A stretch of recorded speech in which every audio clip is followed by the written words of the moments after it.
absolute powerhouse so far this weekend in talk on the other side. Game 1 brought to you by Progressive. Let's kick it off. Here we go. Time to see what these squads look like head to head.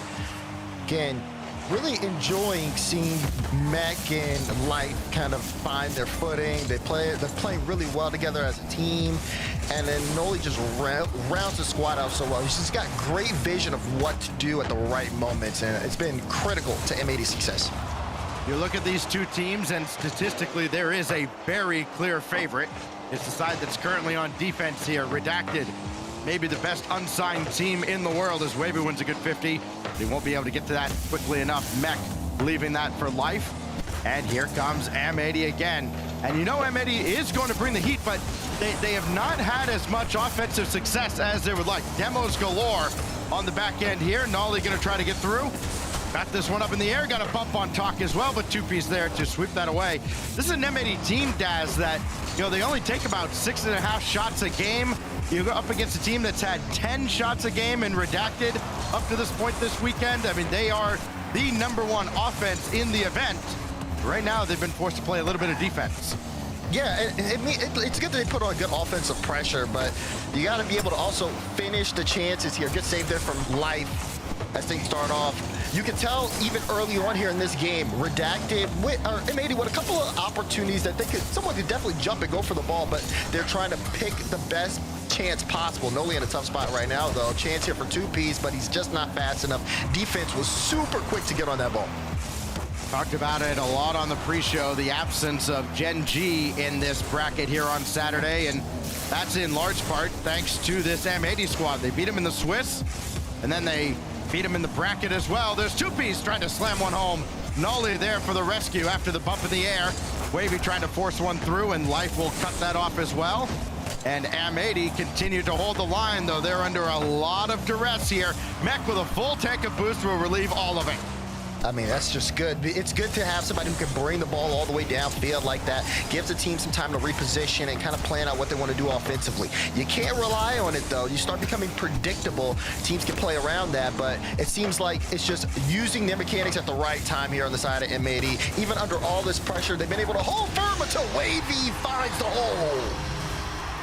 A team that's been so good about utilizing their teammates. It's 2-piece that just leaves it dead on the ground. Wavy with the 2-piece off the backboard and a 1-0 lead for Redacted. It had to happen sooner or later. I like what you did there, Stags. 132 days, you haven't missed a step. It's a good, though, good pressure that we're seeing here out of Redacted. Wavy picking a perfect spot to place that double. And just like that offense you're talking about is paying off. I mean, it's been good defense from M80, but they can't guard everything. They do need to be able to break out and start making some opportunities downfield. New boost for 2-piece as he got that ball off the wall. There's Noli coming through. Life just casually waiting, but he doesn't have anything in the tank either. It's going to fall on Mech to try and keep that in play. It reflects off of Wavy, and Talk can run onto one with Noli in the way. Yeah, right now, M80 just kind of diving for the ball, so to speak, trying to get control. This is good control here. Life moving upfield to interfere. Noli playing third man. Mech doesn't move himself, though, and just dances through the defense. 8 goals on the weekend, and a lot of them have looked something like this. Oh, my God. Ooh. Mech just beats 2 on his own. What a play. I love that from Mech. Showing what he can do. And now, again, if Mech can start getting things going here, I mean, first of all, that goal is just so nice. It's great to build the confidence, but they need to build momentum here. Redacted are going to look to strike back hard. Well, Life will make a quick turn on this. Plenty to work with up against 2-piece, and that's swatted back over. And look out, as great as Mech has been, Talk has been right there as well. 7 goals in 6 games, and he's got a helper here as he sets up 2-piece. Look at the catch. Great catch from Talk. 2-piece just waiting for the moment and just nails the shot. Mech tried to get back in time. He can't stop that one from 2-piece. And 2-piece finds his first goal of the series. 1:30 to go. What can M80 do in response? They, again, have not had nearly as much offensive success as Redacted has.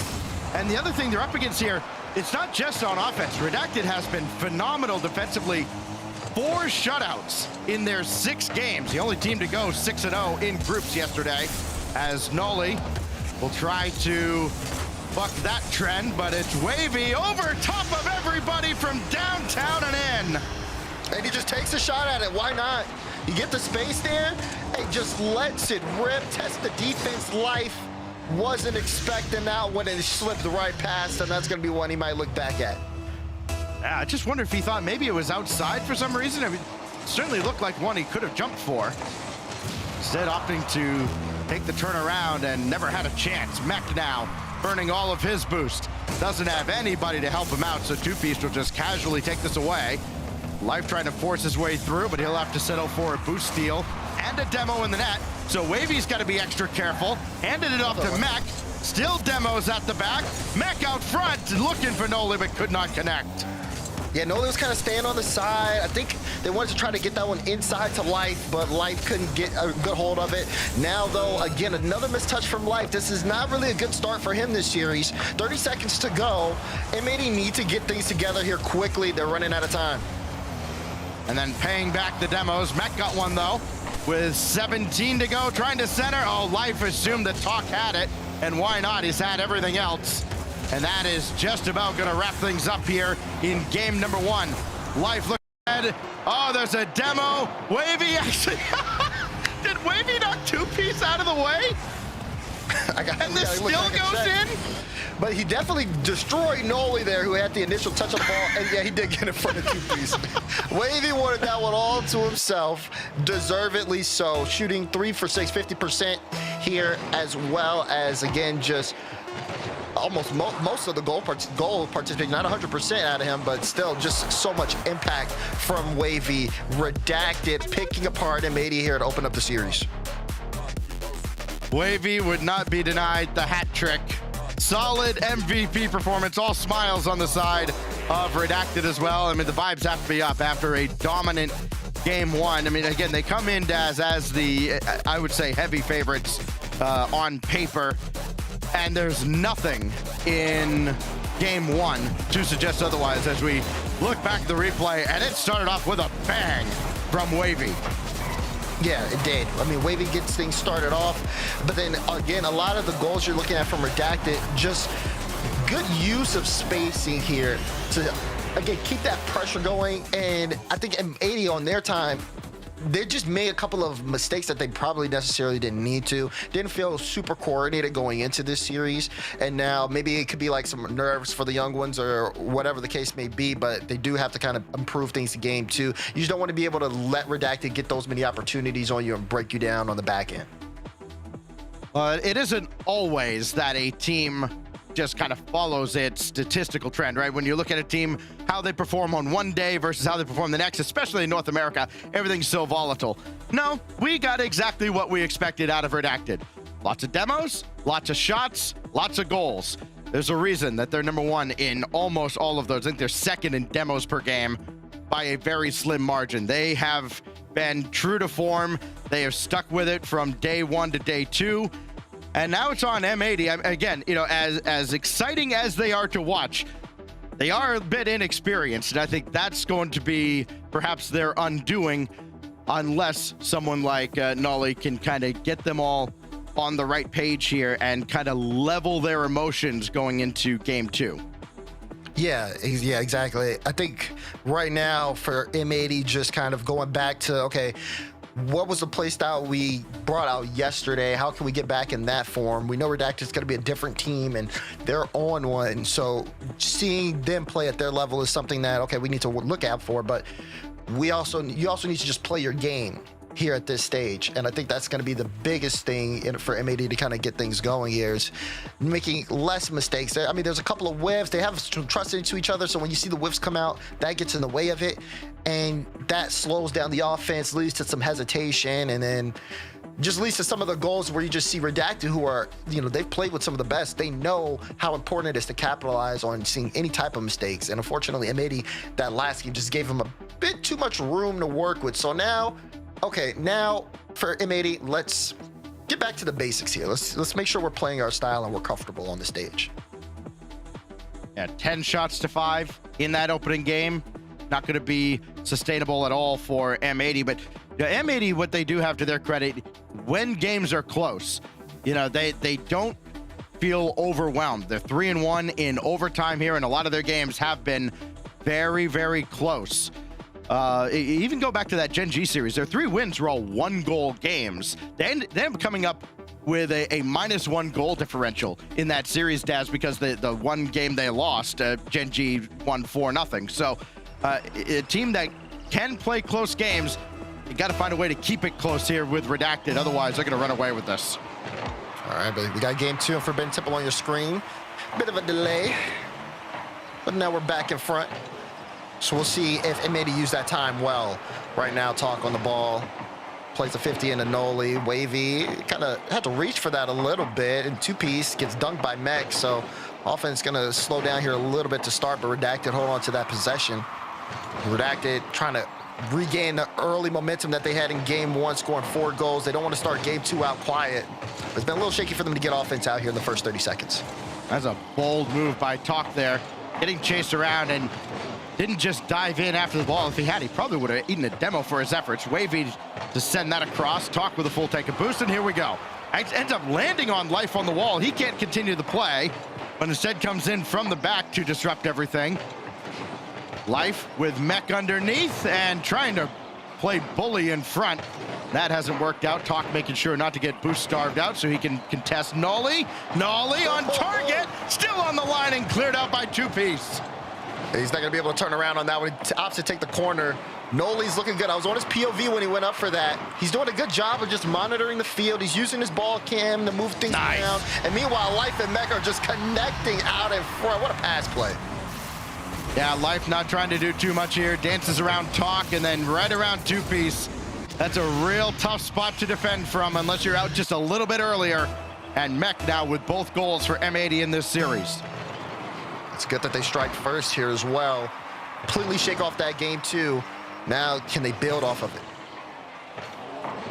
Wavy won't get the answer back immediately. He got knocked off the play. Mech given a little bit of time and space to work with, but that's taken away. Handed off to Talk by 2-piece. He'll steal some boost as Noli tries to control this. That's a good pop by Wavy. Talk for himself. Got it. Oh, what a play! Talk takes flight. My goodness. Gets the touch, gets that flip reset, uses it to get the musty flick, and then follows it up to score. I mean, come on. That's just incredible. Jinxie could never. 1-1, 3:21. Sometimes I feel like we as a society regret giving you the internet. Here goes Noli. Mech just trying to rely on pennies to keep up with him. Wavy will easily have that one dished off, and Mech might never see boost again. There he goes, got some out of the Redacted corner, but it's Talk now with support. Wavy all the way across, around Life. Only Mech to beat, and he cannot. Looking at Life here. He's got Noli on the left side. Opts to take it himself. So Noli turns off here, and now Mech will go up to try to force Talk out. Good spacing here, but not too much team play moving upfield right now for M80. Meanwhile, Noli, she's trying to create space as Life breezes downfield. Noli is doing his best to try to disrupt. He wants to buy Mech and Life room when they go up into the air so that they can do just free flow, focus on their mechanics. And it's a good idea. The thing is, though, Redacted, they're just so good at making these challenges and cutting them off that Noli also has to worry about things on that defensive end as well. So it's just so much to watch out for as Talk looks for the double. Talk, no follow-up, but 2-piece comes through. Good save there from Mech. Actually would have back Talk to somehow find a way to score that. Had it in position for a teammate. Now he'll take it himself, looking in the direction of 2-piece. Got a boost deal out of the corner as he rotates out. Here's Life with Mech to his left. Mech very patient. Noli there in support. Dances around one, but 2-piece is right there. The Redacted defense just too strong. Wavy and Talk kind of got tangled up around midfield, but they quickly sort that out as Talk has to go across his own crossbar to get this out of harm's way. And down to a minute 30 here. This is one of those close games that M80 have been so good in so far this weekend, though they almost watched the lead go back to Redacted. Talk tried to kill that with a flip reset and just can't find a way through now the M80 defense. Oh, and Life, we're starting to see some mistakes out of him. That's a whiff there. His last touch, he almost all goal. You saw Two-Piece jump right on in. That's what I was talking about in the interim between these last two games was, again, these little mistakes. Redacted are very quick to just try to put pressure on with anything you give them. So it's going to be up to M80 as we're approaching that clutch time. They got to show up here. Talk. I mean, not quite the pinch he was looking for. This shot on target, and Noli has to range across to make sure it doesn't go in. Now Mech, full tank as he takes charge. 40 seconds. Trying to do it all himself. Why not? He certainly can, and he does! Are you That is unreal! 1v3 from Mech! There's not much more else to say! That is unbelievable. Teammates optional. Talk now. Had that taken away from him by Life. Two-Piece just throw it on target. Wavy can follow this up. Nobody else is up here for M80. Finally, Noli has to come out and charge him, but boost pretty low for M80 collectively. Talk for Two-Piece. Out of the corner. Rebound. Sent away to the corner. Talk now. Has had the team on his shoulder all weekend, but not this time. Down to 13 seconds. Mech just flutters by Two-Piece. Wavy out to greet him. That's actually still on target. Talk has it away. Clutch time now for Redacted. No time on the clock. Wavy has Talk over there. It's gonna get away from them. They can't keep it up. And M80 wins another tight one. Off of Mech. Going through the whole team. Give a little credit. Noli was involved in the play. Definitely a pressure talk there on the back end defensively. We'll give him credit there, but this is I believe the second time we've seen Mech do this series. He's averaging a solo play past the entire defense every game, and that can be a big problem. He's comfortable right now. He scored both goals for M80 in game 2, and all of a sudden we have a potential problem for Redacted. It's just one player on the field. That's phenomenal performance. I remember a team back in the day, or I say back in the day, not too long ago, and it was still in the open era. Jamal Jabari had this guy named LJ, and we're just watching him the whole time going, that kid's gonna get a bag at some point here. If he keeps this up. Mech is that guy right now. My gosh, did he put on a performance in game 2. All by his lonesome. All 3 goals in this series for M80 have come off the car of one Mech as we go to DFH Stadium in a 1-1 series because Mech has willed it so. All that aside, I mean, Life has been, he's been kind of hot and cold. Noli's been solid defensively. It does take a team to keep a team like Redacted in check. But man, it's going to be tough not to talk about Mech the rest of this series if he keeps this up. That's the question, if he can. Great, though, for M80 to get him back into it. Not something, I want to say it's not something they can rely on, especially as the competition gets more fierce. This series, though, might be what they need. They need a little bit more there. Redacted, get one here from Wavy. This is just winning the speed test. Noli just a little bit too fast. Life also jumping into the air. It's a free shot for Wavy. And as fast as Noli was, Talk just a little bit faster. 10 seconds in, Wavy's got his 4th goal of the series. For all the talk about what the guy on the other side's doing, Wavy has been phenomenal as well. Almost doubled his tournament goal output in this series alone. Wavy now over Talk as he rotates out. What can Mech do? What can't he do? Going right at Two-Piece, able to drill that one through. Life now chasing into the corner, but has no play on the ball. And as the demos come out, Noli's forced all the way back. Yeah, good on him not to touch that. Just leave it for his team. He has to conserve his boost at this point. We're Redacted with the first strike. Now you got to see M80 kind of force the issue here. Redacted in a good space to kind of control the game. And now they can slow things down, kind of slow down that early momentum that M80 could have got. Actually, they build off of it. My goodness, Wavy just dunking through the defense. I've said time and again, Wavy's one of the smartest players we've got in the RLCS, and just putting his car in perfect position. Mech just basically played right into him. 5 goals now for Wavy. Had 4 coming in.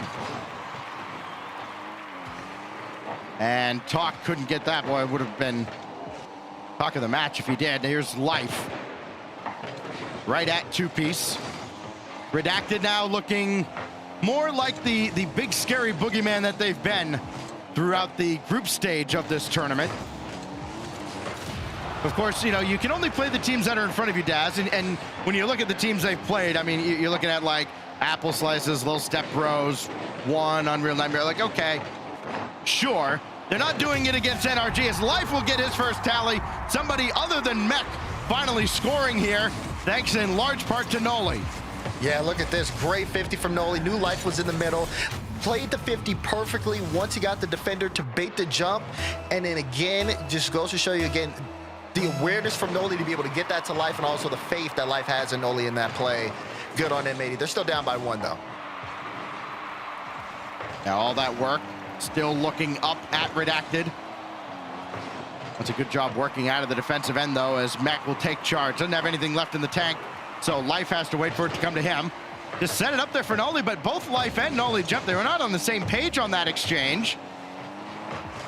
And that kind of thwarts what could have been a promising attack.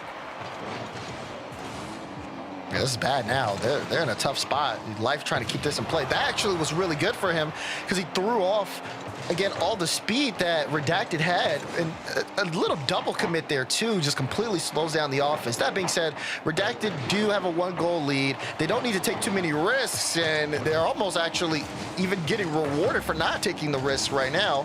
It's going to be up to M80 to force the issue again. Can Mech make something happen? He tries for the double, but it's blocked by Talk.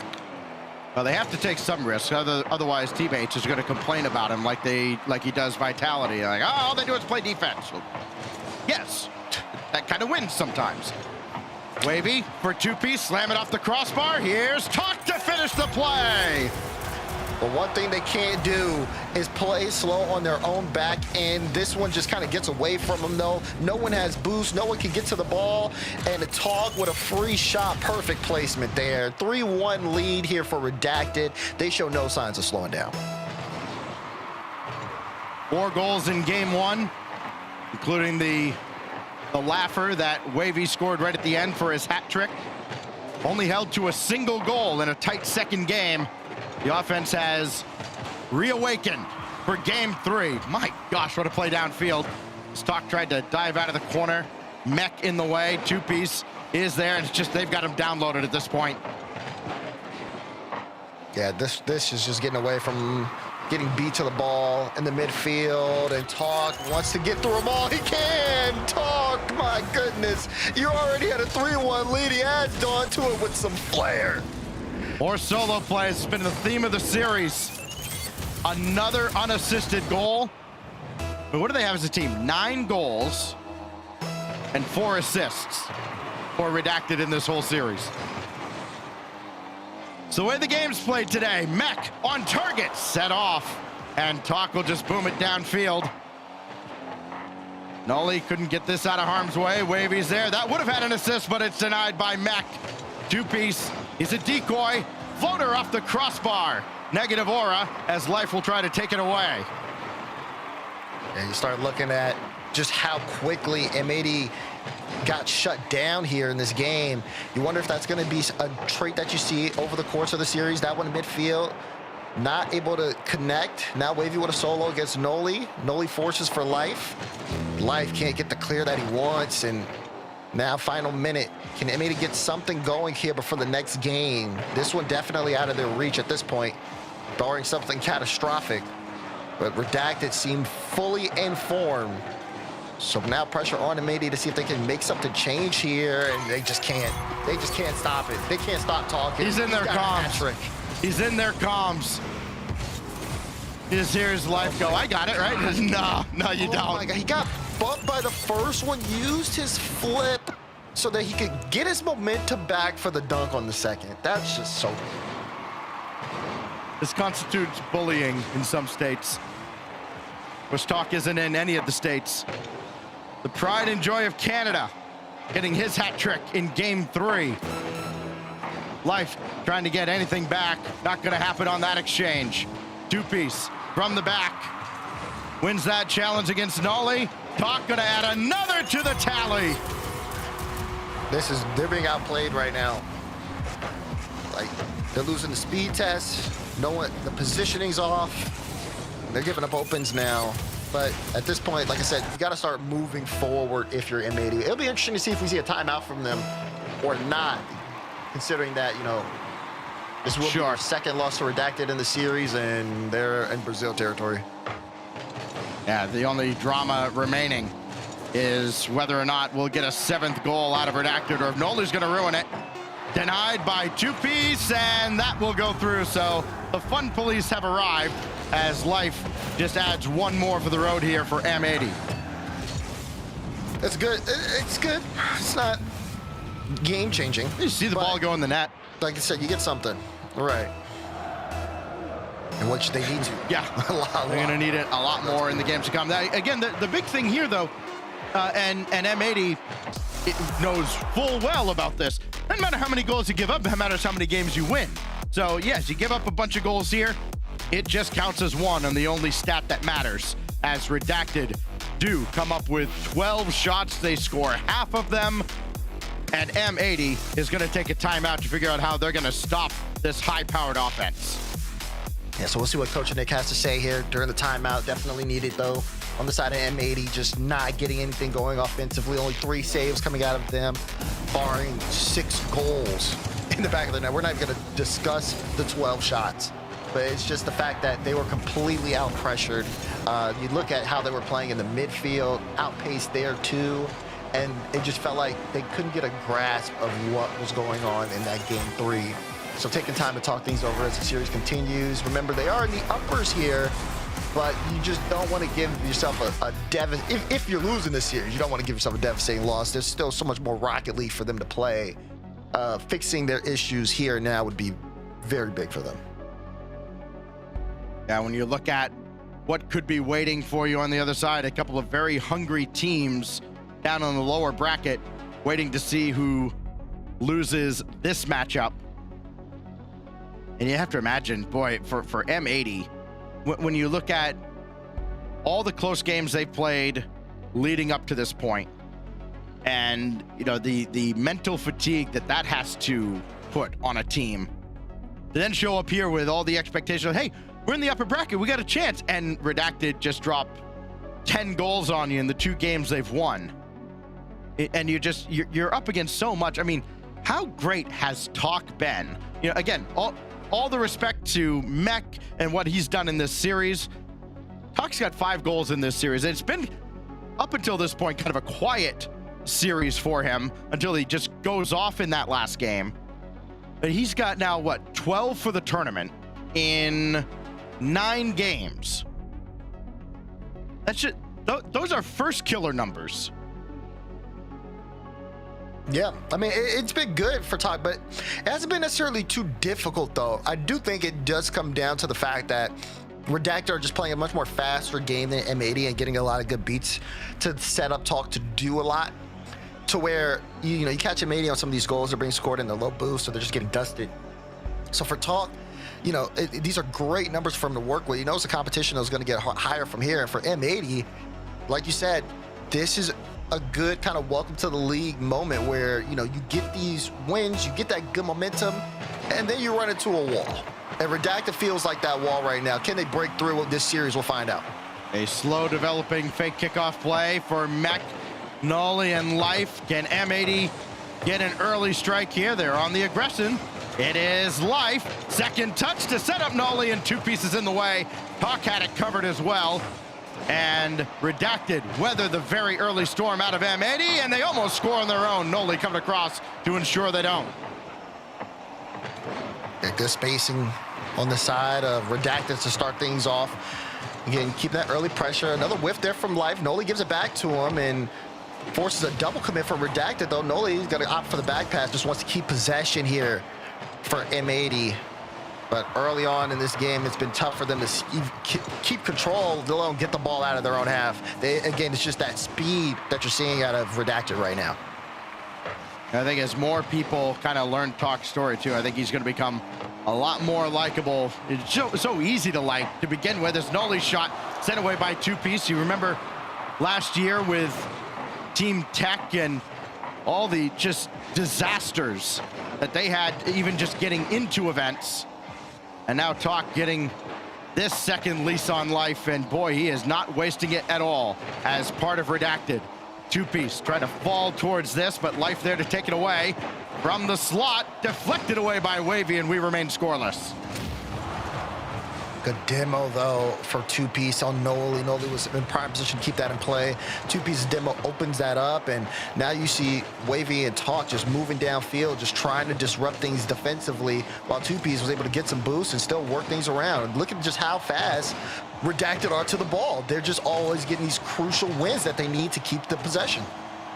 Wavy not trying to do too much, stole some boost out of the corner, never had any designs on going up for that ball. Now he'll challenge. Two-Piece just trying to keep that somewhat in play. And he'll just dish it off to Talk. That's well done defensively, but Noli's there to make sure he doesn't clear the zone. Caught life going down the wall, so Two-Piece can boom it away. Everybody can reset now for Redacted.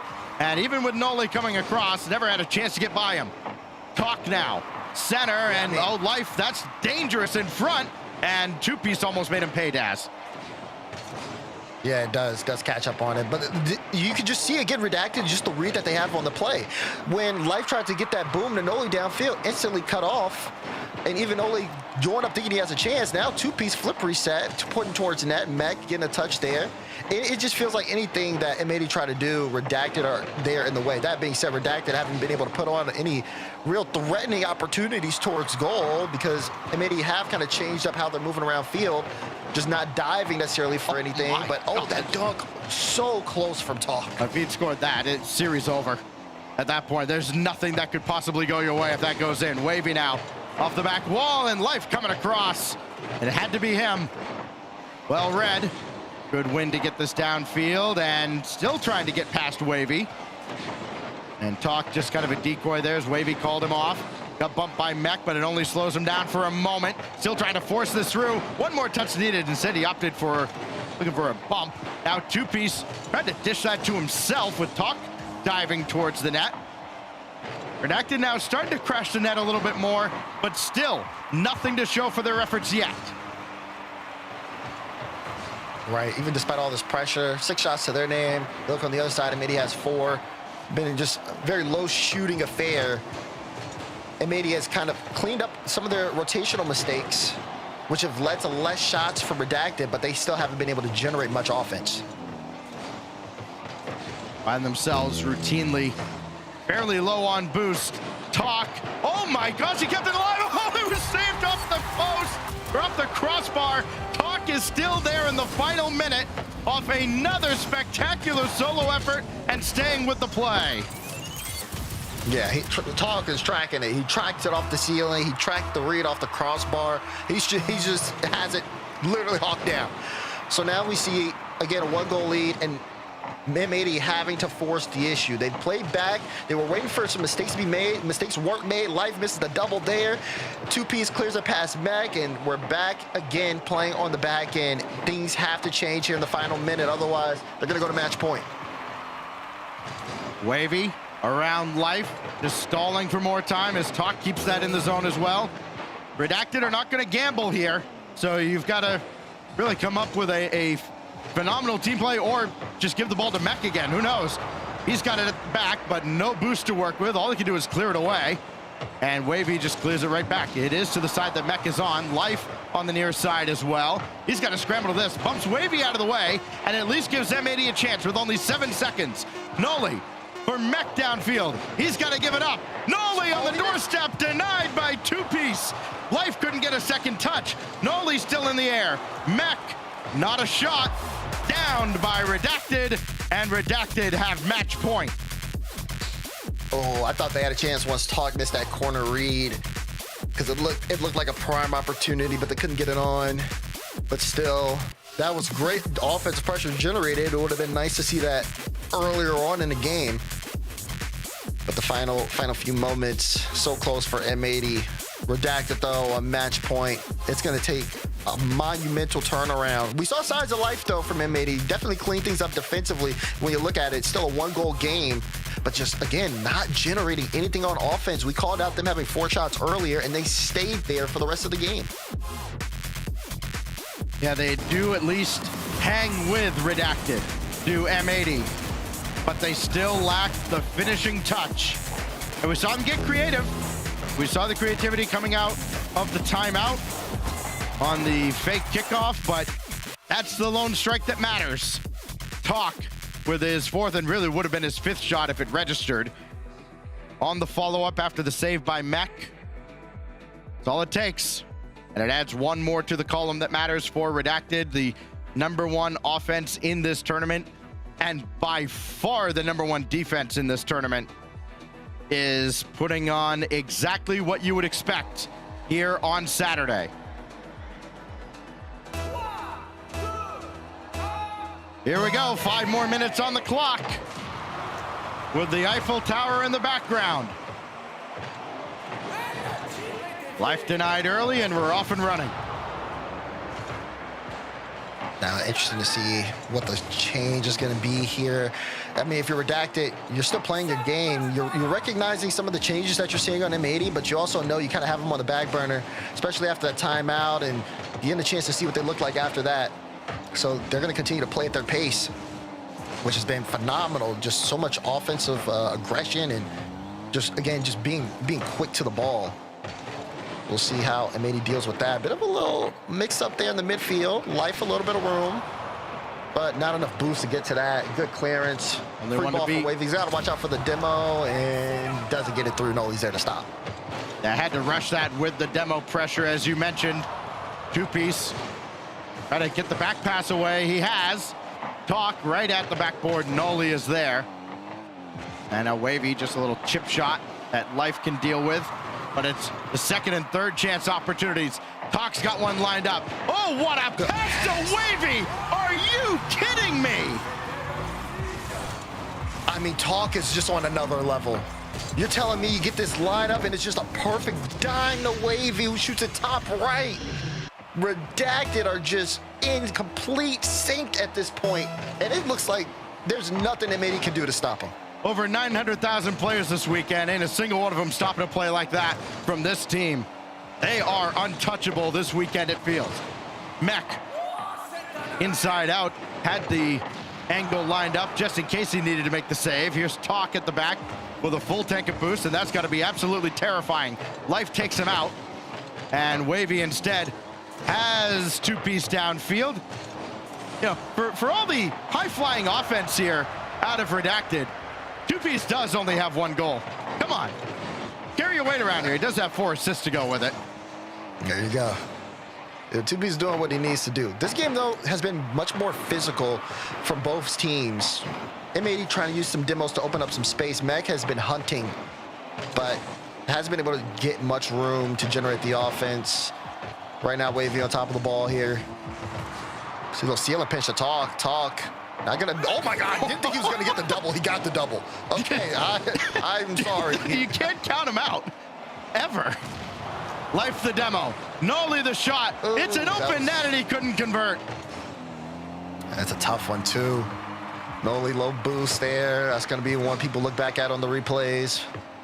And who knows if they'll get that chance again. Halfway through this game, though, still Redacted, kind of just playing their style. And at this point, they're waiting for M80 to give the ball to them. All two-piece over one. Noli to beat.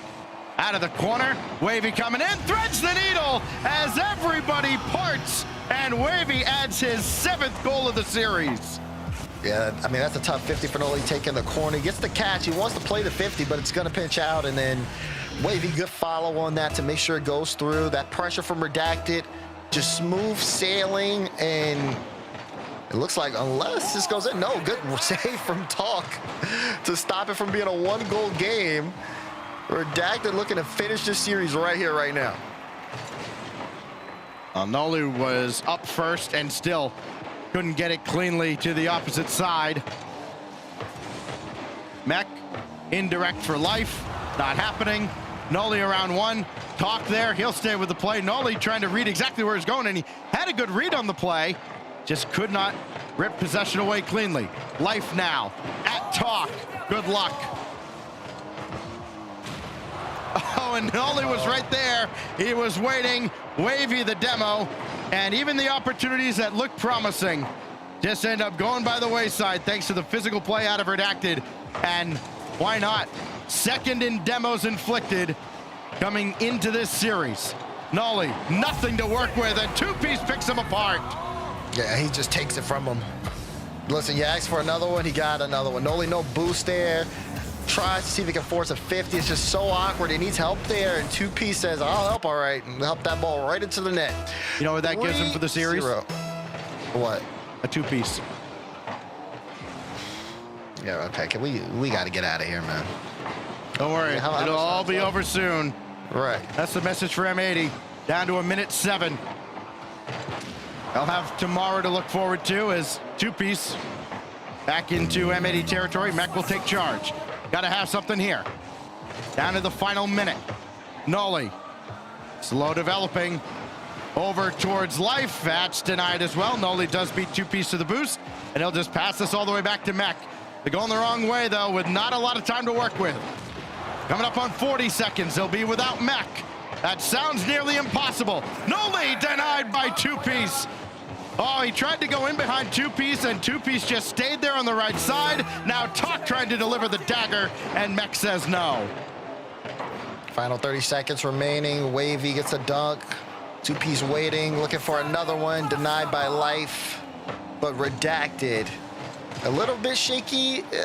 I'd say like game 2-ish was their most shakiest game, but afterwards, I mean, they fully found their style. They're in form. They look good. The speed is there, and they are going to continue to be a threat as they move on here into the, I believe, the semifinals now with that win over M80. Meanwhile, M80 down in the lower bracket, but they have a lot to work on between today and tomorrow.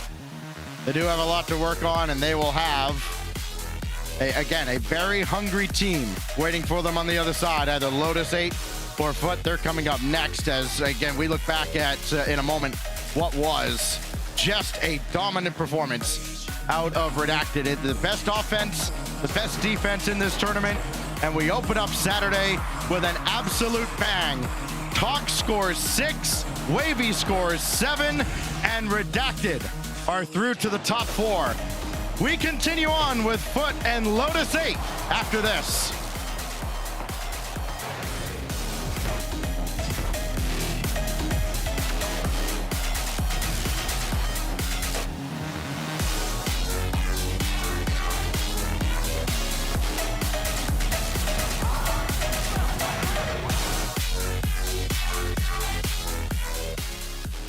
Whoa, looks like you're backing up a bit here. Okay, Luann? Is there a Luann in the house? Remember, you don't work here. Young homeowners love to get involved with everything. Luann going once. Progressive can't protect you from becoming your parents, Luann? but we can protect your home and auto when you bundle with us. Sorry. Luann! T-Bates here, and today I have a special unboxing from Blacklight. It's gonna be something you've never seen before. ASMR. Let's get into it. Oh my gosh! Sorry, oh my gosh. It's cool. These are the instructions. It's a piece of art. Smooth as silk. And now, for the finishing touches. The Athena Pro. Blacklight. Rlcs. Available for pre-order right now.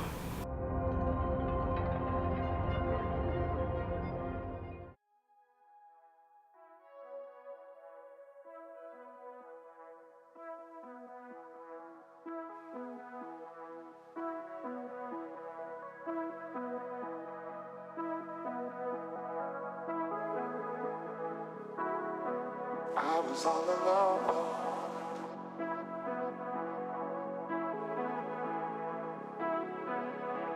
Then you showed up under my umbrella. Oh, shelter from the cold.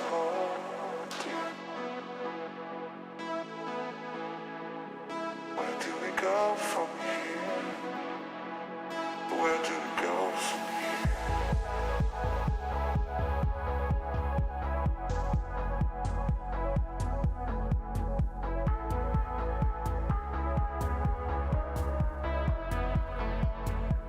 Where do we go from here?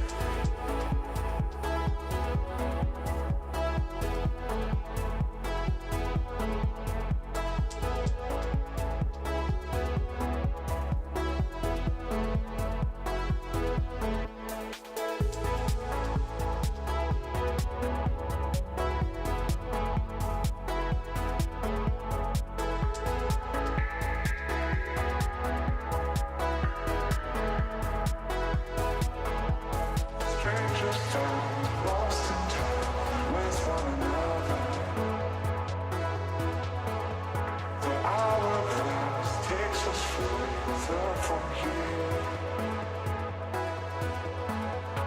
Strangers found, lost in time with one another.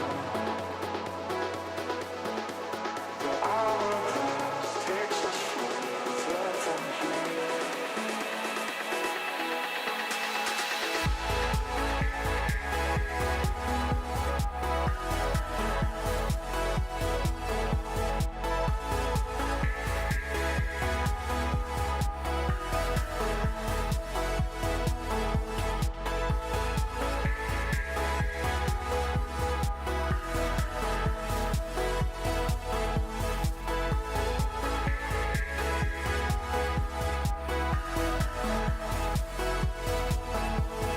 Strangers found, lost in time with one another.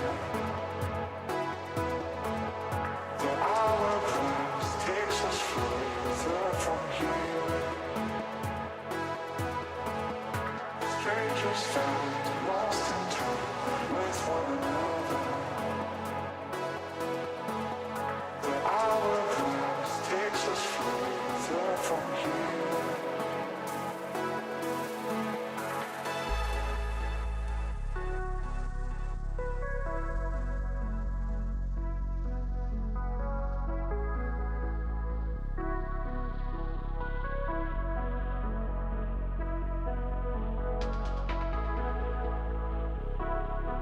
I was all alone.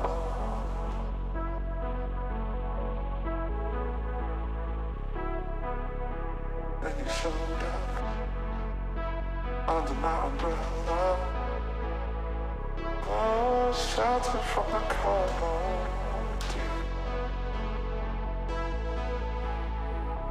Where do we go from here? Where do we go from here? Strangers found, lost in time with one another. The hourglass takes us further from here. Strangers found, lost in time with one another. The hourglass takes us further from here.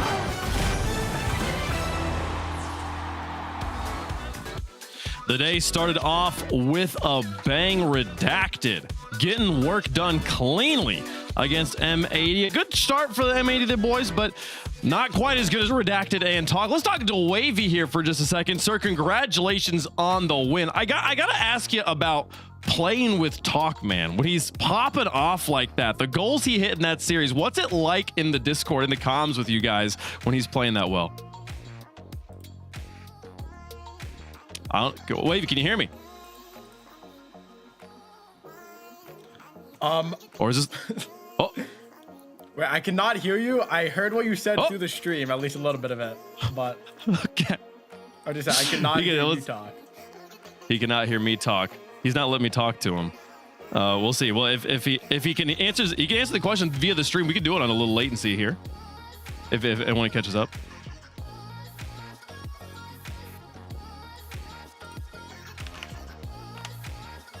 We'll see. We'll see. All right. Well, try to get. They're still getting it there. Now, maybe?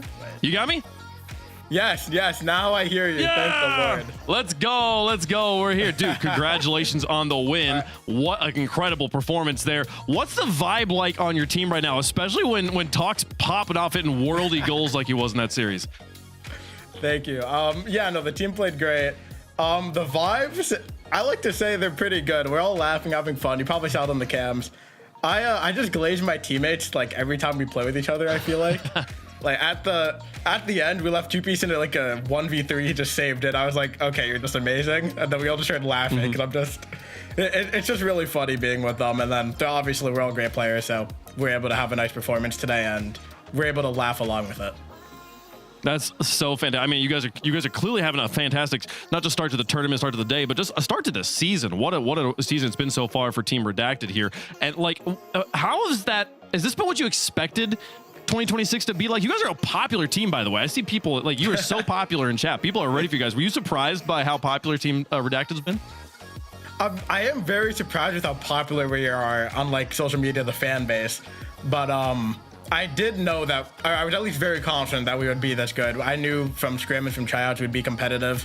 When Peace and I went into this like off season, knowing that Rlcs was retiring, and we decided to go LF third, did some tryouts. Talk looked amazing the entire way. We saw the vision and his just individual skill. And I think every time we play with him in scrimmage or in tournament, it shows. I think he hit like 3 different shots you could classify as a clip today.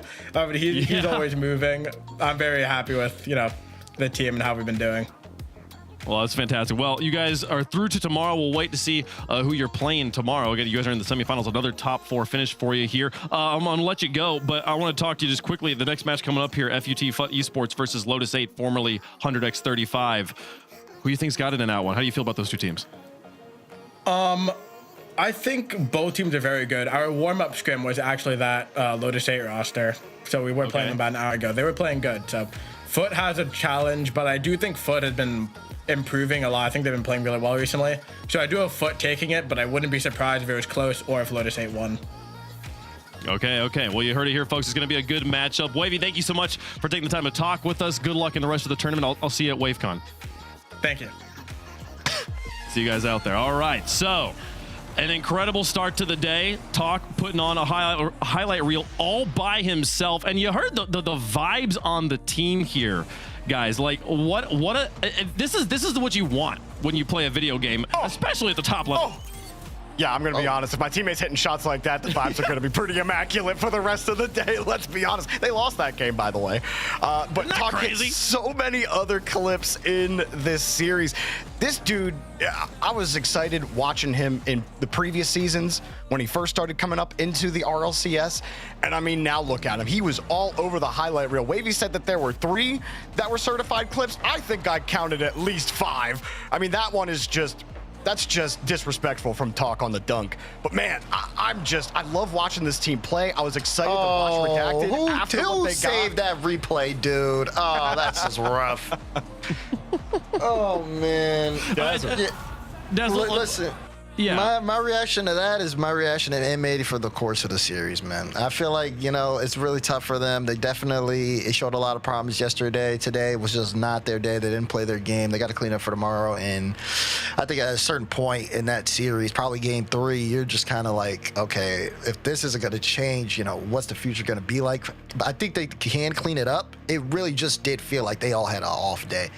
So yeah, well, and I think a lot of people are pointing out, like, for Mech and Life, like, this is the furthest they've gotten in an RLCS tournament, and we all know the deeper you get into a tournament, like, you're playing the same game, but it doesn't feel the same. The nerves, the mental side of a competition like this, just as big as the mechanical side. So give them time to acclimate to the stakes. We might get to see them, and they did earn themselves a great opportunity by coming through that upper bracket, so they are still alive. We will see M80 play tomorrow. See if that 24 hours makes a difference here. Let's start talking about the rest of the field as well. Also, folks, don't forget about the Boston Major and getting your tickets. We got a few teams who have clinched their spot. Carmine Corps has already clinched their spot over in Europe, as well as Mina and Twisted Minds. The seeding isn't quite secured, depending on how Mina number 3 goes there. One of them might get the 1 seed or the 2 seed, but these 2 teams so far ahead of the rest of the field in Middle East, North Africa here, Jorby. They will be our 2 representatives in Boston. Big surprise. Not at all. I'm excited to see both of them. Falcons with their new roster, Twisted Minds with theirs. Those 2 teams are always competing for those last playoff spots when we go to the international lands here in RLCS, so I'm excited to see them. It'll be a lot of fun. Folks, make sure you get your tickets for Boston there as well. A quick note, I don't think we've ever done this before. If you get a ticket to Boston, you get a free Rocket Pass included with your ticket, as well as the in-game title Boston Major attendee. So for the first time ever, we're giving out titles. We've given out wheels before, Daz, but I don't think we've ever given out titles. I have to say big shout outs to the Rocket League team, because I'm really, the titles that have been added to the game have been really good recently. So, I mean, hopefully you guys got your Aura Farmer titles or your minus 1,000 Aura titles. Now you can get an exclusive one for going to the Boston Major. Should be a good time there as well. Real life merch there in game, kind of cool stuff. So we're going to continue on with our day. We're going to be playing through all those matches you see over on the left side. First one is done and concluded. We'll have the other upper bracket match at the end of the day. There's Shopify versus NRG. We'll close things out here on Playoff Saturday. But let's get into the elimination matches. One of these teams going ahead, one of these teams going home. FUT Esports there, taking on Lotus 8. This is formerly 100x35. If you watched in Boston, we'll stop talking about it now, but just to kind of keep that continuity through here, these boys trying to continue to solidify their place in the top 8 in North America, Jorby. Yeah, Lotus 8, you heard Wavy talking about them a little bit. They warmed up against this team, and CMOS, I mean, he's made a couple RLCS NA top 5s with some of the clips that he's hit throughout his time in North America. I'm excited to see them here and see how they do against FUT, which I think is a very winnable match for them.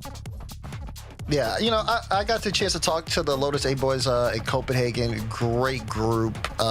They're all really fun. They all like to hang out with each other. So I do like to see the camaraderie with them. And like I said, they're just a vibe to be around. They're a pleasure. They really are. Especially that man on the camera right there, Crispy. He's funny. But in this matchup, we got to kind of lock in here. I mean, FUT is they've been improving over the course of this weekend. Obviously, you know, they had that lower round matchup with Genji, and they took that handily. I think if they can channel that today, then they should be able to take this series, but it is going to be a close one. Definitely not clear. Kind of like Jorby's camera. I don't know which way this is going to go. I think I can count the pixels for sure.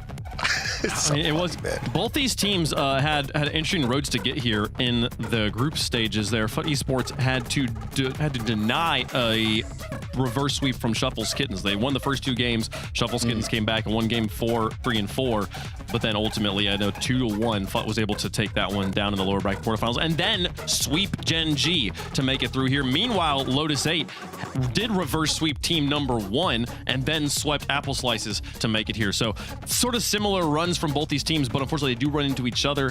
One of them has to go home here. So chat, let us know who you think it's going to be with the fan vote, and we will make our picks on the desk as well. Jorby, who you got? I am actually going to go Lotus 8 here. I think that this is a bit of a trap for FUT. I can see them dropping this. You look at Lotus 8's recent results, and you know their worst match in the last 5 matches they played was that 0-3 versus Unreal Nightmares. But everybody else, they beat Dignitas 3-2, and they were able to beat everybody else on the way up. Apple Slices as well 3-0. So I like Lotus 8 here for the upset. Okay. Jorby, Daz, do you feel like this is an upset if Lotus 8 were to take it? Yeah, that's kind of tough to say. I don't really know if it's so close. I don't know if it's an upset necessarily, but I will say compared to like the talent predictions, it kind of isn't. I think he's the only. I don't know where you're going, Wave, but I know I'm going FUT on this one because I think that looking at how FUT have elevated over the course of yesterday and just seeing how they did against Gen G, I'm expecting that performance to go into today. So I think FUT will take it, but it'll be close. Yeah, I mean, both these teams have a story that has continued through Copenhagen, and if they hadn't made it to this point, that story sort of resets. Like, okay, they had kind of a fluky, great moment for one moment there, but no, that story has continued here as they've made a second top 8. I think this is a pretty coin flippy match. Both teams could go well, but I'm going to go with FUT on this one. Just narrowly give the edge to Frosty and Cheese, the experience of those teams there. I think that they will have the slight edge here, but I could see it going either direction. Big chat support here for FUT Esports. Love to see that one. Jorby, look out. I think that the end's coming for you there. Dude, they're coming for me, man. Get me out of here, Wave. Yeah, it will be all right. We'll be okay, folks. Well, the stories have been fantastic so far, but only one can continue here in North American Open number 2. Let's get into it. Let them settle it on the pitch. The boys in purple versus the boys in red. Lotus Esports versus FUT Which one continues through and plays on Championship Sunday? Let's find out. Well, here we go. We had a fun first series. Now let's up the stakes a little bit and knock somebody out of our second regional. Lotus 8 and FUT Esports. Game 1 brought to you by Progressive here on Manfield Night. Let's kick it off, Bates. Let's kick it off, Stacks. Listen, this is the first ever Stacks-based cast, I believe. And boy, I couldn't think of a better match to start off with. I mean, this Lotus 8 squad, Stacks, they come from a CRL, these young cats. But, whoa. Already we got a couple mistakes. Cheese. Cheese, you want to talk about this? Like Cheese starts coming up, and then he's just, he spun himself out. He got in the air as soon as Simas just launched this. And 3 seconds in, game on. And they're going to get another. Why not? Oh, no, Sai couldn't put it in. Just off the post. Oh, that could have been an absolutely disasterific start for FUT Esports. Instead, they're only down 1. Listen, it would have been such a bad start that Stacks has invented words. I don't think disasterific exists. Okay, Juris Doctor. Esquire. In saying that, though, look at these two squads, man. I'm expecting to see big things from FUT. FUT versus Gen G. For those of y'all who missed out on NA Open number 2 Friday, that was a match to qualify for today. Both these teams with high expectations coming into this season. And FUT just absolutely clashed Gen G. Swept them 3-0. It wasn't easy. I mean, it was easy for them. It wasn't easy for Gen G at all. And they just looked like the better team. Lotus 8, on the other hand, you heard Wave talking about it. They had to hit a reverse sweep to qualify in the lowers as well. It's for this matchup. So both teams come in fresh off of Copenhagen, fresh off of 2 big series. And now they're trying to see which one's the better. Simas going right at Frosty. He's up to meet him. Crispy there to just pop that off to the side. Nobody was up behind him, as Sosa and Crispy both crisscross in front. Nobody actually got the ball. Now Simas against Frosty. That's going to be left for Cheese. Try to make up for the one that got by him at the start of the game, but nothing doing here as Frosty there to jam that on the side. So far, we got a good amount of just FUT pressure at the moment. Off of those 2 initial kickoffs, Lotus 8, they're going to be looking for the other one. If they end up losing this match, they're going to be hoping. They're going to be like, I should have had 2 right there. As they still have the lead at the moment. As for now, Sosa slots it up, and just like that, Stacks, we're tied up. And that's why you scored 2, so that this one doesn't tie the game. Unfortunately, they didn't. Cheese for Sosa. Just a slider right past, I believe it was Simas in the net.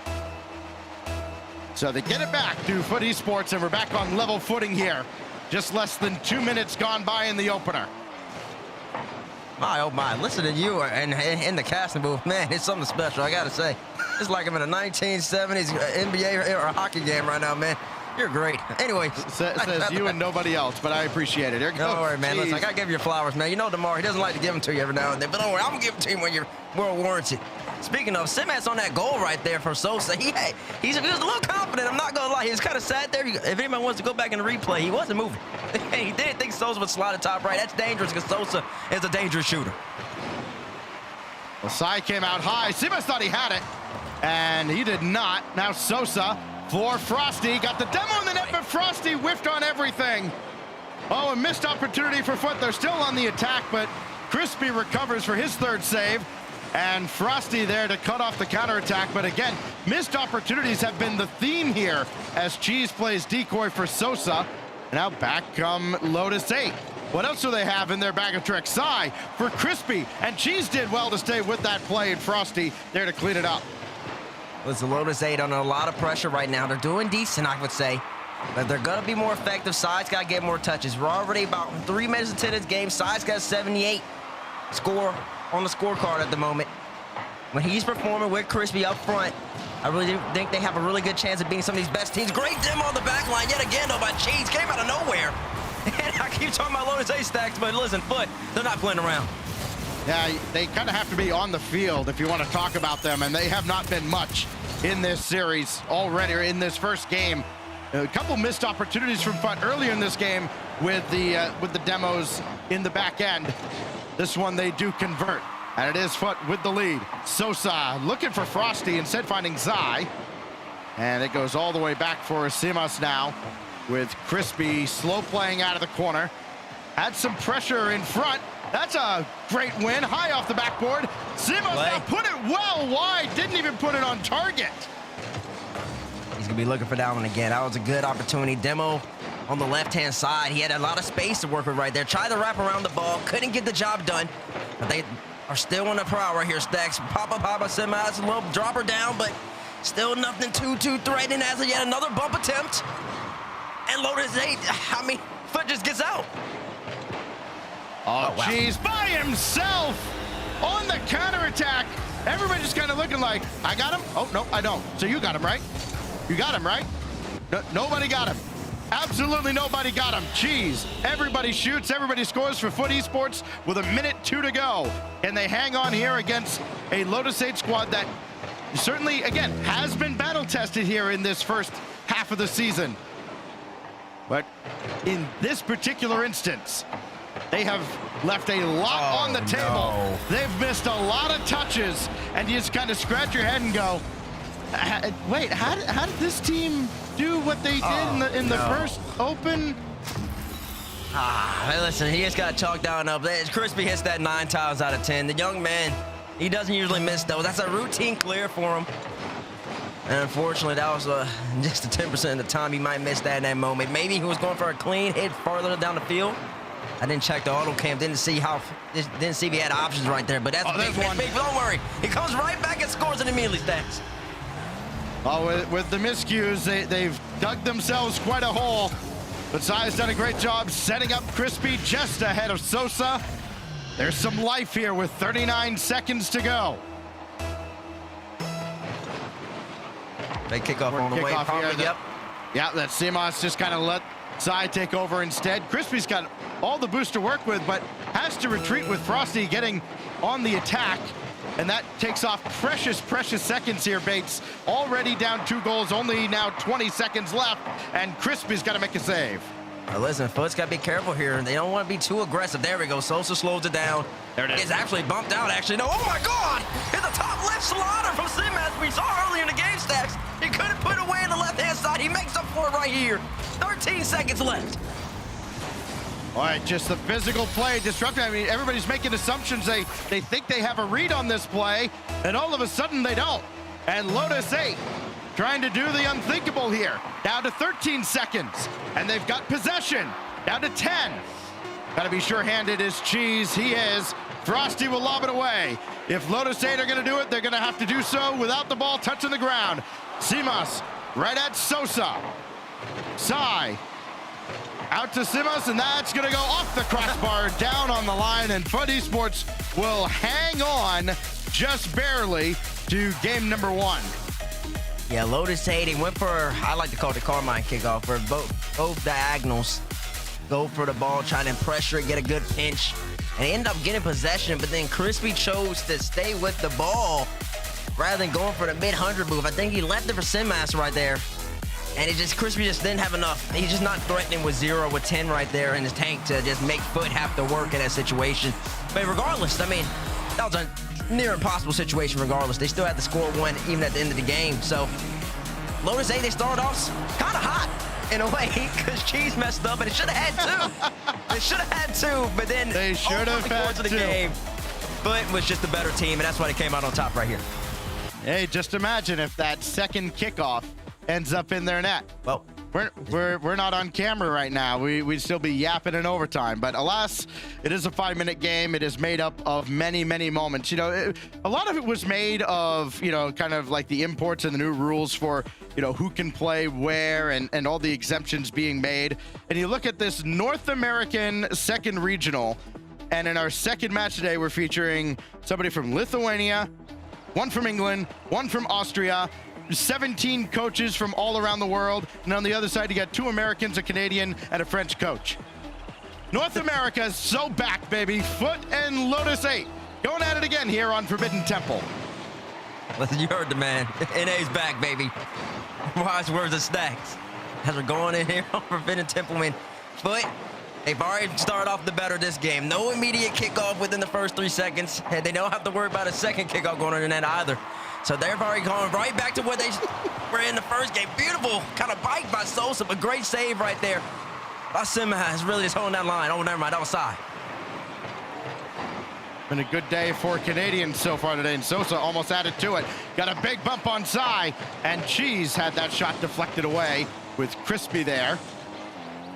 Now Simas needs some help up front. Doesn't have any. Sosa is gonna run out of juice and just barely land on the crossbar. Cheese will take over. Indirect out of the corner. Sai's all over it. And can he get to this one as well with Frosty waiting? Frosty had him shadowed the whole way. There was no chance of this getting through. Simas, though, trying to create. And with all the mechs, just nothing there. Nothing there indeed. Lotus 8 definitely playing better so far this half. Of the start of this game, I should say. With much more pressure, FUT really haven't necessarily recovered from honestly, the last about 40 seconds of game number 1. Lotus 8 kind of found their footing, found their stronghold, but in saying that, they got to be able to score. They got to be able to take these chances. You don't get many in a 5 minute set of Rocket League, I should say. It takes a little bit of time. When you get a chance, you got to convert, because if you don't, all it takes is 1 foot attack, and it's in your net. Who takes advantage of their opportunities? Crispy and Simas were lined up. They knew they had Crispy beat. So they just take out Simas at the back. No follow-up whatsoever. Frosty gets his second goal of the series. FUT in front, and they almost get a kickoff goal. But Frosty has seen a Johnny Boy video or 10 and able to get back and stop the kickoff goal. Oh my gosh, did Cheese get a touch on that? No, he didn't. It still goes through. Are you serious? It's just Rocket League in the year 2026. He completely whips his ball. Oh, never mind. There's no way for the fake. My apologies, Cheese. It's on me. It's on me. That is a 360 YY fake. If you know, you know. And it is just a beautiful play into a bump. Cheese pulling out all the stops here. That was nice. That was nice. Yeah, Cheese does all the work. Frosty gets the goal. Can he get one here? No, it's off the backboard, and Simas will have it away. Only as far as Sosa at midfield. Frosty against Sai. Cheese will come out, burn a lot of boost to try and get to that ball, and gets knocked to the backboard, so he'll be out of the play. This could be a dangerous spot. Sosa was way up. Crispy's got an open net, and he scores. You want to talk about his Canadian counterpart in Talk, who expanded his domain expansion earlier this day, I should say today. He had a moment in game number 4 where he is in Talk. He pressured the ball early as third man. It was a very aggressive play, but it came out in his favor, and he ended up scoring off it. Sosa right there, as the ball goes in. Oh my God, it's unbelievable. I was gonna say Sosa right there was aggressive. This is calculated. Look at this. This is off of Crispy. Right off the back of Crispy. I guess it doesn't matter. Right down Broadway. I guess it doesn't matter. Listen, he ended up scoring. It doesn't matter. Yeah, he was aggressive. The whole point I was saying, he was aggressive as third got beat, and that's how Lotus 8 ended up scoring. But then, you know, kickoffs, it kind of just erase any mistakes, and that's exactly what happened for FUT right there. Yeah, FUT defend their net on kickoff. By the way, there's nobody home. Cheese, yeah, give it a touch right at the end. What is happening? What happened Defense wins championships, and this is not a championship team on the other side of the field. Listen, man, Lotus 8, I need better defense than that, bro. Otherwise, listen, you're going to have people in the chat, they're going to be asking for Jinxie to be out here on the field. Like I said, Jinxie can play better defense than that. That's not good. He's only played the game for 5 hours. Oh, Crispy, nope, stopped by Frosty. He even bounces that away, forcing Simas all the way back. Only Simas to beat, but Crispy there with the demo on Cheese. Now Lotus 8 can work downfield, and we know that they can score in bunches. Can they do it against this particular squad? Sosa has that ball away. You know, wrestling back a 3-goal lead from a team, incredibly difficult. The time remaining becomes one of your enemies on the field as well. Frosty has that taken away by Simas. Not a lot of boost for Lotus 8 to work with collectively to get downfield, so they have to go all the way back. And even when they break out, it is met right there at midfield. Frosty just dumps it right back in, make them try again. Oh, that's a good pass up ahead. Simas, only Frosty to beat. First shot's high, second shot low from Crispy, and they're back within 2. That was a great play, actually. Cheese and Sosa, a little miscommunication right there. One needed to cover the pass, one needed to play ball. Instead, they both went for the ball. That opened it up. Simas threw it up high. Crispy there to clean it on up. Stacks, they were down 3 last game with about 40 seconds left. They scored too quick. They're going to need to be able to do it again, but this time, they're going to have to be able to score the 3rd goal and not just 2 in a row. They're halfway back into it. Simmons and Crispy both up, and Crispy just couldn't get around on the shot. Sosa with a good win, but not so much for Cheese. Crispy, one to beat, double tap. Oh, denied by Frosty. The double made his life a little more difficult. I think Crispy could just line down up, a little bit of air roll, hit that one speed with power, top left, top right. Would have gave his team a better opportunity. That the double was slow. It was too slow right there. That's a missed opportunity for Lotus 8. They're still on an attack though right here, Stacks. As they're trying to net yet another goal to get that much closer. Yes, I had a choice to make there to either go high or play with control. Simmons got caught too far forward, and Sosa will score on an open net. Why did Simmons grab the boost and turn? Simmons, what we doing, baby? Give this guy a map, man. Come on now. We're better than that. Yeah, this is what the old LSU comm sounded like. What are you doing? What are you doing, Brumby? That's exactly what they sounded like, actually. Oh, Simmons got one lined up, and Sosa coming across to make sure he can't convert. Cheese will boom it downfield, and, well, you know, you can't write them off based on how they ended last game, but it's looking pretty close to impossible now for Lotus 8 in Game 2. It is a long series. It's Crispy leaving that one for Sai. Simmons up, not a lot of boost, not a lot of power. And Cheese will float it up there. Sosa hangs in the air as well. And the final seconds will tick away. 7 goals combined between these two teams in Game 1. Similar scoreline here in Game 2, but both of them go the way of FUT Esports. Both do indeed. Frosty, 800 points to his name. I mean, there's a class game from FUT Esports. They have what, 2 empty net goals, a kickoff goal. If you're allowing goals like that at this level, you're just putting yourself in a terrible position. It's gonna be hard to overcome that. Lotus 8, it doesn't matter how well you play. And I can't say that they play bad off of those, outside of those 2 major mistakes plus the kickoff goal. But when you give a team of the caliber of FUT 3 of those goals, it's not gonna be enough. 5 goals, too many. Lotus 8, did they have to call timeout? Yeah, they need to. Because listen, they gotta clean that up.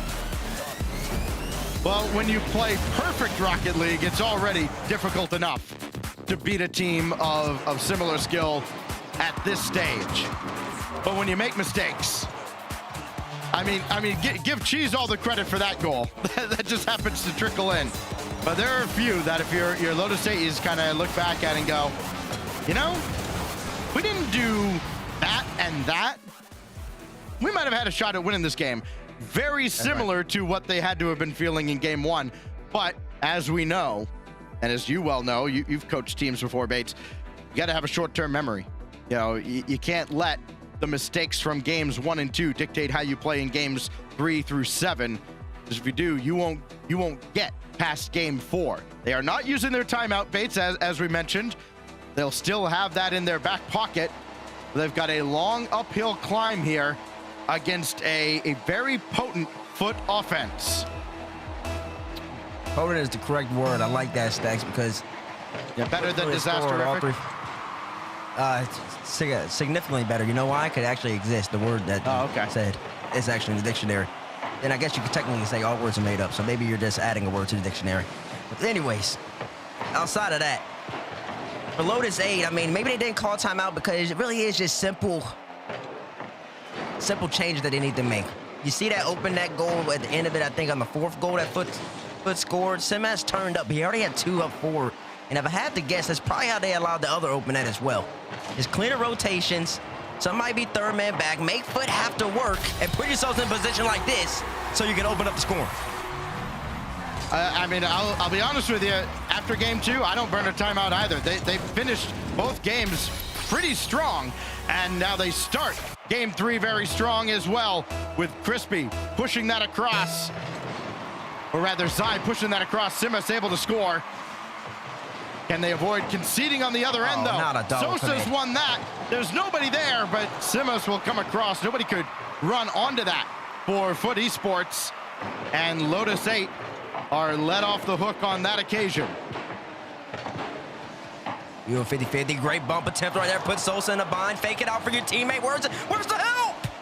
Where's the help? Oh, now the 1v3 the other way. Got great defense by Simas right here. Exactly what you need. I mean, it was a clean play from Lotus, though. They just need the second to be there to finish it up. Well, Frosty catches that in stride, but got bumped off the play. Sosa trying to stay with it. Now Cheese to center. Simas realizing he's the only line of defense and made sure that pass did not get through. Simas now to ground and side. Both go up, and a little miscommunication there on the part of Lotus 8 kills off the attack. Already I'm seeing the adjustments that Lotus 8 have made. Their third, he's still playing high and aggressive. Their third is still in front of the midline, if you're watching when they're on offense, but he's not necessarily pushing up too much, cleaning up, simplifying the rotations, and letting the mechanics do what they do. We talked about him getting on one side. He's kind of like, in my estimation, their talk, in the sense that give him a space, give him the opportunity to make a couple plays, have in each series, and he's going to give you some. The Zero Spring 2025 champion all the way over the top. Zai getting the first goal of this series. And then Crispy adding another as well. And he ties his team's leading scorer, Simas, 4 each for Crispy and Simas. And this is the awakening that Lotus 8 have needed. Yep, and they've cleaned it up on the defensive end. They've scored yet another kickoff goal. I think the kickoff goals are in their favor so far in this set.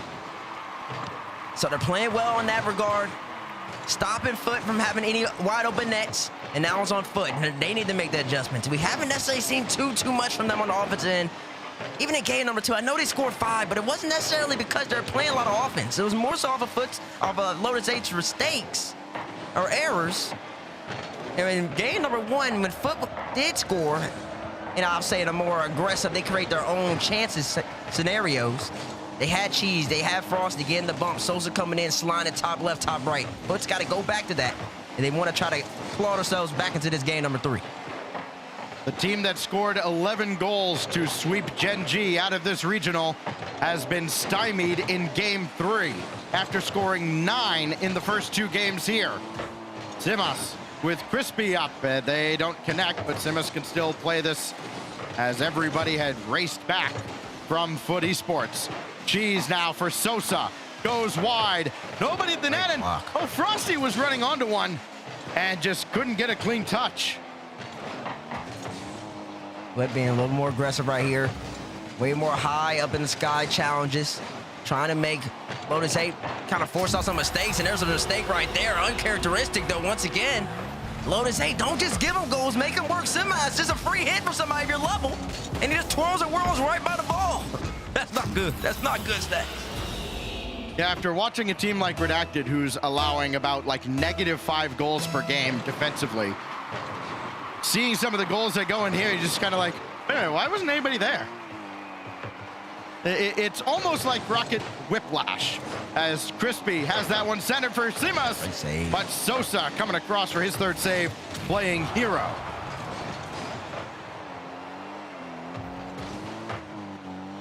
Oh, up ahead to Frosty, and Crispy's got that one stopped initially. Sosa, catch, releases off the post, and sent away. You got bumped into the save. You gotta just tip it sometimes. That's what you need in order to end up being successful. The Lotus 8, they slowed it down. FUT sped it up. A lot of pressure, I would say, over the last minute for FUT. Oh, opportunity right there from Cheese. A great one. He ultimately doesn't end up, just barely misses the ball. Pixels make the difference. Cheese demo, side steals the boost. And Lotus 8 trying to extend the lead. Side playing it nice and slow, wasting time. All they have is a minute left in order to win this game number 3. Designs of a sweep still alive, as Sosa gets this one coming off the back wall. Boy, what a heavy ball from Frosty. And Zai just could not get a read on it. Sosa goes in behind, and it's a 1-goal game. Simas gets clean beat up in the sky by Frosty right there. He's the only one with boost. Side didn't get any pads, not even 100 on the way back. He was low. Less than 10 in the tank. It's just not a good position to leave the 3rd man. Simas has to win that challenge if he wants to be successful, and ultimately he wasn't in that situation. Oh, Cheese just falls to the back wall. Used all his boost to try and be disruptive. Sosa flip reset, quickly denied by Crispy. Simos needs another touch. Instead, left it down. That should be a free ball for Frosty, but Crispy's up there to intercept. Down to 20 seconds. Cheese with a great win, but Zai is right there to follow it up. Recovers off the ceiling, and a high bouncer slows down FUT Esports again. Sosa downfield. That catches the wall. That's a really good break for FUT, but still cleared away by Lotus 8. Crispy couldn't just roll it along the ground. Zai tried to bring it to the ground now. Cheese in an awkward spot on the side, and Zai will clear it across midfield. Sosa's got to work with nothing in the tank, no time on the clock. Lotus 8 are back in the series. Calm game from Lotus 8. I mean, they started off hot. 3 goals before we even reached 2 minutes into the game. And after that, they just held on to the lead. Had a couple mistakes now. And they both came from Semis. Semis, poor aerial. Gave a free goal to Cheese right in the middle of the net. That shouldn't happen. And then Semis, once again, on that second goal, Frosty went quick. He went fast. Semis has to be there to meet that. Can't leave side back with no boost. And that's how FUT ultimately end up scoring those goals. But if you're a Lotus 8 fan, you're feeling good at the moment, honestly. Because they've been playing well. So many goals scored for them every single game. They cleaned up the defense and helped FUT to 2 right here. And now going into game number 4, they're going to try to do it again in order to tie up the series. I mentioned it at the start of the game, and granted, yes, it was aided greatly by the fact that they scored about 12 seconds in or however long it was. But I love that they didn't burn the timeout there at 0-2 for the simple fact that they weren't getting outclassed in this series. Yes, they were giving up big leads, but you don't need an extra minute to figure out why you're down as much as you are. You're making silly mistakes. You're not. Maybe you're not locked in, you're not focused, whatever the case is, you can solve that in the normal time between games. They did exactly that. And now, you look at it, you're either going to go down 0-3 and then you'll burn your timeout, or you can start to turn this series around just by cleaning up those mistakes. Timeout isn't going to help you do that. Now the pressure starts to shift a little bit over to FUT Esports as we go to Utopia, and Lotus 8 could build some momentum and make this series real interesting real quick. It sure could. Big game right here for FUT. If I'm them, I'm trying to extend this 3-1. I think there's just a level of comfortability and also just a degree of pressure that really puts on this Lotus 8 team to just really kind of force the issue, push the envelope, and that just makes the job even easier for FUT. But Lotus 8, man, like I said, it's simple mistakes, simple things that they have to clean up. Keep their third man more back, giving each other time to make space, and not let things like that happen against Frosty, man. Semis, I don't like the challenge again. Crispy just up a little too slow, didn't get up high enough. Frosty will score. Little help from Cheese. 33 seconds in, and FUT pick up right where they left off at the end of game 3, despite the loss, as Zai's shot is sent away by Cheese and the crossbar. Listen, this Lotus 8 squad, I don't want to lame in on them, but they kind of got slow hands, and they're trying to put the hand up, but the hand's coming a little late. And we all know what happens when the hand's down. The man's down. And you just got to be able to put the hand up early. See, that's what I like from side. Put it up early, so you don't have to worry about it. You end up winning 2 challenges right there. This is a universal concept that works in a lot of things, and Rocket League's one of them. And ultimately, so go. Not there just yet, but listen, them 2 early challenges. You put a hand up early, and you get a chance. Hand down, too slow. God Yep. Exactly as you said. Zai just got there a little too late. Frosty recognizes that. One more push over to Sosa. 5 goals in the series for Sosa. 2-goal lead now for FUT Esports. Oh, Crispy right at the defense as Frosty shuts it down. I can't recover off the side. It's going to be Cheese. Given some time and space. Got around 1. Frosty to help out. Flip reset and he scores! That's just beautiful Rocket League right there. Cheese pops it up high. Semas once again beat in the sky. Frosty gets the reset off the pass. That's a top 5. That's a top 5 player tomorrow. I already know. That's gonna be on there. That's a great play from the FUT Esports guys. Already scored. We're only a minute 30 in. Listen, if this were the right game, technically, Lotus 8, you could forfeit, but this ain't ranked. This is RLCS, which means you're gonna have to dig deep. 3 goals, but I think they scored 3 goals at least every single game stack, so this is something that they can't come back from. They have indeed. Losses of 4-3 and 5-3. They have been built for late game. And they do it again. Right now, they're on the defensive end again. Frosty, Makikoshi scores that too! He just had the entire defense in a trance. He gets an awkward touch. Right there, just throws everybody off. Everybody saw he got the flip reset. And so they thought, all right, he's got to have one more touch, right? No, that's the one. That's the one that's going in. 4-0. Camping on the back wall like spiders. It never works out. Somebody's got to go. Simas on the ground right there. Crispy on the wall right there. Somebody's got to challenge him. And then, okay, they get the kickoff goal right back. So they're still winning. Listen, now they need 4 goals. They've been here 2 times before. In game 1 and game 2, they've been down 1-4. In both games, they have not won. After Crispy doesn't take out Cheese, though, I thought there's no way, right? If Cheese makes this save, this game is over. But they get one back on the 3v1. You would hope so. Now Simas will let Crispy take the boost. Simas takes control. Early Cheese is up, man. You see that, Stacks? Yep. And now how early Sosa and Frosty are both up. Frosty hanging around the backboard. Now he'll clear that away right down the center. And all Simas can do is pop it up. Still had designs of going for that, though, and Crispy burns a lot of boost. Sai coming in as well. The save made by Cheese. Because they burned all that boost, not being on the same page, they can't follow it up. They have to go back to their own defensive end. Crispy's giving this one away to Sosa. And Sai was maybe expecting a rollout to the midfield. Had to make a late adjustment. Simas now trying to beat everybody himself, not happening. Not happening, but Lotus 8 doing what they do. The late game flurry of offensive attack. Sai gets a demo on Sosa. Cheese, no boost right here. Can't do much. Gets a musty. Just to make Simas have to respect it, and that's something that you need. And Sai once again pops it up high. Sosa just uses all the boost. Gets up so early. Cheese forces Crispy to throw the ball away. And FUT Esports is really giving you just a class display of early challenges, making the opposition have to work, not letting them dictate the pace, dictate the skies, and just holding on to 3-goal lead at the moment. Now Sai doing a great job staying with that play, but that came out way too strong for Simas. Didn't have the read right. And Frosty will just stuff that up against Crispy, then throw it into open space, make everybody switch fields. 5 of the 6 cars are over on the right side of the field.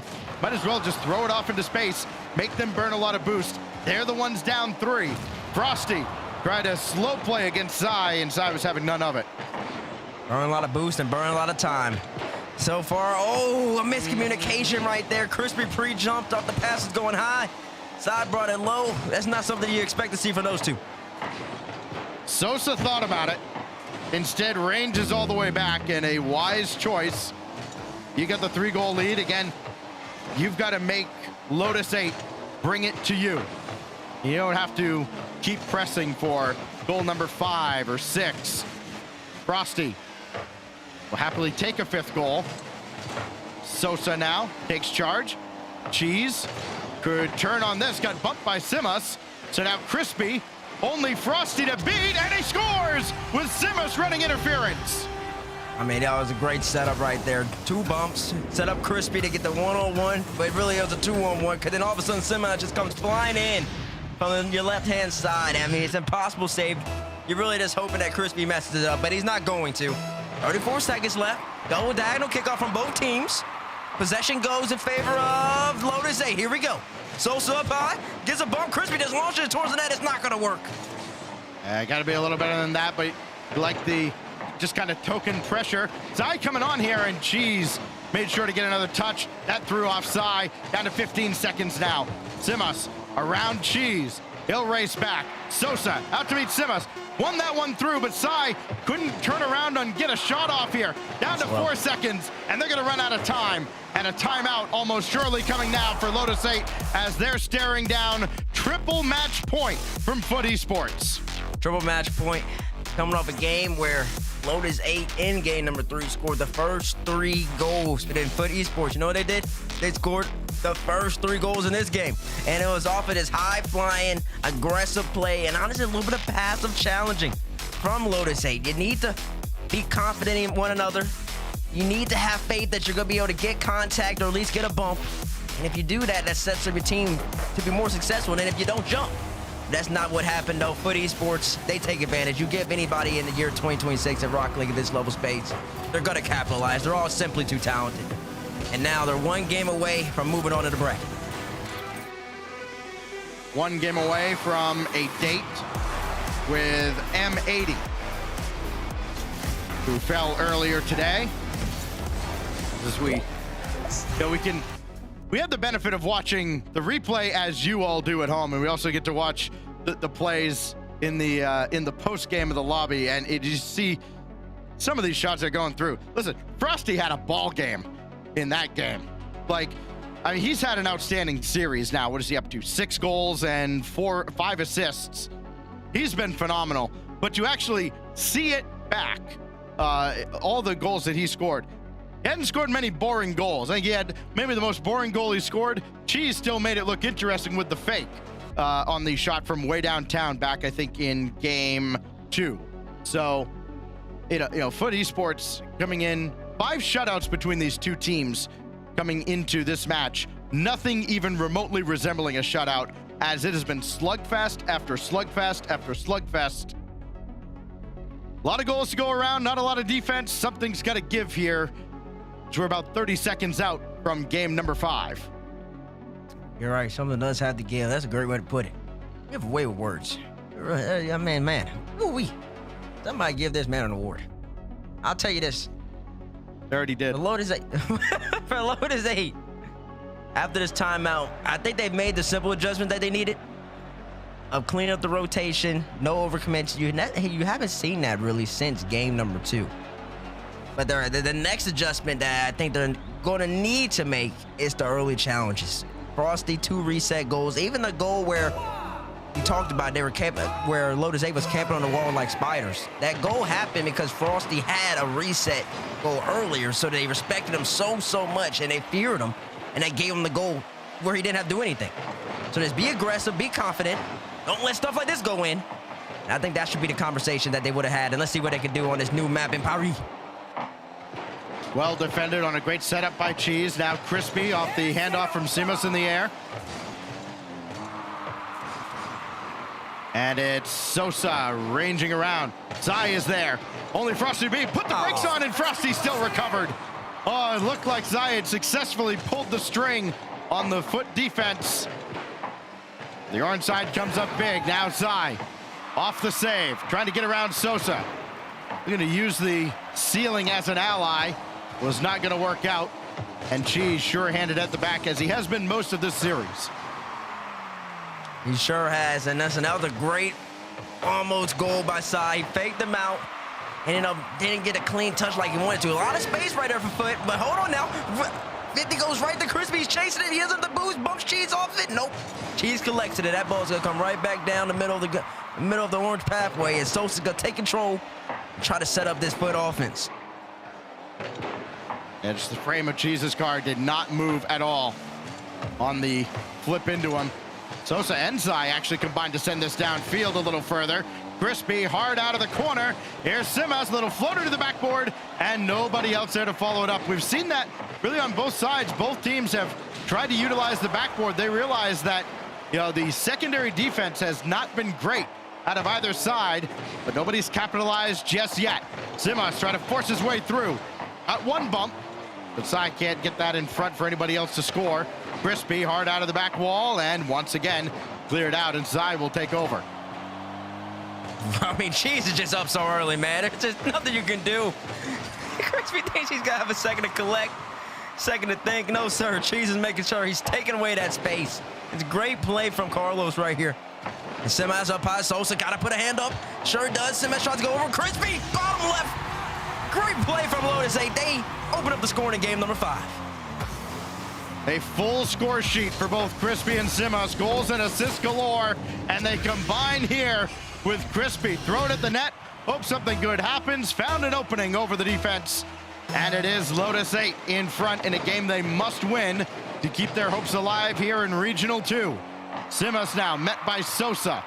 And again, you've mentioned, Bates, the importance of the early challenge. Sai. Shot easily blocked away by Cheese.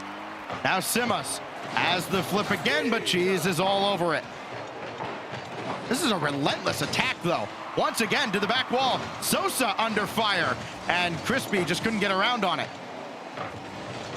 They're so aggressive right now. Very calming, corp-like, where they're just keeping the pressure on, not giving FUT any time to think, time to breathe, time to react. Just keep the pressure going. The chances will open up because of that.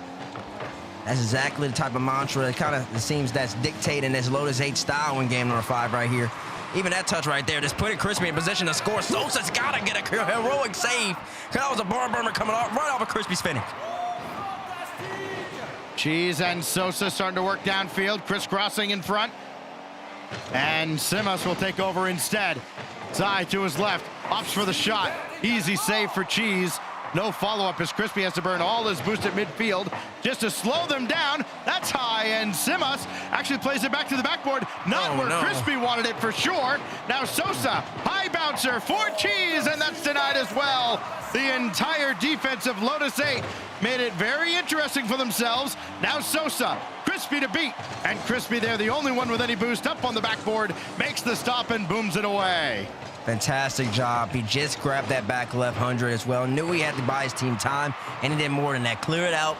That's a full maximization of 100 boost. Took away that foot pressure right there. Oh, great pass by Sai. Crispy with a 50-50, and Sai finishes up.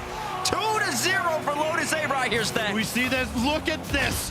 What a pass. Getting the flip reset on the ball to the corner. Deserved the assist. Even better to get the goal in the end. Final minute and a well-earned 2-goal lead for Lotus 8. Fantastic one right here. Cheese tries to make it happen. And now FUT Esports, they're 1 game away from putting this thing away. They still are. But they got 2 goals at least to tie it up, 3 to win it. And they're going to have to make something happen quickly right here, because so far in this game, it's been all Lotus 8. 11 shots to their name, 6 shots in FUT's way.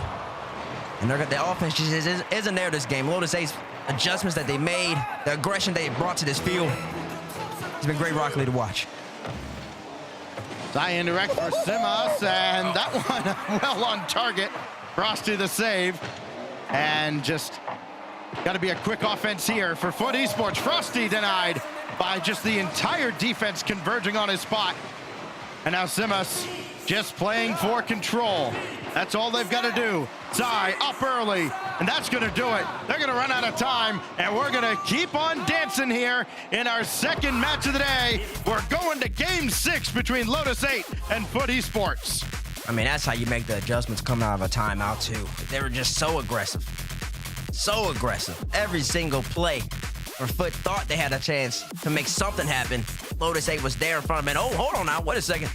Does TO mean timeout? I think it does. FUT Esports is using their timeout quickly right here. They don't want to see Champions Field. They want to put this one away on Neo Tokyo.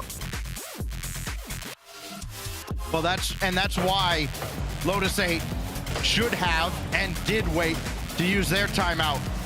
They realized that any amount of turnaround in this series was going to put the pressure on FUT Esports. And while FUT did answer with authority in Game 4, Lotus gets their timeout, and they come back with, what did I say going into this game, Bates?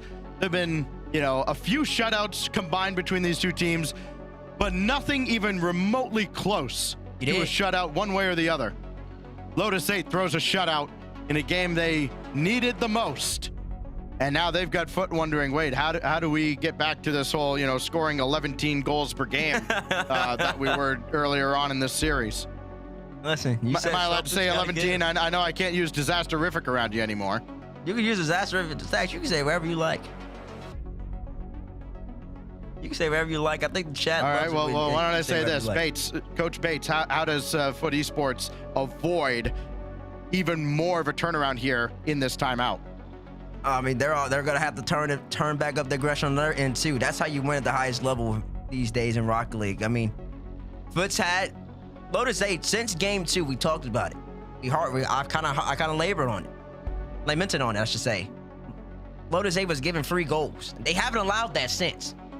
FUT in game number 4 worked for their goals. It was Frosty, couple reset goals, couple demos, and they kept on opening up. In game 5, there was none of that. But Lotus 8 didn't give them a chance to even set that up, because Lotus 8 was just aggressive. They were on top of them the whole entire game. So your FUT, you got to respond. You have to match that aggression with your own. You have to make your own chances happen. And if they can do that, they have a chance. And then at that point, with these two teams facing each other, I think it's a 50-50 game. It's anybody's game. It just comes down to who makes the plays. But if you don't, if you sit back and you're hoping that you're going to get a kickoff goal, you're hoping that Lotus 8 is going to regress back to game 1, game 2 Lotus 8 by giving you freebies, that doesn't seem likely to be the case. So FUT got to make the plays happen. Get Frosty up in the sky. Put Cheese on the backboard and create some havoc. And let's see what they can do. Frosty will take over as we start on Neo Tokyo. Game 6, another must-win for Lotus 8 off of FUT Esports timeout. No timeouts remaining for either side now. Champions Field waits on the horizon as Sai will clear that one from the back wall. Got the demo on Cheese coming up. And now Simas very calmly from the side.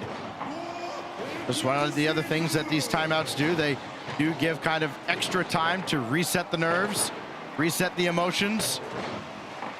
Sai, good win out of the corner. Crispy delaying even more to keep the ball out of a scoreable position. Now they got to reset though. Everybody's got to get boost. Simas burned all of his to cut out that attack, and Sosa making sure he doesn't get starved out. Ate a demo for his efforts, and Frosty will just have that one away. He got demo, but he got what he wanted to clear out. That was about, I would say a millisecond, maybe. Millisecond, couldn't be much more.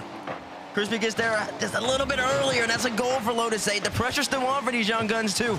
Simas clean beat, Sai up high. Simas looking for bumps on the back wall. They gotta respect it, drop down. Where's the third? Crispy doesn't commit, and that's the difference. Crispy doesn't commit right there. Didn't have any boost. He played it more passive. We'll see if that comes back to bite him. No boost at all on that defensive exchange there for FUT Esports, but nobody could get the physical pressure. Cheese up high, easily sent off by Simas. Lotus 8, they've had FUT in some compromising positions here early on in game 6, but still have not scored. They're gonna get one on the other side instead. They just about sent the house, and Cheese will slip one by. Crispy gets beat out of the midfield. Great speed right there, and then once again, you get that 1v2, that 2v1 setup. These teams at this level, man, they're just so clinical. They're gonna score that majority of the time, and they do right there. FUT opens up the scoring, like you said, Stacks. And now it's on Lotus 8. They gotta end up putting the ball back in the back of the net if they want to keep on extending the series. Keep an eye on tendencies as well. Oh, Sai! Flip reset, almost forced that one home. They beat Sai by going in behind on the shot as Simas, his drive sent away by Cheese. Sai comes up completely empty, so Crispy has to try and dump it back in. But they seem to continuously try to score in behind that one defender on the near post. And it's worked a couple times for them. Keep an eye on that as the series goes on, however much is left of it. Simas now has that ball blocked aside.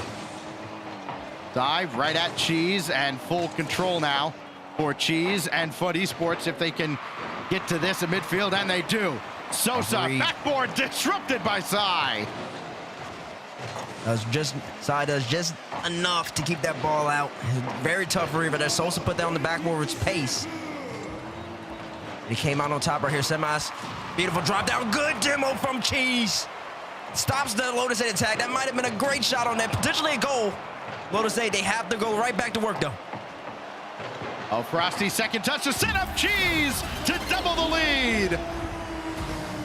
I mean, that's just beautiful play by Cheese. He gets the demo on one end. Frosty, he gets a great assist, great 2 touches, and Cheese comes all the way back around. That is, in my estimation, a 2-goal swing. The side was in a great spot to probably slot it top right. If a player his caliber, he probably would have done that too. Cheese demos, he comes all the way back around, grabs 100 boost, gets right back into the play, helps out Frosty to put it away. And now Lotus 8. 2 goals away from getting just absolutely beating this Neo Tokyo match. They're gonna have to step it up. Well, they've come close to erasing multi-goal deficits late in games, but close is not good enough. Gotta have it here on their 3rd attempt. Frosty, nobody able to even contest, and the lead now 3 for FUT Esports. Make it 3 goals away. Lotus 8, the defense is not there. Cheese just starts it up. Great flick, low boost. Frosty up high early. And now, Stacks, you heard it. You said it. Something's got to give. In game 5, it gave. Lotus 8, they held this FUT offense to 0 goals, and then after the timeout, FUT has now got 3 to their name, and now they're trying to actually pitch a shutout in their own regard. Lotus 8 still have yet to score. Adam Baguette, timeout buff. Here we go. Crispy in the air, got one back, and here they come again. Man, y'all have a great gig, man. I say they haven't scored yet, and they scored. This is beautiful, right? This is beautiful. It's like y'all control the strings. Where's the script at? Shout out Gibbs. Shout out Gibbs. 3-1. Big goal right there for Lotus 8. They're going to need 2 more. So as we see it, they've been down 1-4 multiple times. They've never been down 0-3. Double diagonal kickoff again.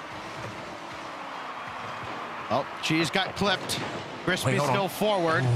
That boost isn't going to spawn for him, though, and that's a tough break. But now, Crispy over to Zai. Now Simas. Nobody there for the Frosty comes in from the heavens and makes the save. Zai has to get up very quick. Crispy, Zai, forward, denied. Cheese does it this time. Now 30 seconds. Simas has that taken away. Pass coming. Crispy over to Zai, and that one's forced through. And the Cardiac Kids are at it again with 25 to go. You're joking. Look at Crispy right here. He lands and just, he drifts. He drifts. He kept his momentum going with the drift. He hits the absolute dunk. 25 seconds left. Lotus 8. Double diagonal kickoff again coming from him. They end up beating out Frosty. Oh, Frosty. Wait, it's a poor touch. It's empty. No, it's not empty. It's not empty. I thought it was. It was for a moment. It quickly closed up. Sosa to the skies to cut that play out before it could develop. Simas around Sosa. Got around Cheese as well. Everybody's going to recover. 4 seconds left. Frosty playing close to the vest. Zai's got to get to this. We'll have the benefit of the wall, but that's it. And Simas couldn't get there in time. And FUT Esports hang on. But boy, did Lotus 8 make it interesting 3 times. And all 3 times, FUT closes the door at the last. They sure do. They end up holding on in 3 games like this that calm the Cardiac Kids. Listen, they have my heart pumping. I think the net was empty on that play, on that end play, though. They just took a little too long. It was empty in the sense that they had about a second or 2 where they just had to put it on target. And they did it, and they just slowed down. It was a great attempt, though, from them. And that's an absolute doozy of a series, I will say this. I mean, so many goals, so many late game comeback attempts by this Lotus 8 squad, and they should be holding their heads up high, man, because they were exciting to watch. A lot of offense, and if you're FUT, man, I mean, you beat a team that really just kept digging deep, got a lot of grit, and FUT just kept on holding on to just finishing the job off, and they'll keep on moving along. You said they play who? M80? Yeah, they will play M80 tomorrow when we reconvene. But first, we've got more to go here. Dignitas and SSG are next as the RLCS rolls on.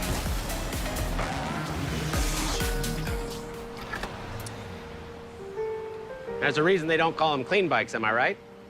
Yeah. Because it's dirt bike. Gas stations.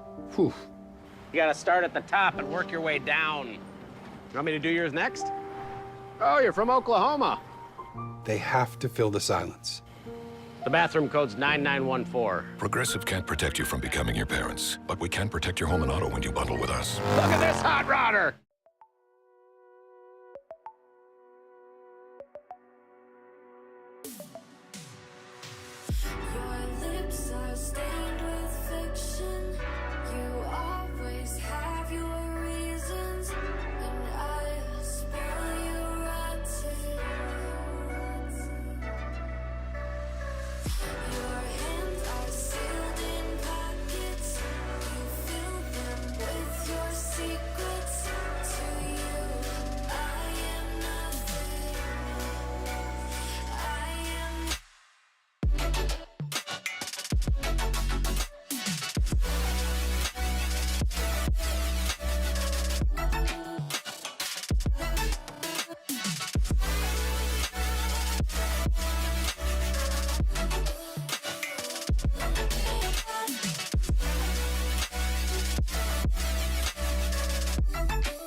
but baby, I found you instead.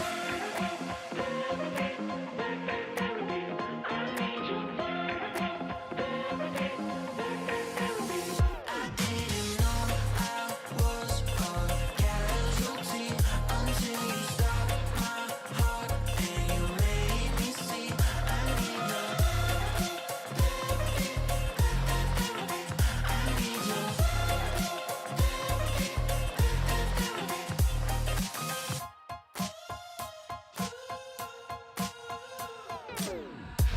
I think I need to confess. Saw you in that red dress. I can't seem to understand how you got all that finesse. Still been running in circles inside my head.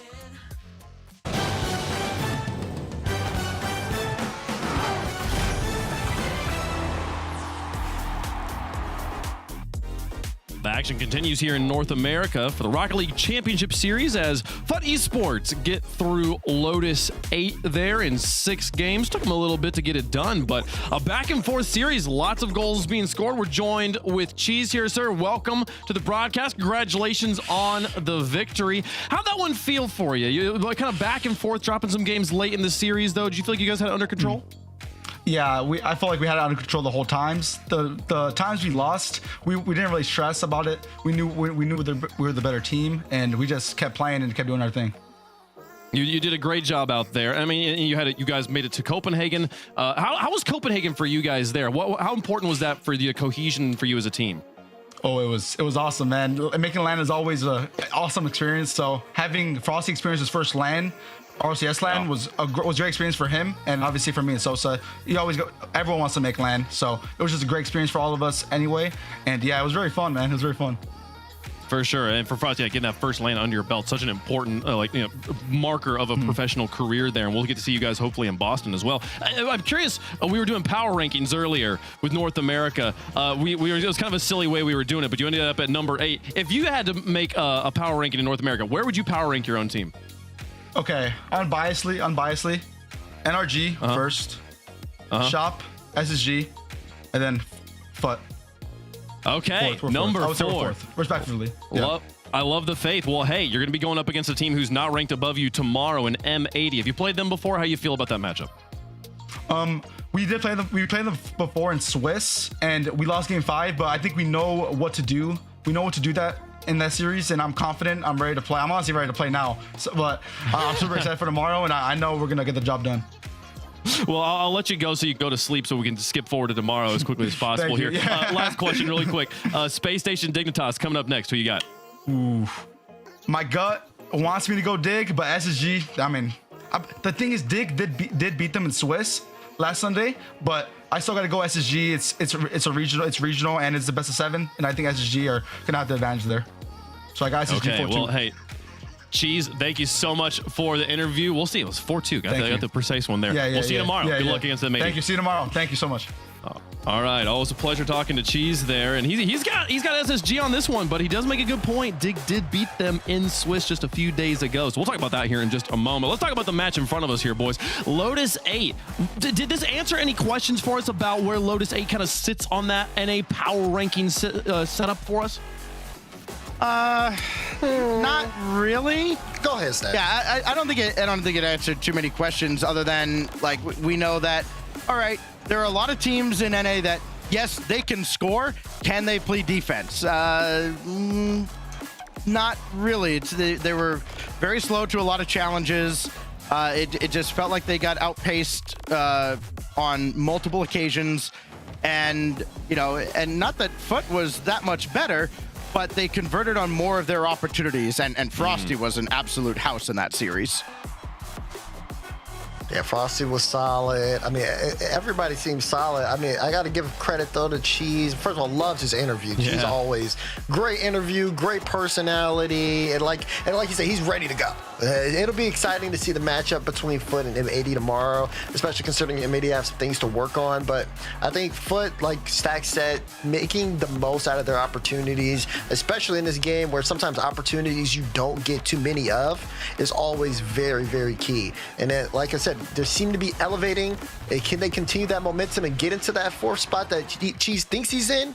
I want to see it. I think you know you're pointing out like M80's got some stuff to work through, and they do have a matchup against M80 first thing tomorrow. If they win that, they are top 4 for the event. So hey, that might be where we're going to be seeing FUT at power ranked, not just power ranked, but like actually mathematically ranked by points as well before the end of the weekend. So we'll see, folks. Don't forget to get your tickets for Boston. The URL just popped up on the screen there. You get a free Rocket Pass. You also get a title in game, the Boston Major attendee title for showing up and cheering on the boys and the people in Boston. Should be a great weekend of Rocket League. Here's how North America is panning out so far. Redacted waits in the semifinals for the results of the winner of the quarterfinal behind them. We got to put some teams into that quarterfinal, so let's start getting into our next few matches here. NRG versus Shopify Rebellion will be the final match of the day. Loser of that drops to the quarterfinal. Winner drops to the other side of the bracket, mirroring Redacted there.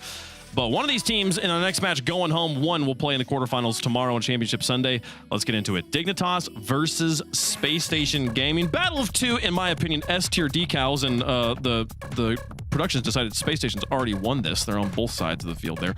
Dignitas, though, bringing in Bora. This is the big story of the weekend for me right now, Stacks. A brand new player, very little experience at this level of play, has made his way through to playoff Saturday. And this has kind of been a theme for Dignitas, too. It's not the first time that this organization has kind of taken a flyer on a player that, you know, is unproven and given them a chance to show what they can do. So, yeah, big spot for Bora. I think he performed exceptionally well yesterday. And now we kind of get the real trial by fire, right? Because, you know, I'm a big fan of the Space Station squad. This is a serious test for Dignitas. And you want to talk about answering questions from that last series? This series is going to answer a lot of questions about where this Dignitas team really stands on the food chain in NA. Well, I mean, I agree. Daz, what do you do with the Swiss result? They played in 5 in round 2. Space Station losing to Dignitas in 4 games. Didn't even go to Champions Field. How is that an important result given that was in Swiss? A bit, because you know Dignitas can compete with SSG. The thing though about SSG is that they're going to do their prep work and they're going to make sure they come on the next matchup as strong as ever. So I think that for SSG, the expectation is, okay, yes, you're taking a loss to this team, but if you're one of those top teams in North America, you're going to take the loss, learn from it, and we're going to see what you learn from it here on the field. So, I mean, SSG, obviously we know what they can do. They've looked decent this weekend. Again, they had that loss to NRG, but it didn't really affect them too much. But how is it going to work with them starting this far here in the bracket? How far will they go? I mean, it starts here. Well, chat, let us know who you think is going to win in the progressive fan vote. We'll make our picks up here on the desk as well. And yeah, I mean, Stacks, for me, this match does come down to Bora and how is he solidifying every single match that he plays with this team. We're going to see him get more comfortable. And yesterday in the day 1 on the group stages, we saw some fantastic looks from him on offense, solo plays from him by himself. You can see why they picked him up, but can he deliver that now that the lights are the brightest they've ever been for him? Yeah, that is the question. If he does, then yeah, then I would back Dignitas. I don't see Space Station dropping this particular series. But you heard Cheese talk about it too. It feels like a coin flip between these two. You saw what happened in the Swiss, but just in my heart of hearts, I look at a player as talented as Diaz is. I look at how hungry Chronic has been as part of this SSG roster. I got Space Station here, but like I said, it could be a coin flip. Cheese said 6. I think it goes the distance. Oh, the distance. That's pretty impressive. I mean, looking at the way Dignitas have been playing, especially yesterday, I think they played Rebellion that first matchup. Them and Rebellion kind of look similar in the S of like a good solo play potential. Evo's really fast on the ball. Bora has looked really solid individually on the ball as well. I think for me, I'm going to go SSG here, though. I do think that they're going to be ready for that task, and I don't think it'll be as close. I'm probably giving it like 5 here, but I'm going SSG. They did take down SSG yesterday, but they then lost to Redacted and to Lotus 8 Esports in the next 2 rounds. Both of those matches going to 5 games, so it's a very, very strong roster here for Dignitas, but can they actually finish it off, especially in a longer series now that we're in best of 7s here? I think history says it'll be Space Station, but what an upset it would be, and what a next chapter in Bora's story if he were able to get the win here and continue on in NA Open number 2. We got Space Station on the desk. You've got got Space Station in chat. Let's see if they can prove us right, or do Dignitas bring out the flashy colors and get some points here, get that upset, and punch their ticket to Championship Sunday here for North America #2. Pink and blue on one side, yellow and black on the other, folks. Two storied organizations in Rocket League clashing yet again. It's Dignitas versus Space Station. Lots of shades of yellow in the team colors as blue versus orange here on the pitch to get started. Dignitas versus Space Station. Bates, how do you mark both of these teams? These two teams are high-powered. They have all the mechanics in the world, and they're really going to be out here to perform. I do think the addition of Bora for this Dig squad in place of Aqua has really elevated them to a whole nother level. And I mean, the results have already shown that. Evo trying to really pull up all the stops early, but in talking about this Dig squad, man, they've already been in his SSG squad. They did it a week ago in Swiss. I know we're in bracket time. I know it's Saturday. But listen, the fact that they could get the job done then bodes well, should give them the confidence to really contend against this SSG squad that started off the year hot. 5UP and Evo, they're kind of North American cast-offs. They've both kind of made their way around a couple of different rosters, and they'll start scoring first here. Evo, he's been around a lot of teams in his journey through the RLC. Yes, he picks up the first goal here for Dig. Listen, I love watching Evo play. He really is one of the most smooth players in the game, and I mean that wholeheartedly. The talk around the scene, talk around his NA pros, that Evo just moves so well. His mechanics are basically flawless. He just has to put it all together. He has yet to do that. Maybe on this Dig iteration, he's going to be able to bring it and really show the world that he is a class player. SSG, on the other hand, though, I mean, Chronic leaving first killer for the first time in 2 years. They've already performed. The Chronic going for a little bit of a plan B right there. They're going to really try to show that they have the stuff to really prove what it takes and show really the world that, hey, we're the top 2 team and they maybe even still the best. And all I'm saying is Chronic has the main character title out, and now he's bringing the pogo sticks out. I'm be a little worried, but Dignitas don't really seem to be too scared about it. Threatening a second goal, thanks to a 50 and an attempted bump. Bora set it up. Evo shot right into Diaz. He didn't have any boost. 5UP will delay. Diaz in a little bit of trouble. Bora deletes one, and Evo didn't test Diaz enough there, who continued to hold the back line with 0 boost. Yeah, I expect Evo to be able to shoot down a little bit more efficiently right there. Kept it way too simple. Counterattack coming. Oh, whoa, no! Oh. That's not something you expect to see, Jorks. Yeah, wait, why is this one just in? Reveal gets the catch. 5UP. He gives a bit of an angle there, and you can see Reveal knows he's got him beat. Maybe 5UP thinks that, you know, his teammate's going to come in on the blind side challenge there, get there in time, but as soon as Reveal sees that he's got you beat to the corner, he releases that ball too long for a defender to get there. Space Station find a way to respond off a real simple flick. A real simple flick. We saw a lot of that in last series where, at least at the beginning, where Lotus 8, they were just giving too many easy chances. FUT really didn't have to work for him, and I can't really say SSG worked for that one. Because his Dig squad has had the pressure, but I mean, you give players at this level, it's an easy catch, keep it on top of the hood, simple flick. You're going to put yourself in a bad spot. 5UP, great save right there to keep SSG from scoring their second. Chronic buying a little bit of time, maybe even creating an opportunity. Diaz had to adjust. He gets the midfield boost as well. Off the ceiling, Bora right there, gets dunked. Rebound taken away. That was Evo on the defense. 5UP's getting harassed in the back of the net. Reveal. Fake that touch to the backboard, got a 50 to Chronic, fakes the touch, but can't get around it. Third man was playing back, no midfield boost available. Diaz will hold the ball. Chronic gets the left side boost, and Space Station keep on attacking. Keep on attacking, but 5UP just got the 100 boost, and that means the ball's going out. Big early jump by him to try to bring the ball even more possession. Evo on his hood, and here he comes, the young man. He's absolutely bumped out by Reveal. I expect a little more from him right there. It looked promising for a second there, Drover. Don't laugh at me. I'm not laughing. It's just, you know, I was also expecting maybe something a little bit, but that's maybe the game plan there. You can't get the ball, you bump the car. Less than 2 minutes to go. Bora denied on his attempt there on the midfield line. Dignitas get a little bit of room to breathe, but still actually trying to find control of this ball. They get it here with 5UP. Thanks to the dump off from Evo. 5UP staying on the ball. Bora was playing a bit deep on the second. Had to have a little bit of faith. He's got it back across. Evo lurking forward.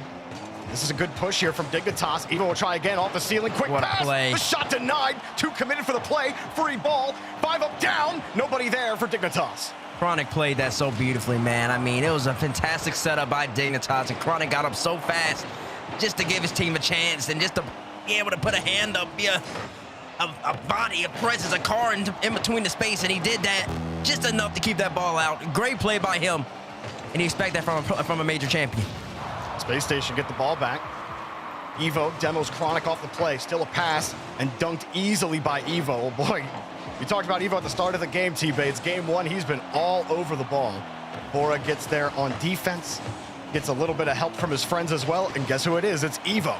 Stopping the midfield challenge. They run into each other, and another clear here for Space Station near the end of regulation. Oh, Evo gets bumped by 5 up right there. He just stole the SSG corner boost.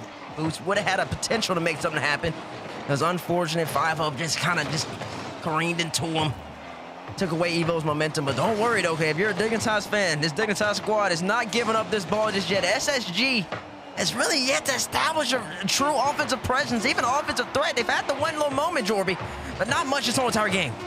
10 shots to the 7 from Dignitas and almost an 8th, but no touch comes. Evo does get credited for a shot, but Chronic was right there. Space Station looking for a clear, and we got overtime in game 1. Yeah, listen, Chronic, he's saving SSG. That's 2 times where he has just been the last man standing, the last man back to make something happen in order to stop this Dignitas attack from putting a goal into the back of the net and putting SSG in a bad spot. And he's done it 2 times. Looking at Diaz and Reveal to do everything on the offensive end. Evo demoed. Bora, decent 50 for 5 up. Chronic has to avoid a bump just to get to that 50. Reveal loses the touch to Evo. Evo still 22, caught it on the reset stall. No, I think he just turned his car, but it looks so clean it almost looked like one. Ooh. Bora gets a beautiful touch to Evo! Bora sets up a beauty! This Dignitas squad they're looking nice right here. Bora, beautiful pop pad. Chronic, he saved him 2 times. He needs Reveal and Diaz. Somebody's got to jump stop Evo. Evo came through, swept through the back line, stole the 100 boost, turned right back up. The aggression from this Dignitas squad in game 1, Jorby. They're coming to play. Absolutely, and Evo getting the top MVP honors. 2 goals off of 6 shots. And honestly, a whole lot of midfield pressure release.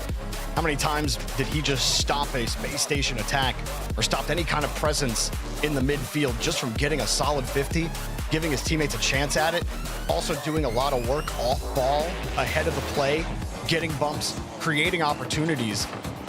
So game 1, Evo absolutely deserves that MVP honor. And, you just wait, bide time, and Bora will just set you up beautifully. 2 assists in the game from him. That's right, man. And listen, your SSG, they ended up having a lot of shots, actually. I think they ended up with like 9 or 10, maybe. I don't know when those shots happened. I don't really necessarily remember them shooting. But yeah, apparently they had the pressure at some point or another, unless they were just had a couple clears made from the midfield, a couple pop flies just to test the Dignitas defense. But SSG, I do kind of expect them to rebound in this game number 2. Try to really speed it up. Potentially some more demos. Creating a little bit more havoc, because that game in particular, check the ball chasing later on, the heat map's going to show. The ball was in the orange half, and that means that Dignitas was in control. And if you're a Dig fan, you want that. But SSG, you don't like it. When these teams met in the group stage last weekend in Swiss, it was 3-1 Dignitas. Des talked about it a little bit. 3-1, you think, okay, longer format, what can you do? But I feel like we reserve that for teams that force a 5th game, win that 5th game in OT. 3-1 is almost a statement that we just might be better than you, even if it is in Swiss. And I think that first game might have been telling. So Space Station in the hot seat to try to respond after what Evo was able to do here in the first game.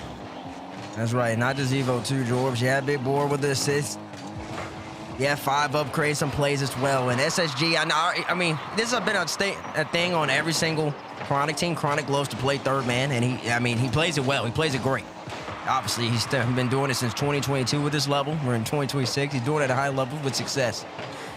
But I just feel like when his SSG team is the best, even when the old Chronic teams, the older iteration we used to play first killer on Gen G and the likes, they were the best. They're in their best form. Chronic was more aggressive. When he sits back there hoping that the other team's going to make mistakes or hoping that his team's going to make plays. It really puts his team in a bind. So expecting SSG to get Chronic more involved in offense and otherwise they do not. More of this is going to happen. Bora, he just hops right over Diaz, avoids the bump on him. 0 boost, 50 on reveal. He just beat 2 fully boosted defenders and set up an easy open net for 5 up to shoot at. Bora getting it done. That's a heavy 88 points from him on that play. I like the way you said that, heavy. Nah. I felt the weight, didn't you? I guess I did. You talk about Bora, he's played 12 games so far just in the online RLCS. 55% goal participation. Not a lot of it really stands out as wow stats to you. He's got 0.7 goals per game. He's about half an assist per game in the 12 games that he's played. You know, you're not like at the top of your team in any respect, but you are producing. You are in the rotation and you're creating value for your team, and we're seeing that on the pitch as well. It passes the eye test. Sure does pass the eye test. I bet on this camera, he just did a complete sweep through for that last about 20 seconds. And honestly, he opened up the net, but 5 up was too far back. Evo didn't have enough boost to put it on frame. This Dignitas squad, Bora with yet another demo. You can just stick on the Bora cam. He's just out here hunting, creating havoc, and really just setting up his team to be successful. Oh, Diaz ran into Chronic's touch. And that's a huge save. Bora got the touch. He wants to keep it going, but it kind of shimmied off his car, and he only had 8 boosts. No play. Space Station quick counter, but Bora's demoing on the back line. Chronic is forced to buy time. Or another off-ball bump. This is a great perspective. You need to get a Bora cam on the stream. I'm telling you, this man's going Mach 90 everywhere around the field. Jeez. Evo, good bump. 5-0 pops it up high, and Bora just waiting, lurking for the Diaz to reveal pass, and respects him too. Gets a clean clear. Yep, has to be expected. And right now, you're starting to see from SSG, though, Chronic on offense, making plays happen. That's what I'm talking about. When you got Chronic coming up, making things happen, it puts any team that Chronic is on in a great place to be successful. You know, Bates, you're making a great point, because everyone recognizes when the bassist is gone. No one cares about the bassist, though. Chronic, he wants to be the front man, and he looks great being the front man. Space Station get a huge goal. The only other goal that they got was Reveal's simple flick. Since then, it's been tough, and it comes off of a great Chronic setup, almost goal himself. Diaz looking for Chronic downfield, just grabbed the midfield boost. Nobody's getting there. Evo had to time that just right, and he found a way to get the save, but they're still in some trouble. Reveal grabbed it off the ceiling, no power on his reset.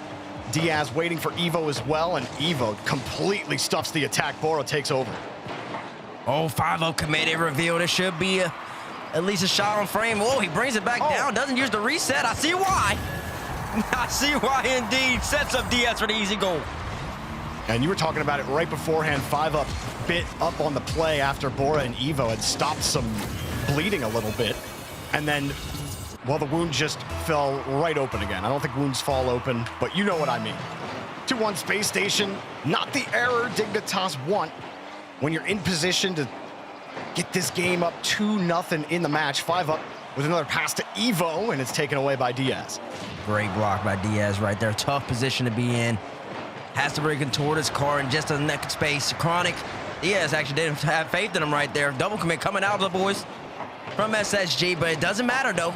He ended up clearing the ball away regardless. And as we approach the 1-minute mark left in game number 2, Dignitas is down by 1, up 1-0 in the series. They're trying to see if they can tie it up, potentially steal this game from SSG.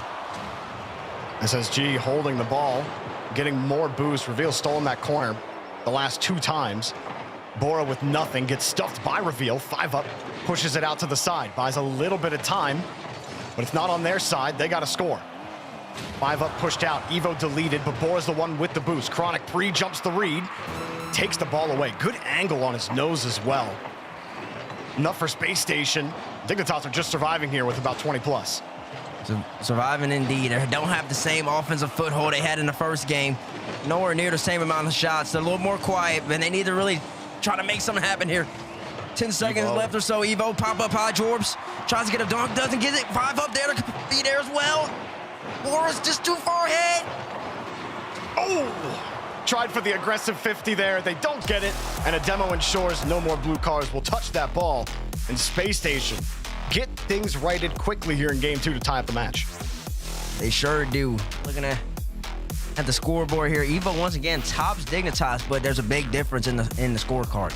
In game number 1, he had 6 shots to his name. I think 2 goals as well. This game, he has 0 shots. No shots come from Evo. Last game, I think as a unit, they had 12 or 13 or so. This game, they have 4. Well, SSG, on the other hand, Reveal gets way more involved. 7 shots to his name. Chronic with 4. And just in general, Chronic just played more up. On both goals, Chronic made it happen. Put his team to be in a successful spot, and that's exactly what you need from this SSG team. Yeah, Chronic getting that huge assist, almost a goal that Reveal was able to put in. And like you said, that's exactly where they want to be. And you know what's funny, Bates, is throughout the online RLCS, again, this isn't counting Copenhagen, but Chronic and Reveal are 4th and 8th respectively in score per game. And neither or both are under 2 saves a game, it looks like. So they're not pumping up those numbers by getting a ton of saves every game. No, Chronic sits at number 4. And so he is creating a lot of those opportunities, whether it be a goal or an assist for his team, and Reveal's usually the one cleaning those up. So that's exactly what we ended up seeing here in that game 2 from Space Station, where anything Chronic can't do on that front on ball, Reveal's there to finish, keep Space Station in it. Going into game number 3 right here. Series tied up 1 apiece. Both teams trying to just show that I'm a little bit better than you are today.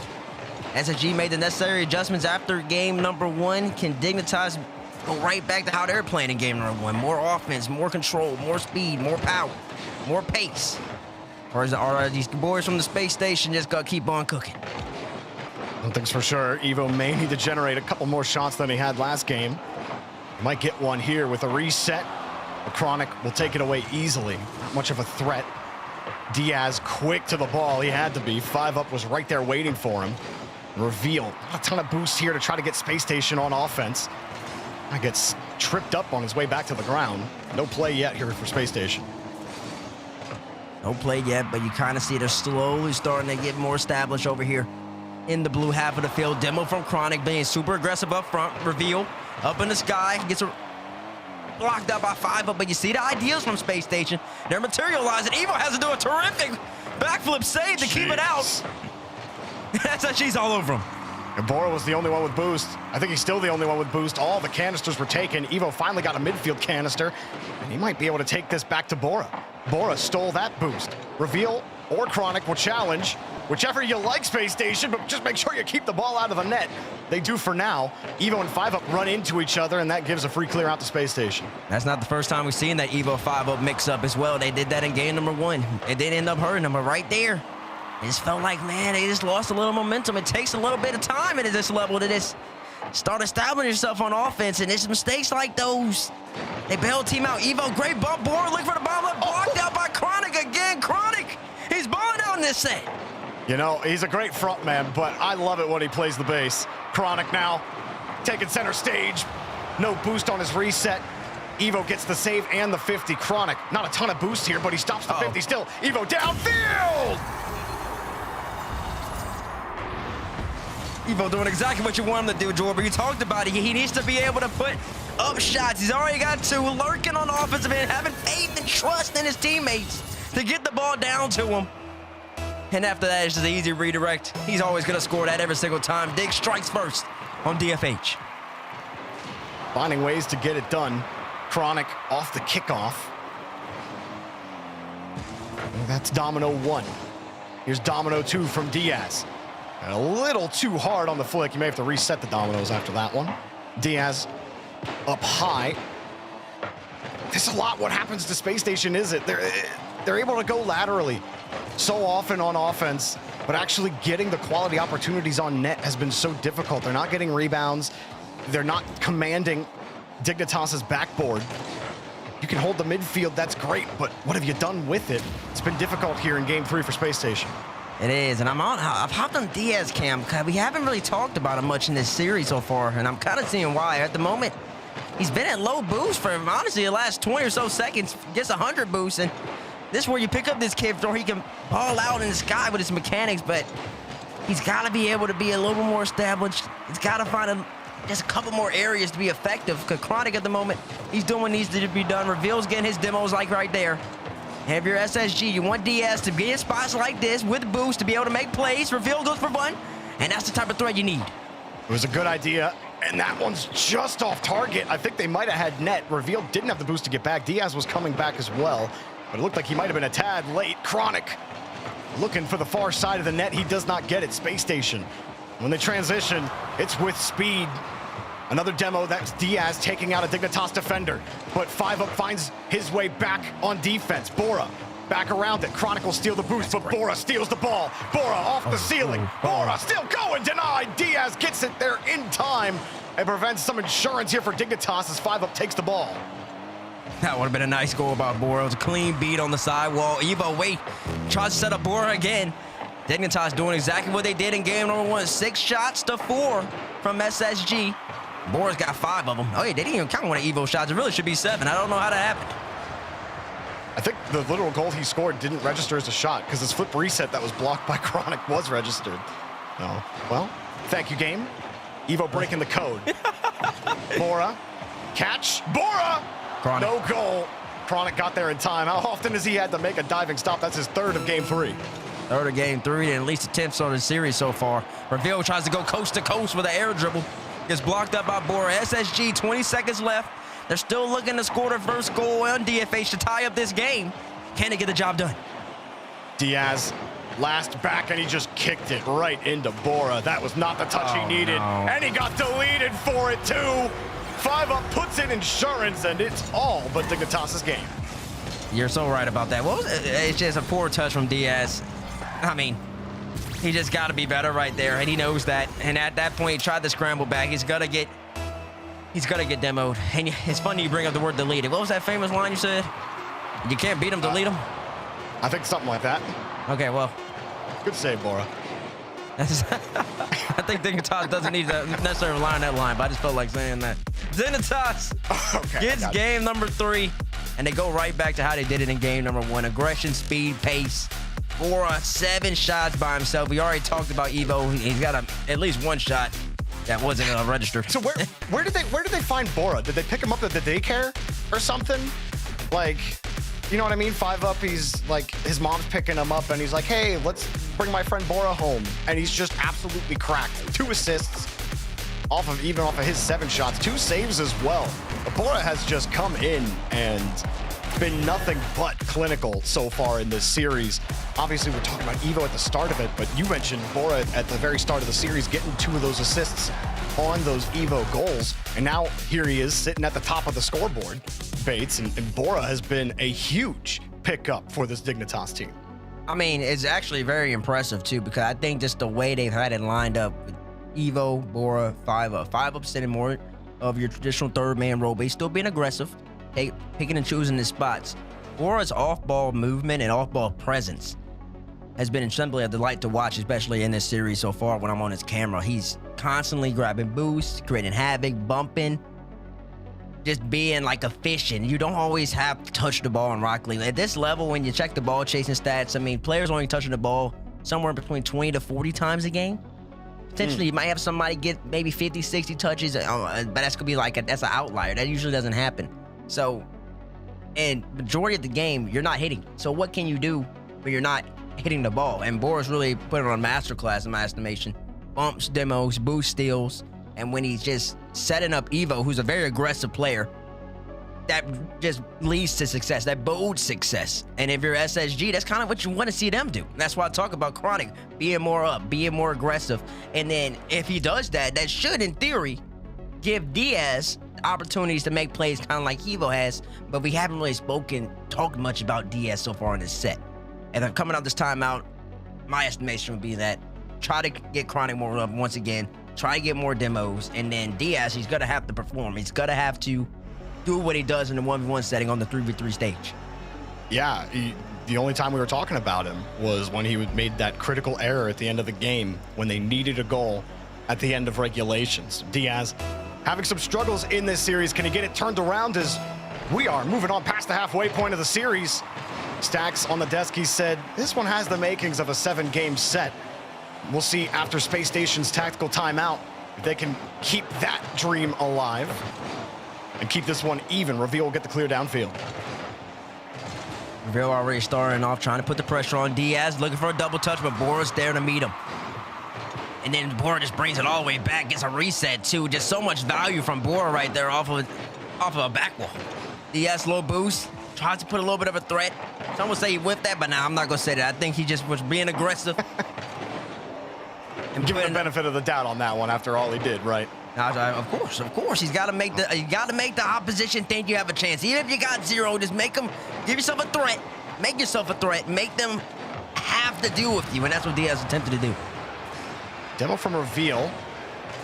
Again, the corner. Where do you go with the ball? Bora's right there. Diaz was up for it. All he could really hope for was a 50 back down to his teammate. The boost spawns on Reveal at the midfield line. Bora forced him to work for the possession. He does get it. They tried to shade the approach there. It did not work. Chronic comes down to buy time. Trying to get Diaz involved. Diaz comes across. Reveal can't quite get the touch, and Bora's just first to the rock every time. He is first to the rock, and they've just been so consistent, Dignitas have. But in saying that, SSG, they've had the pressure so far in this game. No shots registered on the whole entire game so far. But if you had to say, SSG's been more on the offensive end. How is that a shot? Don't worry about it. That registered as a shot. That's the coding. Listen, it's a beautifully coded game. We don't ask questions. We just move on. Bora moves across. Ooh. And yeah, it wasn't as risky as it might have felt as it comes across. You might squeeze a little bit when you see that ball slowly roll and all the defenders are on one side of the net. Space Station take care of it though. They get the clear downfield. Dignitas happy to just slap it right back at them. 5 up. Loses that touch to Reveal, but somebody's always there. In the Dignitas defensive layers, they get another clear out, and it's Chronic forced to try to make something out of nothing here. Tries it himself, 5 up, punches it out. Now, the SSG's attacks, they're just too predictable. They're too straight, too linear. There's not enough movement and not enough demos.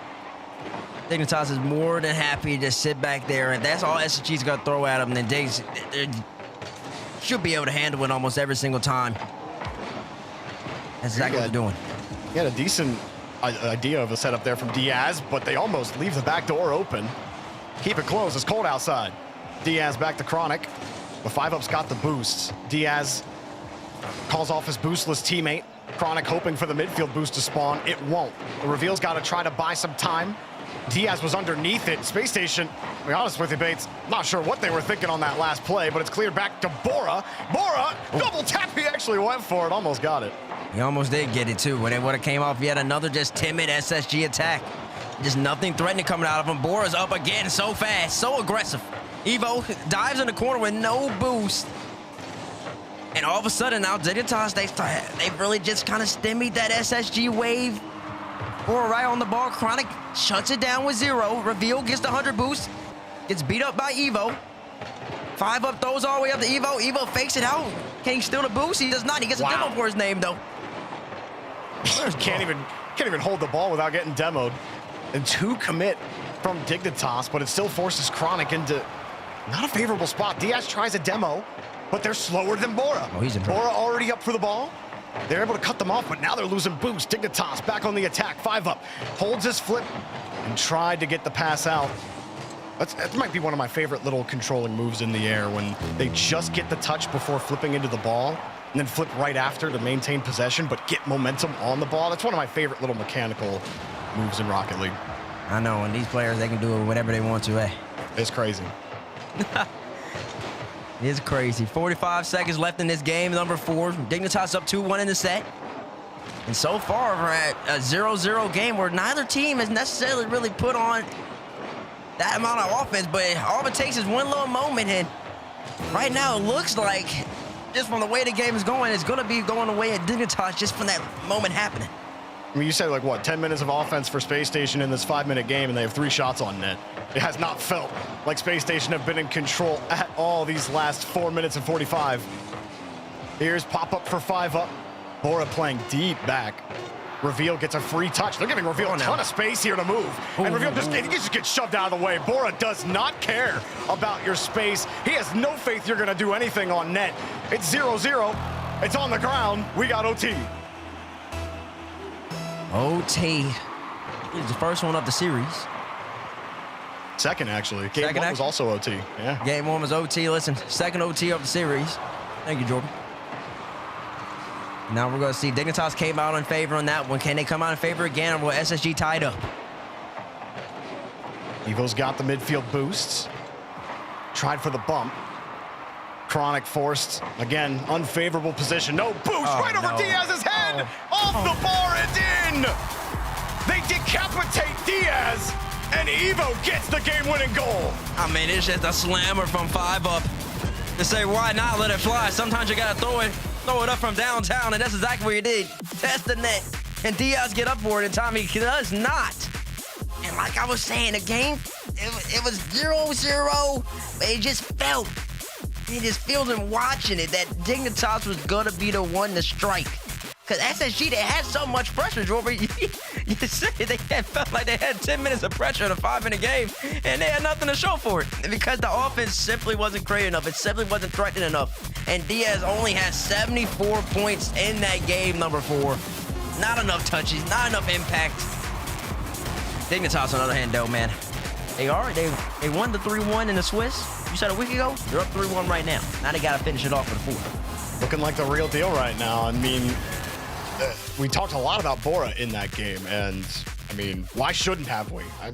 Bora, even when he was on low boost, his touch would just be perfect out to the side. Either a teammate was ready for it, or he had a layer protecting him, or he just gets a really nice 50. In Space Station, half the time they were pushing on offense, they weren't even completely winning the boost battle. They would get 2 canisters. They'd get like a mid and a corner, and then they'd lose the 50 and go on the other side of the field, and it didn't even matter. And then they had to use all their boosts to recorrect. So like you take 2 steps forward, 3 steps back, and you're getting nothing done on Space Station.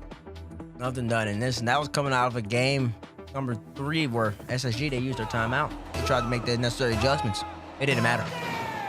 It came out flat, not enough offensive threat, and now the back's against the wall. But listen, that's always a good way to just score in these type of moments. You know, nothing's going right for you. You can't seem to score. We got all this pressure. It's not going well for me. Why not give me a kickoff goal? It's to settle the nerves, get them established on Parc des Paris, and let SSG start balling out. Let's see what they can keep it going. It was a nice kickoff to start to give Diaz a goal, his first goal of the series. There's only been 2 Space Station goals in the entire series up until this point. That was their 3rd total. Dignitas with Evo, held his flip. Trying to trip the defense up. Chronic has no boost. Evo takes it away. Reveal also has no boost. They're going to steal some more. Dignitas starving them. Oh my goodness, they're swarming them. They're swarming them. Bora for some reason has none though. Very surprising. And now you got a 2v1 opportunity. Reveal pops it up high. Chronic no boost though. They kind of gave that away. Bora off-ball presence. Just tried to be a threat. Make Diaz have to make the save. Diaz does this time around. SSG holds on to their 1-0 lead. And that last push just has me really worried for Space Station. You're able to set it up. Chronic was going for a corner boost that was never going to spawn. Diaz is way too scared to take any kind of risks as 3rd man. So he wasn't going to go. That's how every Space Station attack has felt, though. They get one cheeky kickoff goal at the start of this game. I just won't be shocked if it's their only. Dignitas, for all that we've been praising them, well, that's just in. Thank you, Caster Curse. That's hilarious. Ash is the bucket. Jorby, stop yapping. You're doing too much yapping. Let me do the yapping. You're right. I'm done. Chronic doing exactly what he does. Listen, that's a 1v1 shot. Arrow off the wall, top left corner. That's a snipe. Don't leave the net open, because Chronic's out here shooting. 2-0 for SSG. They've already scored as many goals in this game as they did in the previous 4 games combined. Hey, Jordan? So they're looking pretty good. There you go. Looking okay so far. I think I'd be more convinced if they put together a good offensive opportunity, an extended attack that actually turns into something. Obviously, you punish the mistakes that Dignitas give 100%. But the way Dignitas have been playing overall in the series, really keep relying on those types of mistakes. Hasn't been a clean game right now for Dignitas. Reveal, you got too cute with that one, buddy. He wanted a little bit of a doomsday. I think he had an opportunity to just really put down a weight and make it 3-0. and really make this game super comfortable. But so far, off the kickoff goal, 3 seconds in, SSG, that's what they needed. Something to just stimulate this Dignitas momentum. Now it's on Dignitas. We haven't seen them in this position the whole entire series. They just been... have not had to fight back from multiple goals down. It might be 3. Chronic couldn't quite sink it. Bora, nice work keeping that ball tight. Now you give 5UP a chance to move down the field. Evo's on the right side of the pitch. Ready for a pass. 5UP did it clean. He don't need no help. No help needed at all. The man from Ohio coming right down the lane like LeBron. Chronic jumps up. It's simply too late, though. Reveal maybe needs to give Chronic a little bit of help right there, potentially. I mean, force the ball high, do something. At that point, it's too easy. 5UP test the defense, test Chronic, gets the ball by him. Dignitas has scored their first time on game number 5, and now they've already got the pressure again. Chronic took the ball away. Another demo, actually double demo, Reveal and Bora do the gentleman's demo. Chronic did the evil man's demo on Evo. Evo on spawn. Evil man demo.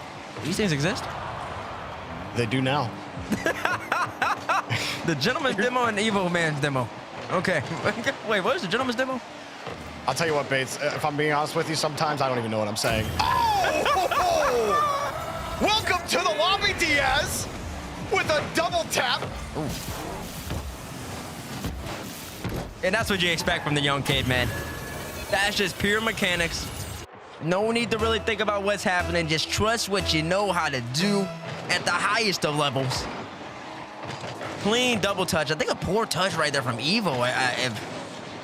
If I saw the nameplate correctly, set all that up, and then Diaz at that point, that's just routine practice. That's free play. He's gonna score that almost every single time. Now, that 5UP goal looked like it was gonna put Dignitas in position. But then Diaz talking about him needing to step up. That was his second goal of this game. That first one being that kickoff goal.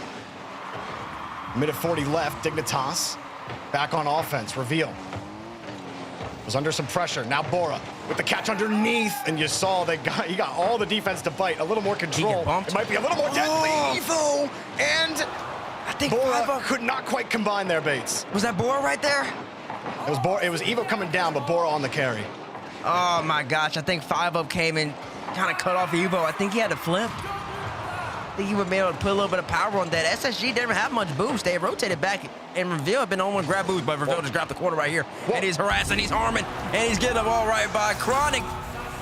Buys the time. Reveal with a perfect 100 boost grab. You see it. He went from 0 to 100, and then at that point, he's just there.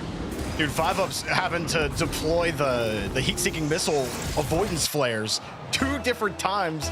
A guy coming at him at supersonic speed, just trying to get in position to make a save. It was enough to throw him off his mark. And a much-needed return to form here for Space Station. You started with a goal 3 seconds into the game. You never let go of that control, despite 5UP maybe creating something for Dignitas about halfway through the game, Bates. But you talk about Chronic as well, getting that second goal, punishing a mistake. Diaz coming alive with his double tap to get the third goal and that final goal right there. Space Station, they got a little more work to do to fight for a Game 7, but it's looking like Game 6 is on the table.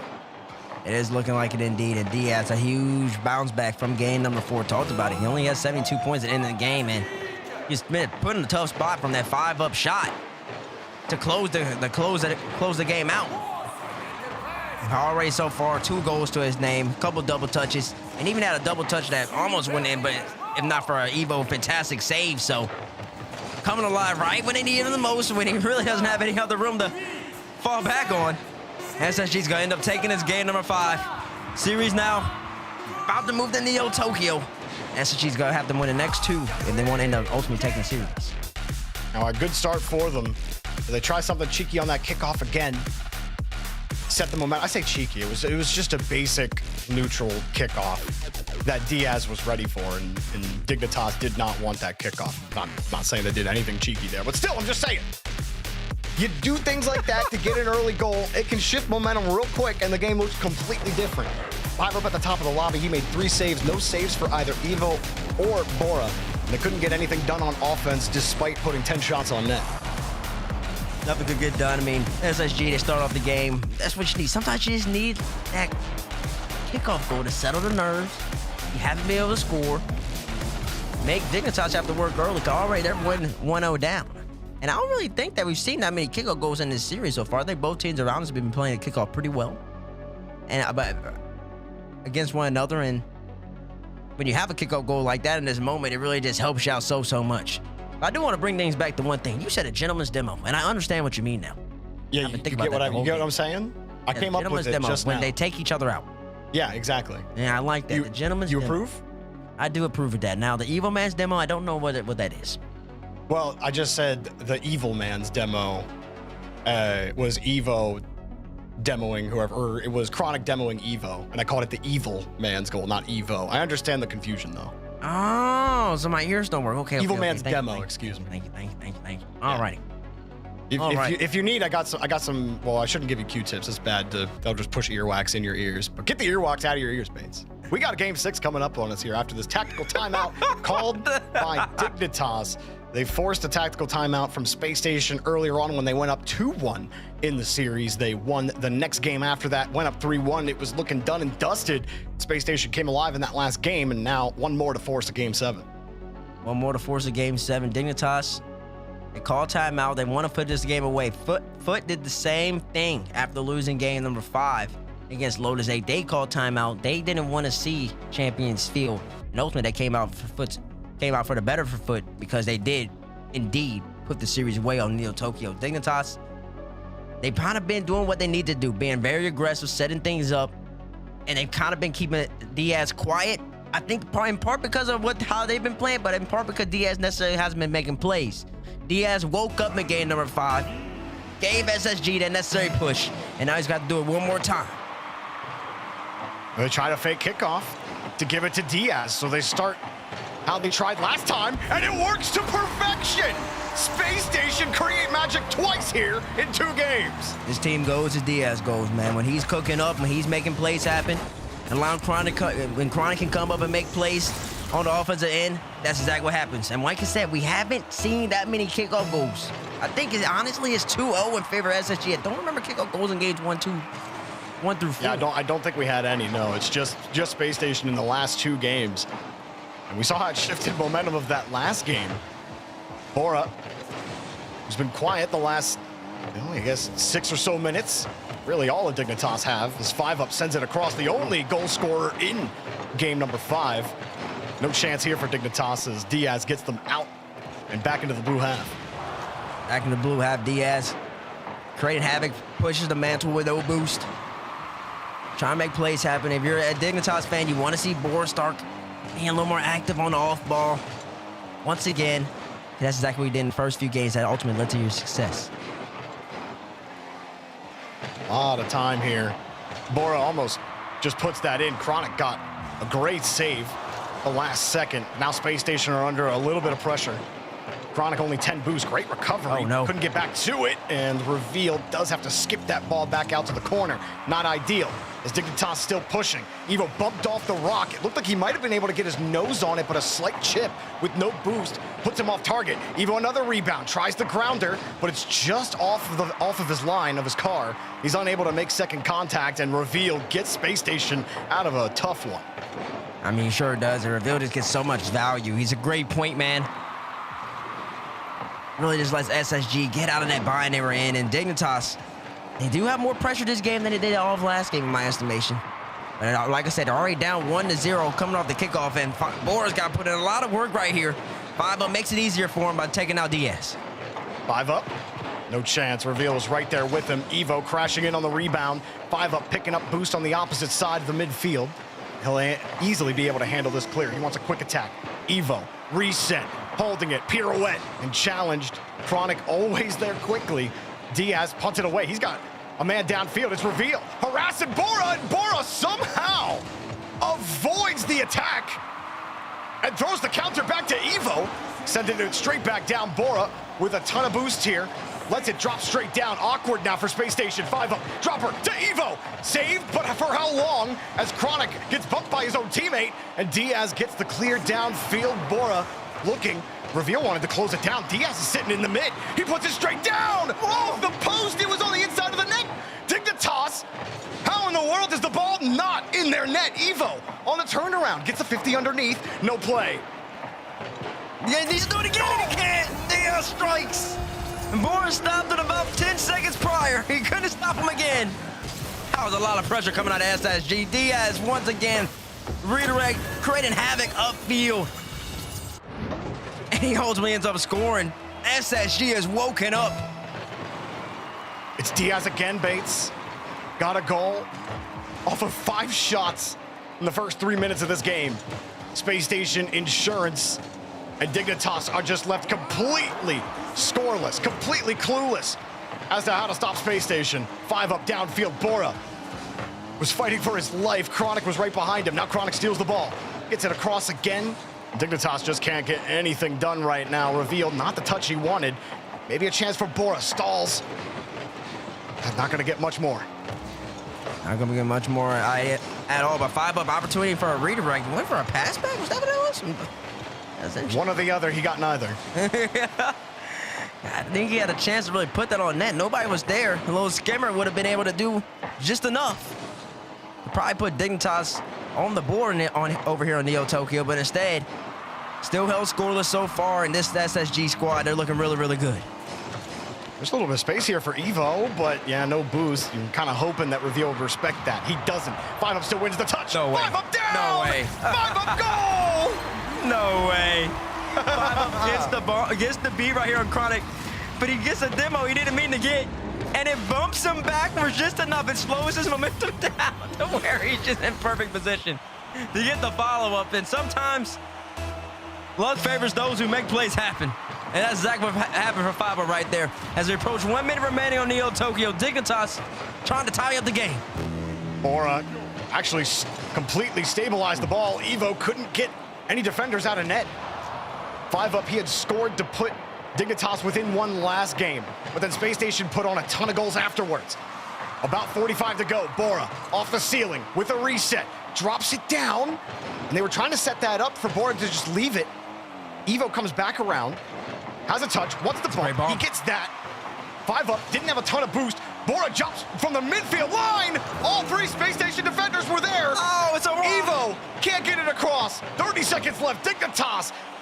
The peanut shots are not working. They need something with a little more juice. Bora drops it down with a 50. Comes down for 5 up. 5 up, slow, steady on the dribble. That is a dangerous spot for your third man. But he makes it work. Denied. Diaz holding it.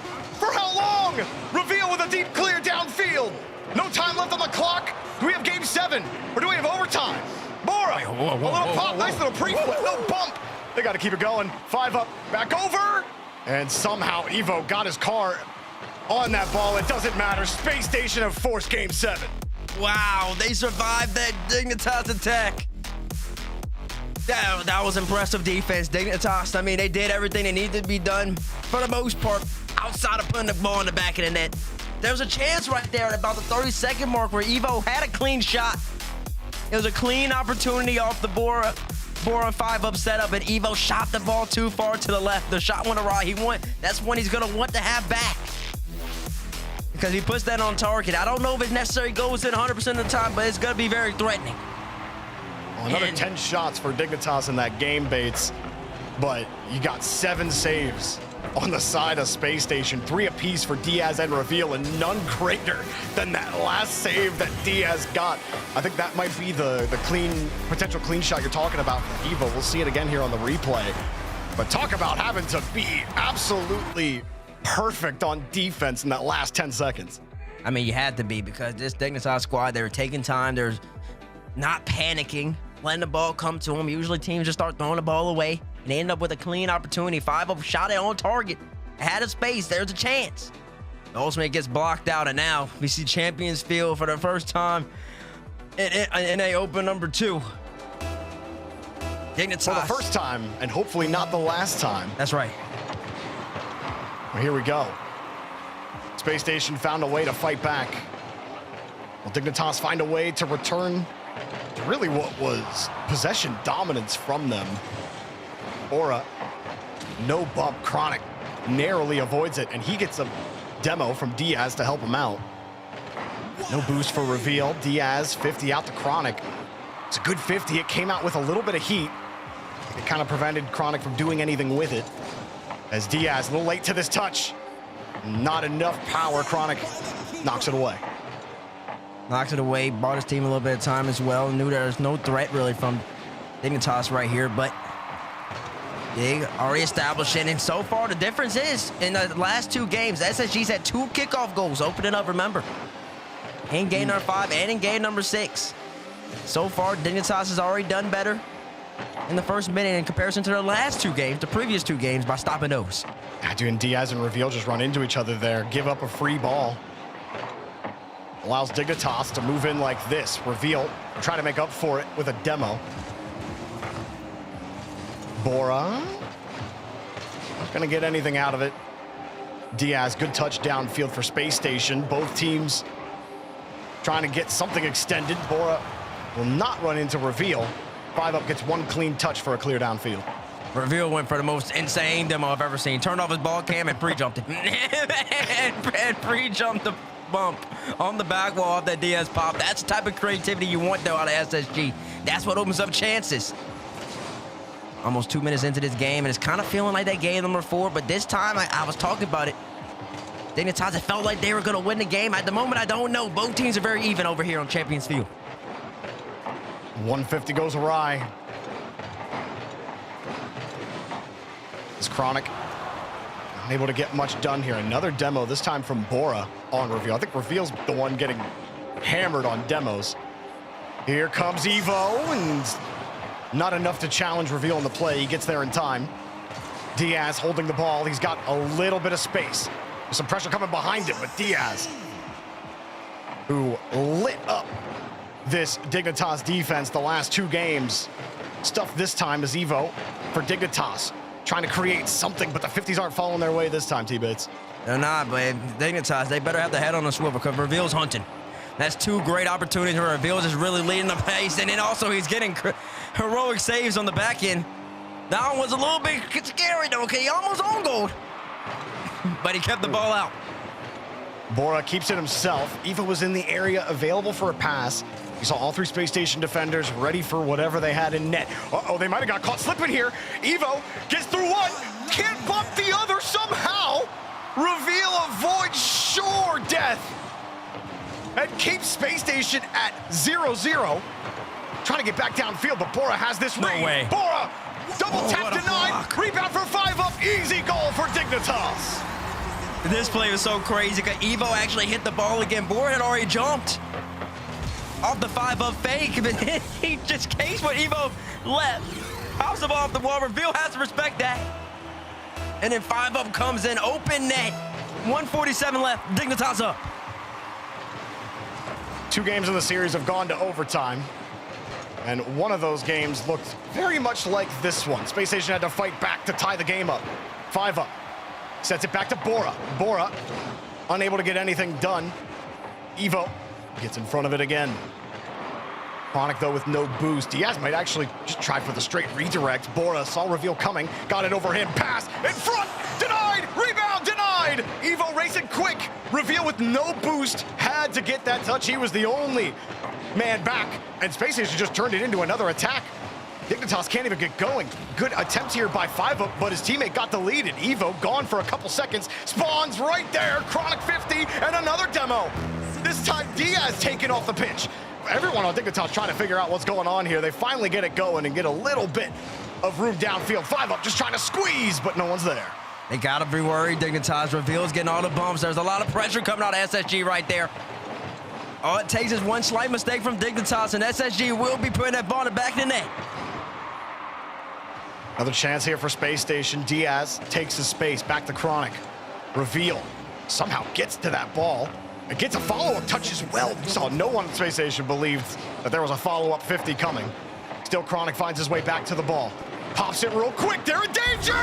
Chronic ties the game! Oh no! It's a Dignitas catastrophe! Reveal, once again, the pressure from Reveal forces Evo to have to avoid the demo, and then he tries to get up in time and he puts it in his own net! It wasn't even that bad of a recovery either. His wave dash landed about where you'd want it to when you're trying to recover there. Great job from Reveal. Dignitas trying to strike right back at the end of regulation. Oh!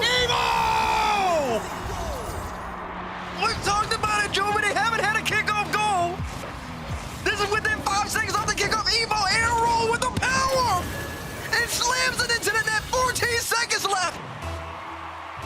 There might have been a rumble power up there with that shot. My God. 14 seconds. Space Station, give it right back. And Evo's ready for the trickery this time. Reveal down. Diaz is there. Hard 50. Chronic has to use all of his boost off the ceiling. Reveal turns with no boost. There is no time left. Dignitas. They need the ball on the ground. Space Station. No boost, no time. GG, Dignitas, take down Space Station Gaming. Yeah, I mean, you gotta give it to him. It's a great series from Dignitas. Fantastic effort from SSG. And Dignitas today, just as they were last week, just a little bit better in order to get over this hump. I mean, Dignitas picking up Bora. This is a team that didn't even make, what stage of the tournament is when you play on Friday? Is that the main event? I don't know what the technical Main event. Yeah, they didn't even make the main event in November. But Aqua, they pick up Bora, and now they're beating SSG, a squad that looks so good in NA Open 1. Even in Copenhagen, they look really good. I mean, wow. I mean, it's just a great game. It's just a great game from both squads, Dorby. And then we were talking about it too. Reveal, he forced the hand. SSG scored, but then Evo came right back and just put it away. Evo came right back. Dignitas came right back. Dignitas moving on to Championship Sunday. But don't go anywhere, guys. We got one more match to close out the day. Oh, looks like you're backing up a bit here. Okay, Luann? Is there a Luann in the house? Remember, you don't work here. Young homeowners love to get involved with everything. Luann going once. Progressive can't protect you from becoming your parents, Luann? but we can protect your home and auto when you bundle with us. Sorry. Luann. T-Bates here, and today I have a special unboxing from Blacklight. It's gonna be something you've never seen before. ASMR. Let's get into it. Oh my gosh. Sorry, oh my gosh. It's cool. These are the instructions. It's a piece of art. Smooth as silk. And now, for the finishing touches. The Athena Pro. Blacklight. Rlcs. Available for pre-order right now.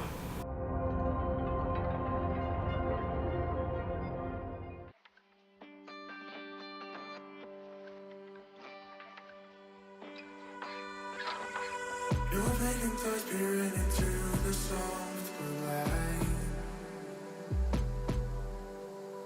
This unfamiliar glare blocks me out, I'm blinded. In spite of my efforts to keep you satisfied, I seem to be losing you, it's not worth the fight. So I speak up, I scream into the void. I reach for a hand to guide me through the shifting land below. I'm running up, the walls are closing in. I feel the cold embrace of dust. We rise and dust we come.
down to the wire, 7-8 minutes of overtime, 10 goals to 10 goals. It couldn't have been closer, but Dignitas come out on top on Champions Field with pop-off moments from Evo. The story of Bora continues. You can see, and it looks like Evo ran over Eclipse's foot in the middle of that match.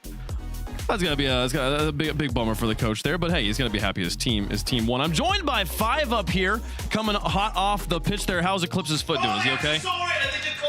I think his foot's good. He was kind of jumping around like a cat, you know. He's laughing about it right now. I don't know if you can hear him, but.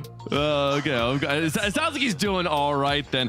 Man, tell me about that match. What, like, back and forth. Were you at any point confident you guys had it locked up? When we went 3-1, I thought we were about to just 4-1, but it's never going to be that easy. We almost ended up losing, unfortunately, but in the end we pulled it back, so I was happy about that. No, it's a best of 7. It's that 4th game. It's the pesky one that'll get you. I mean, you guys did find it though there. Tell me, I want to hear. We've been talking about him all weekend. Who is Bora? Where did you guys find this kid? And what, like, tell me the story of like getting him on the team. Well, basically after the first regional, we didn't do too hot, right? We were making a change. We tried out a couple players. Eventually, I was like, why don't we try out this Bora kid? Like he's in the 2s lobbies, right? Very good player, okay. Very mechanical, and we tried him out, and it was just obvious answer for us. He was very good. For sure. Well, you guys have looked fantastic out there. Tomorrow, you face the loser of NRG versus Shopify. This next matchup, whoever loses that, you're going to be facing off against. Thoughts about your matchups there? How you guys feeling so far in North American Open number 2? They're the 2 top teams in the region, so it's not going to be easy. The world champs and Shopify, we actually warmed up with Shopify, so shout out them. I mean, we know we're going to have to bring our A game to beat either of those teams, and yeah, that's pretty much it. Like, it's not going to be easy. Sure. Do you look forward to matchups like this, like knowing like, hey, you earned the opportunity to face off against the big dogs? Is that exciting to you? Yeah, I very much like playing top teams. Yeah, we want to take down the big dogs. Sure. Yeah, you're getting the opportunity tomorrow. Well, congratulations again. Dignitas back on top 5 up. Thanks for taking the time to talk with us. Good luck tomorrow. Thank you, Leaf.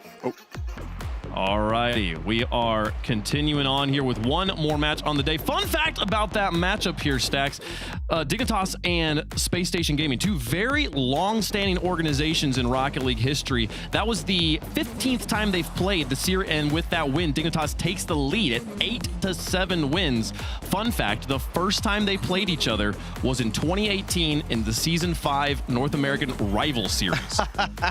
Yeah, wow. Take me back to the days, would you? Very, very different personnel out there now, but what a fun series that was. It does go the distance, and haymakers back and forth, right? Big momentum shifts, especially coming off the timeout for SSG, and you thought, okay, now they found their form, but it never felt like they ever gained control of the series, and Dignitas did just enough. And God, how about Evo? I mean, he's back with Dignitas, and God, he is so fun to watch. It was an incredible series. Very entertaining Rocket League. The reason you turn on the show. Was there something about, what did we feel like we learned about Space Station in this one, T-Base? This was such a strong performance from them, and yet they still came up without the dub. I mean, we learned that they're a really good team, but to be a great team, they're going to have to be way more threatening on offense end. Diaz needs to be more consistent. And then also, I mean, I don't know if they necessarily should be relying so much on these revealed lead blocks, man. I mean, they're chaotic. They work. But when the offense seems to be predicated on how much reveal can really create havoc, get a bump, open up space, that's a lot of pressure. That's a lot of pressure for one player to be able to do. And then it's hard to overcome. And then Dignitas on the other end. Listen, we're gonna have to start a dialogue. I don't know how Evo. I don't know how Evo and talk. Well, you know what was really impressive? Like, we talked a lot about Bora and how he would slot into this series. He didn't score a goal in that series. That's a 7-game series, on the kind of the big stage, and it's gonna be real easy for somebody to feel like I gotta press, I gotta do something more, and then do too much, then go up for a dumb challenge, cost their team the game, and in Series Act Post, the series, he stayed with himself. He didn't try to do too much. He fit in perfectly with the team. It was some strong passes. I think he filled a good role. And obviously, I mean, you come out in a series that was this close. 10 goals to 10 goals. They literally didn't outscore them. It just happened to be the way the numbers work out here. A very, very even series that Dignitas are able to edge out over Space Station on this one, folks. On that road to Boston, make sure you get your tickets if you have the opportunity to go. rl.gg/Boston 2026 tickets. Free battle pass, not free. With the purchase of a ticket, you get a rocket pass as well as a in-game title, the Boston Major Attendee title, folks. We've got 5 teams. 5 teams left here, folks, because 4 are through. 3 are through. We got to find out where the rest of them are going. Actually, no, we're down to 6 teams, so we're going back to the upper bracket. That's how this all works out there.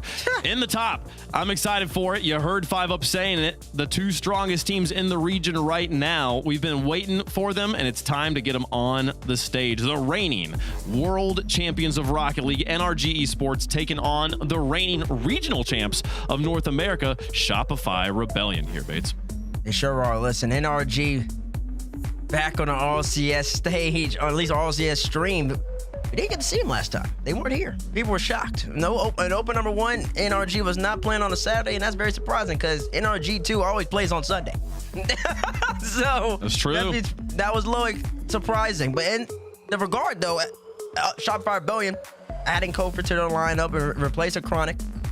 They showed that NRG were most definitely the best team in North America. And even with NRG right here, NRG's got to perform. They got to show that, listen, we're still the top dogs because Shopify Rebellion, I'm just going to lean over and let this NRG squad just come and just take over the W. Well, the Shopify Rebellion team also, they came into today as the top offense in the region. And there's a very, very good reason for it. His name is First Killer. And boy, oh boy, as great as NRG as great as it is to see, NRG is back, right? They still have to beat these guys, and we'll get into that a little bit later. I mean, we can get into it now. This is what they got to get into. What is the recipe against Shopify Rebellion? I mean, obviously the favorites, I feel like on paper for most people will be NRG. Yes, they had one bad weekend, but they clearly bounced back. Also, Bates, is this the room that Kofor's in? Is that the room you did the ASMR chair in? Because it looks like it. Huh? No, wait, I need to see his camera again. Bring it back. Go back to Kofor's camera, if you can, production. Camera, wait. Look at it. He's halfway building the chair back there. No, it kind of is. He's got the box and everything. Paneling, No, yeah. He's actually like building the whole setup. It's actually kind of nice. Listen, we're gonna have to keep tabs on Kofor's room throughout the year. It does look like a nice area. As if he is playing at his own place. Maybe he's at the Shopify Rebellion. He might be. He might be over there, actually. He could be over there. But listen, over there. I mean, talking about First Killer, he's going up against Atomic yet again. A tale as old as time. These two have been at the top of NA since the open era has begun, and they have not looked back. And I mean, they're always going up and facing one another. The only person that ever stops Atomic's attempts to get 3 regional championships, 3 open championships in a split is always First Killer. Atomic doesn't even have one to his name yet, so now he's got to actually try to be in First Killer's way to try to derail his attempt to get 3 championships. So these 2 squads, I mean, these names, this is the NAL Classico. They keep switching organizations. Yeah. But no matter, the players are still the same. I'm just really hyped to watch the match. And this is where I feel like it is at its best too. Like there's something about the grand finals that I feel like always the pressure of that changes up the matchup. But here, before we're in grands on a playoff Saturday, this is where First Killers is most deadly. This is where NRG could really get stopped. Now it is an upper bracket matchup, but again, if you lose this, you drop to face Dig first thing tomorrow. So it's not an elimination match per se. So hopefully it's kind of an everything to gain, nothing to lose type matchup here, Stacks, and we get some of the most flashy, exciting Rocket League North America has to offer. And let's just say it's a good thing for Dignitas that match happens tomorrow, because either one of those teams, if they had to play this match today against either of these 2 teams, are going to be in a lot of trouble. So at least they get another day. When I look at these 2 teams, I think just like the last matchup, bit of a coin flip, but I think Shopify Rebellion has the better form right now. They have the better results. I kind of have to go on that. Their offense is outstanding. I got Rebellion here. Okay, coin flip Bates. He called it a coin flip match. It is a coin flip match. Usually when call it a coin flip First as Killer well? plays Atomic, these matches are usually really close. They usually go 7 or it's 6, and both teams look really tight. In saying that, though, NRG has more to lose in this matchup. They know they need to be able to make it, I would say, at least to the grand finals, secure 10 points in this tournament to give themselves a chance to make Boston. I don't see the reigning world champions coming out short 2 events in a row. They're going to beat Shopify Rebellion here, and I'm probably going to go all the way to Champions Field. I feel I hear what you guys are saying. This is a close matchup. This is one of their best competitors historically, as well as currently with the roster that First Killer's formed around them. But to call it a coin flip against one of the most consistent teams in the world, who yes did falter a few weeks ago, but the most consistent team Rocket League's ever seen as reigning world champs, I think it's a little disrespectful to call it a coin flip. I think this is NRG's match to lose. You come for the king, you best not miss. We'll see if they can get it done. NRG back in form. Will they hold on here on playoff Saturday, folks? They're the favorites on the desk. They are the favorites in chat as well. It's the final match of the day, and the one you've all been waiting for. Shopify Rebellion, reigning North American regional champs, earned it for the first time ever on LAN stage, up against the reigning champions of the world, NRG. Winner goes through to top 4. Loser has to face off against Dig tomorrow morning. Get up and get loud. It's game day. You've been patient, ladies and gentlemen, but now it's time for the match of the day. NRG, the Kings of the North, taking on the Rebellion, who is armed and ready. Game 1 brought to you by Progressive. Jorby, oh man, it's always electric whenever you see matchups like NRG and Rebellion take the field. Oh yeah, I mean, look, I got First Killer on one side, I got Beast Mode on the other. It's a classic ready to happen. Let's get it going. Yes, sir. I mean, First Killer, think about what he's done on every single roster that he's done. He's usually, topping, getting scored on, I guess. Daniel will score first off a huge whiff here from Rebellion. Look at that kickoff. Good win from Daniel. You see Kofer just can't get a piece of it, and Daniel's sitting there waiting. He's playing the miss. Already a hot start for NRG. It felt like Kofer rushed that. He was on the wall, but Daniel was, on Daniel's approach, it just looked like Kofer had at least an extra quarter second to get to that ball, but he rushed as if he had no time at all. Either way, take it if you're NRG. Not how you wanted to start if you're Rebellion, but get your mistakes out early and get them out of the way completely. This First Killer will take this one down. You gotta think this Rebellion roster forming after NRG, again, the defending world champions, win. You're thinking, okay, this is, I mean, even you've said it yourself, Jordan, this is the best roster First Killer's had. This is why he would build this roster, in order to take down a team like NRG and try to be the best team in North America. A matchup like this one's highly anticipated. And you're wondering, after watching what Kofer did last year on Space Station, obviously was making a name for himself in the amount of demos he was accruing, but everyone knew his mechanical ability as well. And I think we've definitely seen what that can bring to Rebellion. And First Killer can finally be the roster that he was hoping for to get him over the hump. But this NRG team just will not go away. Sometimes they fall off the face of the earth for a regional, but hey, KC do that from time to time anyway when you lose to Mike Boy. They're allowed one every now and again, right? So it's just going to be so difficult every time you're playing against them. And Rebellion are being put right up against the wall right now. NRG's attack, Atomic, pass across, and nothing there for Beast Mode. They'll take the ball away at the midfield. Yeah, and the individual prowess of NRG is just so good. You got to watch out for everyone individually, but then sometimes they'll throw in a fake or two to throw you off. It's just Kofer, though. It's a good solo play to bring it to midfield. Sends it to LJ, lining up the double. LJ almost got it through. Good read from Atomic. Yeah, Atomic had the angle covered. It's yet another matchup between Atomic and First Killer. They've played against each other. In finals alone, it's over 10 times, which is crazy. I don't even know how many actual all-time matchups they have against each other, but something tells me it's like 40 plus, which is a lot in the open era to play against one other player. But they've been at the top of North America for, well, maybe as long as you've been watching Rocket League, and Atomic will pick up another goal here for NRG. You're talking about Atomic versus First Killer. There's a look right there. First Killer trying to get to that back wall, and Atomic just great power on the shot. First Killer got the touch, but it wasn't the one he was looking for. And all of a sudden, NRG with 2 goals here in front. Only 3 shots to start from Rebellion. They haven't gotten too much offensive pressure on NRG yet. Kofer feeling the pressure there from Atomic. Wants Daniel downfield. Daniel's on small pads. Dump off to LJ, and he's demoed for his efforts. Beast Mode with a little bit of space. First killer there to meet him. Still just relentless pressure here from NRG. Another demo. First killer hovers in the air. That's all he could do. Kofert checks on the stick. Unable to actually get a quality clear downfield. And Atomic just going to drill this 50 back out towards Beast Mode. Yeah, NRG just doing a good job of keeping possession here. Great beats in the midfield, and they're working together so well. Look at that again, a good beat there. Atomic beats out first killer. LJ will stay close to this one. First killer gets a demo and Daniel to try to open up a lane. That's a good touch from Beast Mode. Force the first killer to make just a touch to keep it in play, but a bit of a double commit here. And Rebellion's offense not necessarily working together. LJ will keep possession for a time as he tries for net, but still not enough to get the first goal. Even that one is a close chance, and Daniel with the block this time. The first killer set up a beautiful opportunity there. Got Beast Mode out of the play. Got a perfect pass to Kofer in front of the net, and Kofer just ripped an absolute dud onto the net. That shot has to be better. It's put straight down. Rebellion scoreless here with almost a minute left. Oh, Atomic's going to be able to get a touch on this. Daniel playing close. Good dog goes to Daniel. He'll take the corner boost there and try to keep this in play. He's looking for a bump or just trying to set up a lane there for Beast Mode. That one drops straight down, and Rebellion will have a chance out in front. We've seen them with some close opportunities, but can they create again? Kofer tries to, but Daniel again, a great save. Almost got pull shot into it.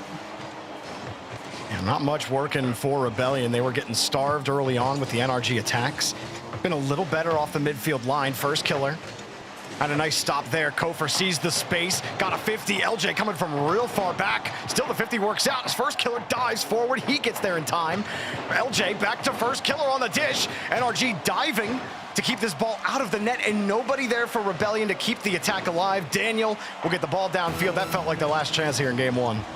I mean, 30 seconds left. They'll have to score quick. They could actually, they had a counter here. LJ's trying for net. Does it roll in? He doesn't. That looks like the last chance here in game one. They'll try one more pass to Kofer. Or down, but just not in. Final few seconds as time's ticking down. And that clear may cement game one. Rebellion gave it their best shot, but they just couldn't get one to hit the back of the net. NRG 2-0 game one here, barring a goal in garbage time. No, it'll be a shutout here. Oh, here's a crazy stat for a player that averages almost 4 shots a game. First killer, 0 shots in that game. You had 6 shots from Kofer, 4 shots from LJ, none from first killer. Now, first killer did have that beautiful setup to Kofer on one of Kofer's shots that he just straight up missed on. I wasn't looking at Kofer's perspective because there was a demo right in front of the net. So I don't know what he tried on the shot, but it didn't work. He had 10 shots over on the side of NRG. They had some relentless pressure in the first half of game one. But Rebellion, they could do almost nothing. Like whether it be get boost, get to the ball, or keep the ball out of the net. NRG were all over.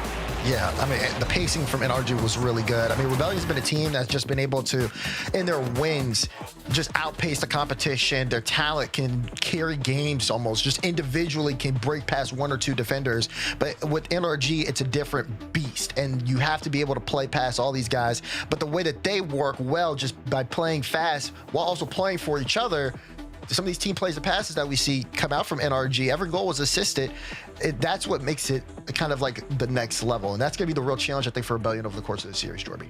Remember, there is some clinching at stake for Rebellion. Not today, but if they end up getting to the grand final, I believe they do clinch their spot to Boston. So Rebellion could finish up things this weekend. They can get by NRG plus and find themselves not having to worry too much about open 3. NRG will be a tough task here at the start of playoff weekend. As this ball goes straight down to LJ, can they keep NRG with limited pressure? At the start of that last game, everything just kind of went wrong for them. Rebellion do start out on the orange half. As Beast Mode, he needed some boosts. There was really no play there for first killer. LJ, the ball got away from him. Are they going to get punished? They will not. Yeah, I mean, you look at LJ going up for that, and it kind of he wants to keep it in play, but he also has to know he's last back there. And for him going up, it's the perfect opportunity for Atomic to challenge that, because he knows, okay, if I beat him, there's a strong chance we're scoring here, just kind of based off that counter. So it was a close moment there, but LJ kind of holds firm. Kofor and First Kill have to be careful, though, about how they move upfield. They're trying to be aggressive. You're seeing the physicality come out, but it's also bringing them out to play. And Daniel to the top corner. Kofor gets a stop. Beast mode. Does he have a flip? He does. Used it, but it just wasn't enough to get that center, and Rebellion will hold on for now. I gotta say, Kofor is more than fortunate that there wasn't a better shot on net, because he was just completely out of that play for about 2 seconds, and he had no boost either. I thought for sure that he was gonna get lit up in the net. He doesn't, though. NRG aren't able to capitalize on it with Daniel moving there. Now Kofor trying for a pass. Beast mode is all over him. Easy defense here for him. First Killer, no boost. He also lost his corner, and Rebellion are right back to just managing the game in the blue half. Yeah, still more pressure, though, from NRG, and they've got Rebellion kind of sitting in net. Again, you got to watch out for the physicality. Got to watch out for Daniel. Gets a beat pass one. Atomic and Beast Mode double commit, though, on this ball. Beast Mode tries to get a center, not enough. Daniel, low boost, fake challenges there, and might get called out for it. He would have if LJ put that on target. Not the best decision there from Daniel, but LJ couldn't punish. Dude, that's a gimme. The gimmies aren't going in. Here's another good touch. Kofor, nothing. He had Beast Mode on top of him, too. Kind of got bumped off the line. First Killer landing in front of this. Beast Mode's ready for it. LJ in the midfield. He couldn't go. Kofor, that was a heavy touch again.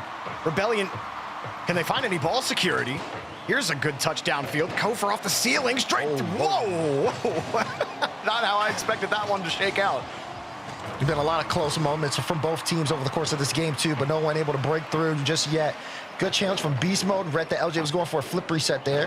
Now he tries to bump Kofor off the ball, forces an errant touch, but Kofor, great recovery on that. Almost got it past Atomic and Daniel. This is awkward from NRG. So they're in kind of a tough spot here, Jorby, but Rebellion happy to take the ball and clear it to their own back end. This is good pressure, at least in the midfield for Rebellion, and this could be the way they take the lead, or get themselves back in this series, I should say. Demo from First Killer, hard pass to LJ, back to Kofor, but it doesn't matter. Daniel on the back line. I don't even think Kofor's presence was felt by Daniel, as First Killer drops it down. Atomic touch actually keeps Beast Mode back, but Beast Mode kicked out of the way. Atomic gets back to help out his teammate. First Killer trying everything in the tank to actually get by NRG's defense. You stop Beast Mode's pre-jump, you bump him while Atomic's there. Okay, well, how about we demo Daniel? Okay, cool, Beast Mode's there. Nothing's working. Yeah, but I mean, this is what I like from NRG, though, when you say that, Jorby, the fact that they can cover each other so well. It's like they've played together so long, they know what the other player's going to do. Yeah, their awareness is best, like some of the best in the world. Part of the reason they were able to win a world championship not that long ago. Still, Rebellion are hunting. Wow. Beast Mode does not care. The disrespectful position from Beast Mode on the save. And then comes downfield. Pot shot on target. First Killer has it knocked away. Yeah, that was a strong redirect, too, from Beast Mode the other way. This is awkward here for Rebellion, though. Daniel off the ceiling to Beast Mode. Beast Mode to the top corner. Beast Mode strikes, and NRG finally get on the board. He's bigger than you. He's faster than you. He's better than you. Daniel with a beautiful setup touch. LJ completely out of the play after Daniel's touch. Beast Mode was looking at his teammate the whole way, and he knew he had gold. 1-0 here for NRG. I mean, you're right on that, too, Jorbs. The way Atomic, okay, he was looking, he was seeing what Kofor would do there. But NRG, they see when there's just a slight mistake from Rebellion, they jump on it so fast. Good read from Daniel to set that up for Beast Mode. That touch to get the ball to go down off the ceiling makes it so much easier for Beast Mode to line up the shot than it is for Rebellion to react and save that. And now Rebellion getting stuffed yet again here in game number 2. Can you believe it? NRG love the any percent speed runs here on RLCS North American playoff weekends, and trying to give you another bout of that. Maybe a world record attempt if things keep going the way that they are. A 1-0 lead. Classic NRG, unless... No, NRG will win game number 2 and continue moving forward. Yeah, I mean, you're talking about classic NRG, but this is uncharacteristic Rebellion. 2 games now, no goals for them, which has been very odd, all things considering. Now, looking at this, Rebellion, again, I believe the timeout's coming for them. They just have not been able to break through NRG's defense. They've had some close looks this game specifically, and they kind of shut down NRG, limited their opportunities, fought for the midfield more. But when it came down to those scoring shots, they just could not get too many opportunities, and when they could, they just missed the mark there. So I think a timeout's needed. Yeah, they will be taking that tactical timeout. You said it, we're not used to seeing 0 goals in Rebellion, or at least any first killer team really, in the same sentence. I mean, LJ missed an open net. He had a pass down the midfield line. LJ needs to sink those. There was the one play, I believe in game 1, that I've mentioned 3 times with first killer's setup pass at the top of the box. Kofor didn't get any meat on the shot at all. And then they're just getting dusted on these midfield 50s. And even when things were working well for them, right? In game 2, think about how they had the midfield win and Beast Mode is tracking back in the air and he gets tackled, giving a shot up, but then Atomic's right there. So it doesn't matter. And no one from Rebellion was ready for it. So, you can start stacking the foundations to try to get through NRG, but you got to be able to find a way to complete the house. Right now, Rebellion might need to go back to the store and pick up some lumber. Interesting analogy. I like that. You see Violet Panda on the screen right now. Again, I mean, there's a lot of talent on this Rebellion roster. So Violet Panda trying to get them over the edge, but at the same time, you call a timeout. It's kind of like a double-edged sword when you're going up against Sathu on the other side of the field there, because he's going to take that time and make use of it as well. Of course, NRG, lots of expectations, and I think the desk had talked about it earlier, just how important of a win this would be to kind of push them into that top 4. Even though it's an upper bracket match, it still has such big implications once we get down into the hybrid after this, Jorby. So big moment here for Rebellion to see if they can finally get on the board, because right now we haven't gotten a single goal from them. Yeah, completely shut out by NRG, which I kind of mentioned it at the end of the last game. It's almost expected fare from NRG. They get 1 goal, and then they just make the rest look, well, dare I say the B word again, boring. But look, sometimes if boring gets you dubs, it doesn't matter, right? Here we go. We'll see if Rebellion can get a goal or 2. Trying to build some confidence. It doesn't look like a great start for them right now. Daniel holding it here. Beast Mode chipped away. Good job for there from Kofor not quitting on the ball. They talk about that pressure, and sometimes you can see just these little laps here on Rebellion. LJ left alone, but still able to make the save there. So much pressure on LJ, but he was able to hold firm. Yeah, had a attempted bump coming at him as well. Was able to get out of that, make the save, but still they can't get the ball. And there you go. You get a quick pass, but where can you go? Not enough power. Kofor kind of bumped off of Daniel's car there. There's a blue trail, but first killer's having to size up where Beast Mode is instead of dictating pace of play. Kofor. NRG happy to give him all the space. No threat felt at all from NRG there, as Beast Mode will just drill the ball back. Daniel will hold it again. Yeah, I mean, looking at Kofor, though, when he's on the ball sometimes, it's starting to get, I think, a little predictable, I would say. Like, there's so many times you can see him go up, and he's just going to get a flip reset forward. Sometimes it's just better to let him use all his boost, because he's not putting it on target. He's not faking it for a teammate for a bump. So for NRG, they can just leave that, pick up possession, and then bring it the other way while he has to rotate back and get boost. This is not the recipe of success right now for Rebellion. And NRG still able to kind of keep that pressure. I mean, they're in control of the series, but I think that NRG really kind of switches up Jorby once they get that first goal on the board, because then they put it on Rebellion to try to make a move, and they'll just hit them with a strong counterpunch every time. I mean, I think that was truly personified when they all just watched Kofor air dribble the ball, get a reset, and still no one was jumping. It's like, we don't care. Can you give us the ball now? Thank you. LJ denied by Daniel. Kofor, I'm going to do some fancy wheel work to move this ball. He doesn't even get a bump on Daniel. He thought he would. Instead, LJ has to just float and watch the ball go into his net. Rebellion can do nothing right now. Oh, they can't. I mean, what a first killer on his way back, sees Atomic with that, and then It just sails behind him. No, not even an effort to try to block it out of FK. Top corner shot from Atomic. This is the difference, though. You saw Beast Mode get that ball by himself, all from his own half. He turns it into a pass play for Atomic, and then Atomic can land just a strong shot to that top corner. Well, let's see what they can do now. Well, that ball's right over First Killer's head. Kofor having to race back to the ball. Whifty, and not the one Rebellion wants. Popped up high. First Killer gets the touch. Kofor downfield, cut off by Beast Mode. LJ air rolls through that first touch. LJ trying to make it work. Ball control just doesn't feel comfortable, does it, for Rebellion? Not something you're really used to seeing with LJ Kofor or First Killer, but just the touch quality, the ball security hasn't really been there. And they finally get a demo. They finally get a goal. Something works. And Rebellion get their first goal of the series. Yeah, I think this one happens with Daniel, right? Like, Daniel gets that touch. Atomic's kind of looking at it, but doesn't see how quickly First Killer is to that ball. First Killer getting there as fast as he does, catches Atomic out of position, also not expecting Daniel to get demoed. And then First Killer finally makes the most of it, gets Rebellion out of the scoring drought, which they so desperately needed to. They maybe get a chance of the ball here. LJ with a demo. First Killer sees the space and rips it to Beast Mode. Free clear. What can Rebellion do? It has been a struggle holding on to the ball. You took advantage of an available demo for this goal. How do you create another one?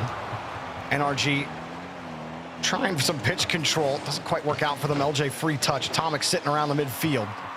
LJ air rolling off one. Kofor won't go with Beast Mode there. He'll protect the boost. LJ runs into his own grave. Kofor gets sent into his coffin. And First Killer forced to buy time. I mean, that's a good demo from Daniel and Kofor, just because Kofor was slowing down NRG so much with the demos, and honestly gave LJ and First Killer a lot of space. He's going to continue to do that as he gets a bump on Atomic, and LJ can slam the double. Oh, Rebellion take the lead. What was that, LJ? LJ gets a beautiful double tap, but check up here, Atomic gets chipped off the play on the back wall, same spot where Daniel got deleted, and two huge physical plays for Rebellion, and LJ had to make one heck of a double tap to make it work too. Now it's up to NRG to force the issue here as Rebellion's timeout proves fruitful. 2 goals from them after not being able to score at all this series, and with less than a minute to go, NRG are going to have to do a lot of work to move up the field. 40 seconds left. How quickly things can shift. Is Daniel unable to get back to the ball here? Beast Mode takes the corner. Pot shot. No one was looking at Beast Mode. They gave it to him. I don't think they were looking at him. Everybody's on that left side. They're all like on the left. No one's home. No one is home. And Beast Mode just says, why not let it fly? Now all of a sudden it's tied. They did all that work. Dude, Atomic was sitting on the wall. And if you go on Kofor's cam, he's got to be looking at Atomic. He's not thinking that last touch is coming down perfectly for Beast Mode to just cut in front of Atomic and take that one. NRG made the most of an opportunity that just presented itself after that final touch.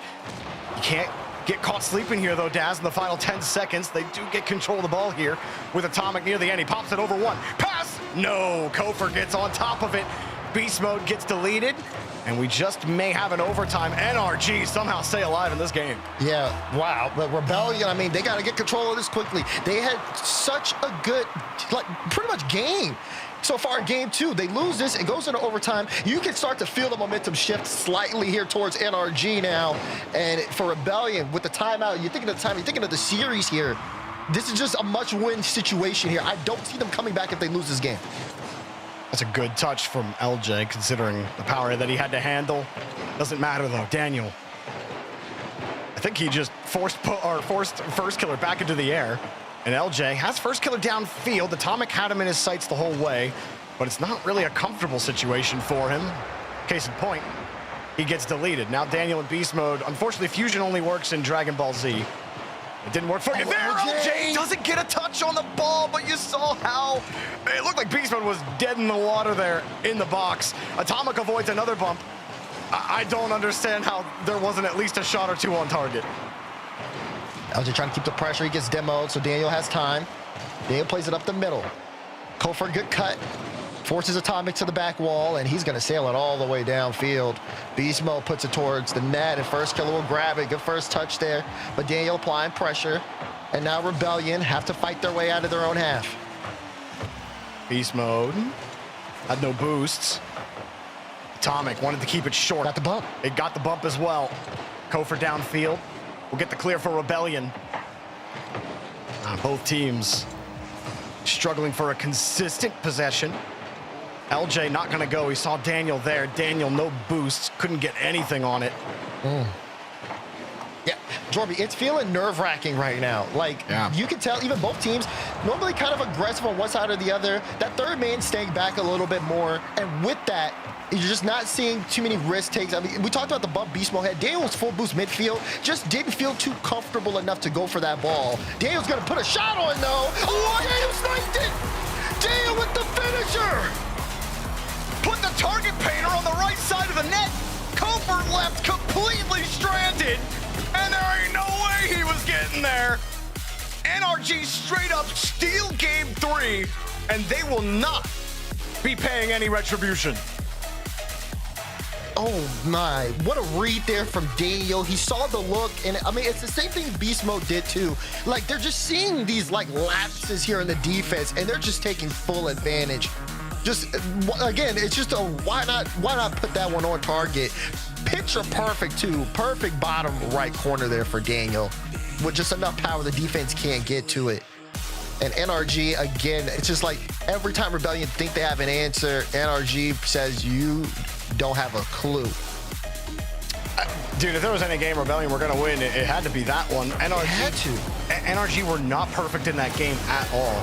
They were able to capitalize on a couple of those, but then your lapses on defense, like you were mentioning, and it's like Atomic sitting on the wall, everyone looking at him getting lax, everyone pushing up, and forgetting that Beast Mode is literally right there.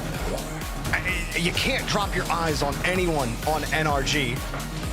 Otherwise, you're just gonna get slotted on. I mean, Daniel had a beautiful slot at the end of the game, but that could have been closer to the middle of the net, and Kofor still wouldn't have made it. He was so far out on the back line to try to make it back to that shot.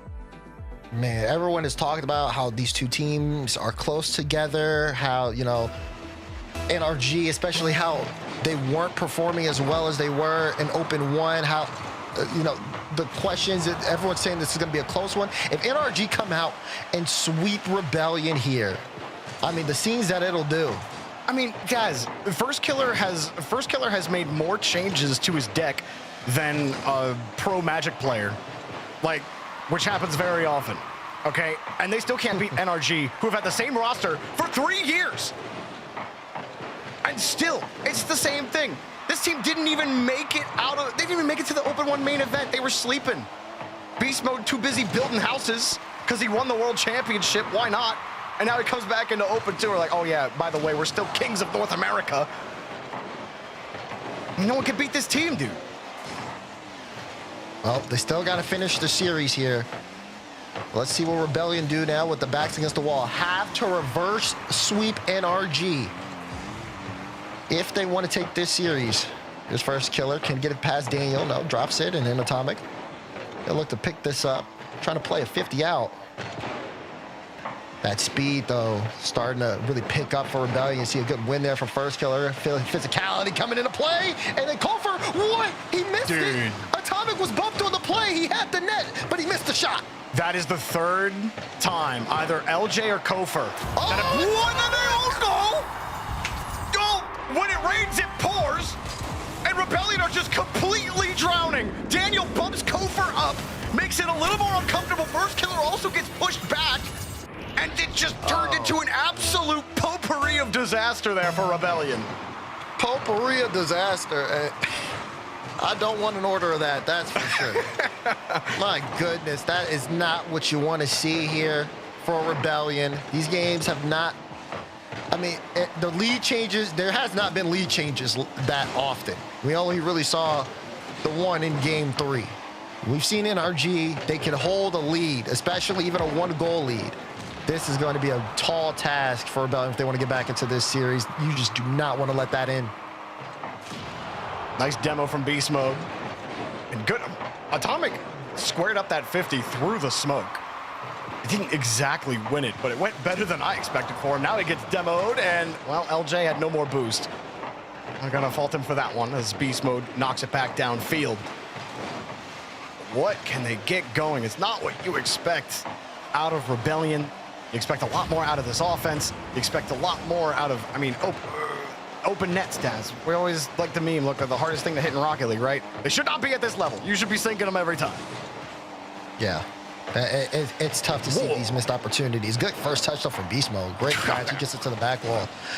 It'll be Daniel. It's just not fair, dude. That's just like, like pros getting touches like that is just like, it's maniacal, man. Everyone in these lobbies doing stuff like that. I love it. The mechs in this game are just crazy, dude. No, they are. They definitely are for sure.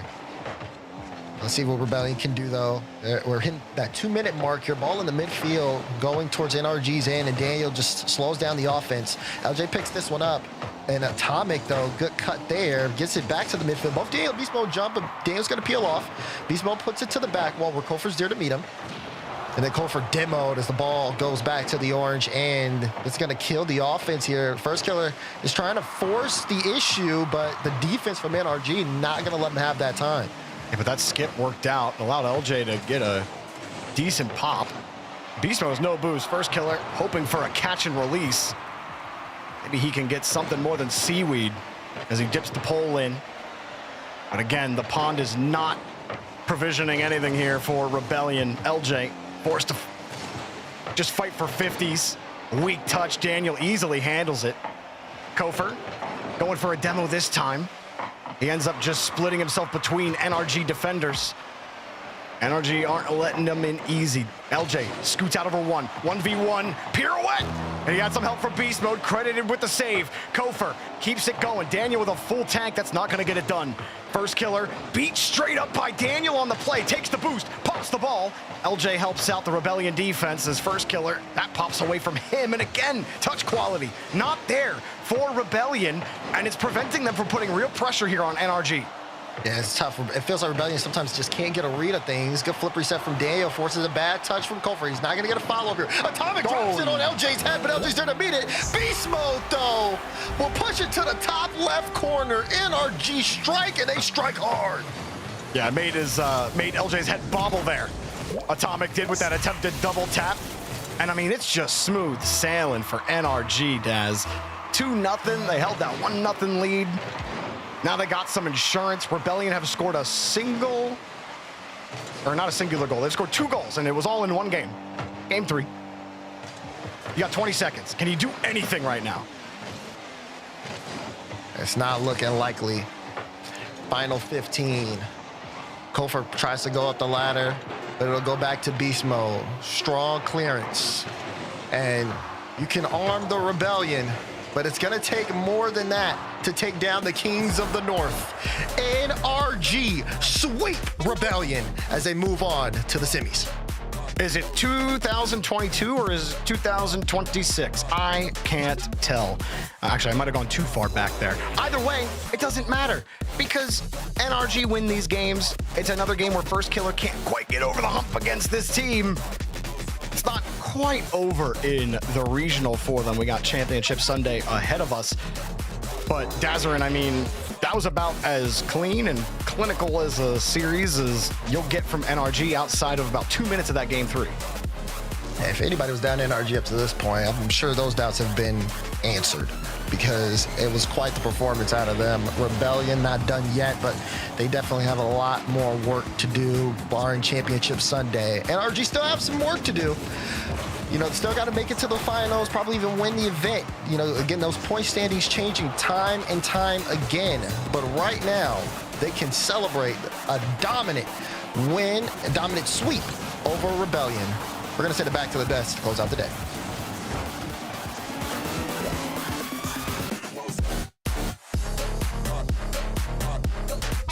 You come for the king, you best not miss, and that was a little bit of missing there from Shopify Rebellion on that one. It's outscored 8-2 in this sweep as NRG punches their ticket to another top 4 here.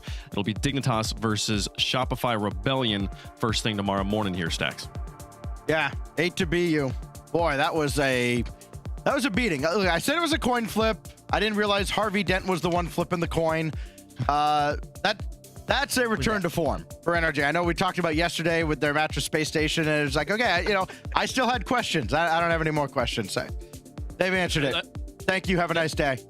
They're into the top 4. They're on the side of the bracket with M80 and FUT, which is good for them, bad for M80 or FUT, unfortunately. What an opportunity, which I will say, like, for the story, for both those teams, right? Though this is best case scenario here, Bates. M80 and FUT, they're trying to prove things through this. They're trying to, like, establish themselves. What better opportunity than getting to face off against the reigning world champs for a shot at the grand finals? Yeah, I mean, yeah, what better opportunity to go up against one of the best teams ever?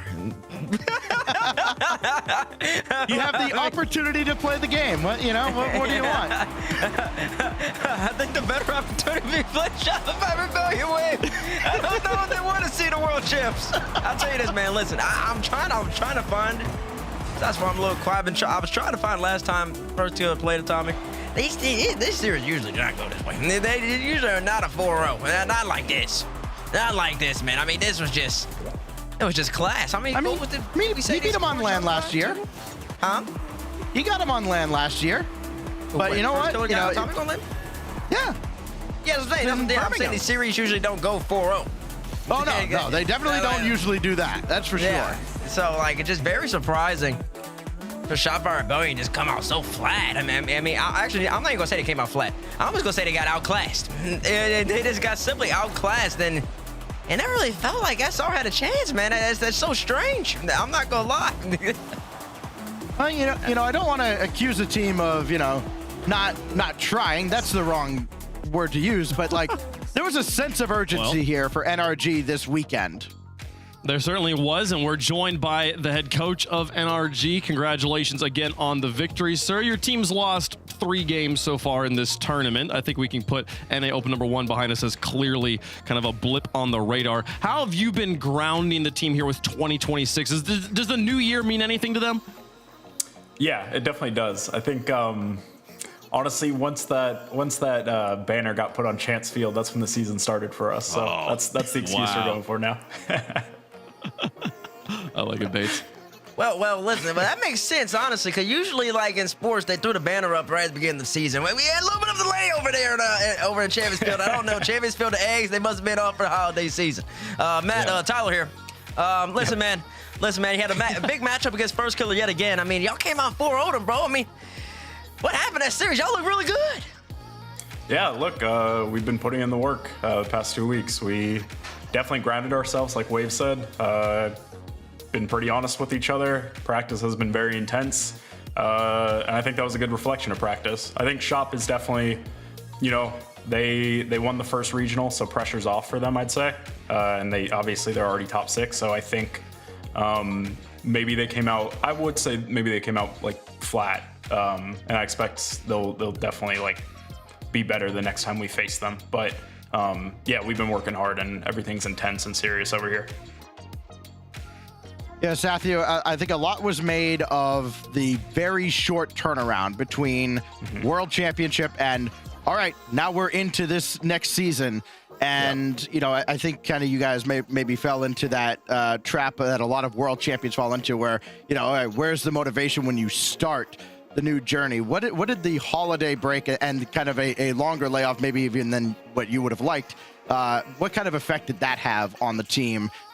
That kind of felt like it was actually more of a proper break between seasons than, end of Worlds to Open 1. No, you're exactly right. The holiday break we actually used as our real break because, we were back scrimming less than a month after we won Worlds. So that turnaround was a bit too quick for us. I didn't prep the guys right. And, the guys had trouble obviously responding correctly for that, as seen in Regional 1. And yeah, so we used the holiday break as a real break. Once we got through FIFA E, obviously did as much as we could to win the tournament there. But then we took a real deserved break and really reset and talked about our goals for this year and what we want to make our team. So yeah, we're grateful for that break, and I'm glad we seem to have, gone about it correctly. I'm curious about where like motivation comes from for you and the team right now? Because I feel like at every level of competition, there's that kind of next big milestone to hit usually. And you guys have literally achieved all the milestones. You're one of the most consistent teams in the history of the game. Is there a tangible like objective, like being 2-time or 3-time world champs or something like that? Or is it just like, how long can we keep this world record where we got going before it falls apart? Yeah, I think, you know, like you said, once you get past winning worlds, winning a major, then you kind of want to see, obviously, can you replicate that? Can you get multiple majors? Can you get multiple worlds? Then you start, you know, chasing like kind of titles, like best team in history, obviously, is one that we want to go after. But honestly, you know, we're also friends/enemies with a lot of the players here, and nothing gets us going like when people start talking. So it just, you know, the motivation from peers, honestly, is a big thing too. That's fantastic. Well, Sathu, thanks so much for giving us an insight into you and the NRG team here. Good luck tomorrow. Hopefully we'll get to talk to you again then. Thank you. All righty, man. It's crazy. We're in a world here, Bates, where we got a team who's genuinely considering, how do we get the title of best team ever?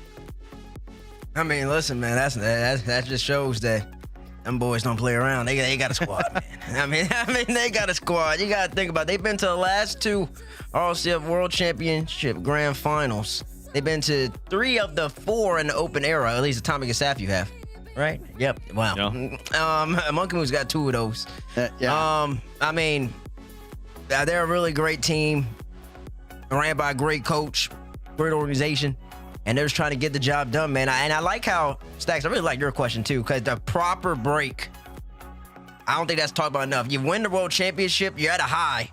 When you win the Super Bowl in football, you don't play football again until September. Mm-hmm. When you won the World Championship in Rock League, they won in September. They were scrimming again in October, a month later. Yeah. They played 2 months later. That's not like, I find that like a human that's psychologically getting over that hump, bringing yourself right back down to restart the season. Maybe it was kind of good that they lost out Miss Copenhagen, because then they had a proper real break. Yeah, well, there have been world champions that have had far longer breaks than that. You even go back to like the original iBuyPower. They were awful the next year. Flipside had a miserable off season going into season 3, and then what was it, Northern Gaming, they almost ended up getting relegated the next season when we added the rival series. It's just, you know, once you win the world championship, like, okay, you've reached the peak. What is the motivation there? And, you know, as you heard Sathu say, now the motivation is, hey, let's run it back. Let's see, can we do it again? Can we put ourselves ahead of insert roster that Monkey Moon is on?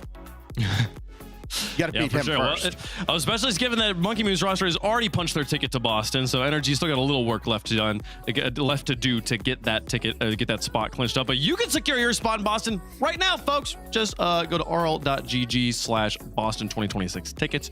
You can be in the building when the best Rocket League players are playing the game. Get a battle pass, a rocket pass out of it, as well as a major attendee title in game.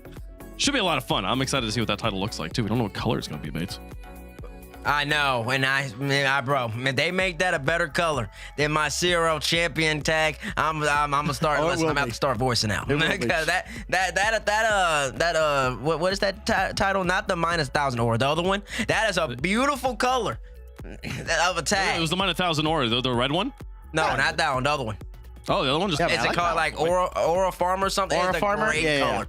It's a great color. And listen, I don't want to wear that though. but I'm just saying, that attendee tag looks really nice, man. And listen, that's amazing. It's pretty great stuff. Folks, we will be publishing the schedule for tomorrow on social media, so keep your eyes locked to RL Esports social media accounts to see the order of matches. It's going to be a great day. Thanks so much for tuning in here on Playoff Saturday. We'll see you bright and early tomorrow, 9:30 Pacific, for Championship Sunday. See you guys there.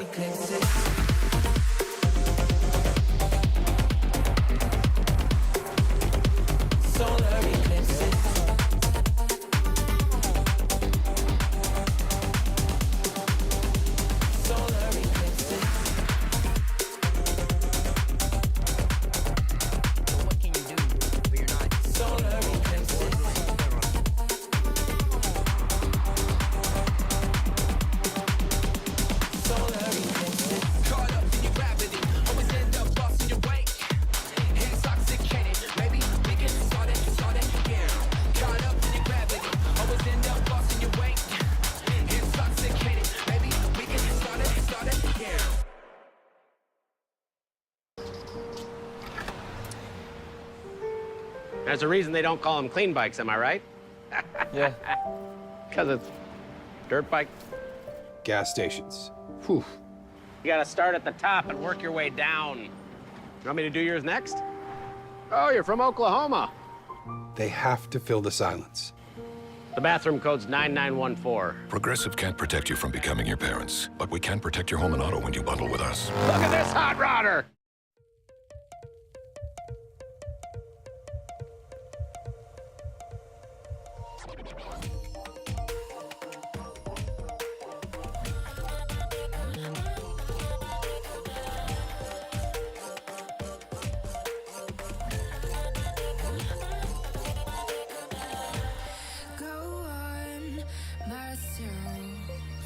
I'm cold steel stainless. My glass half full. Always said don't suffer no fools. Serpents daydream. I bite, you call me lovely. Got a sweet tooth. I'm gonna get the sugar from you. When they say I'm a machine gun, I take it as a compliment.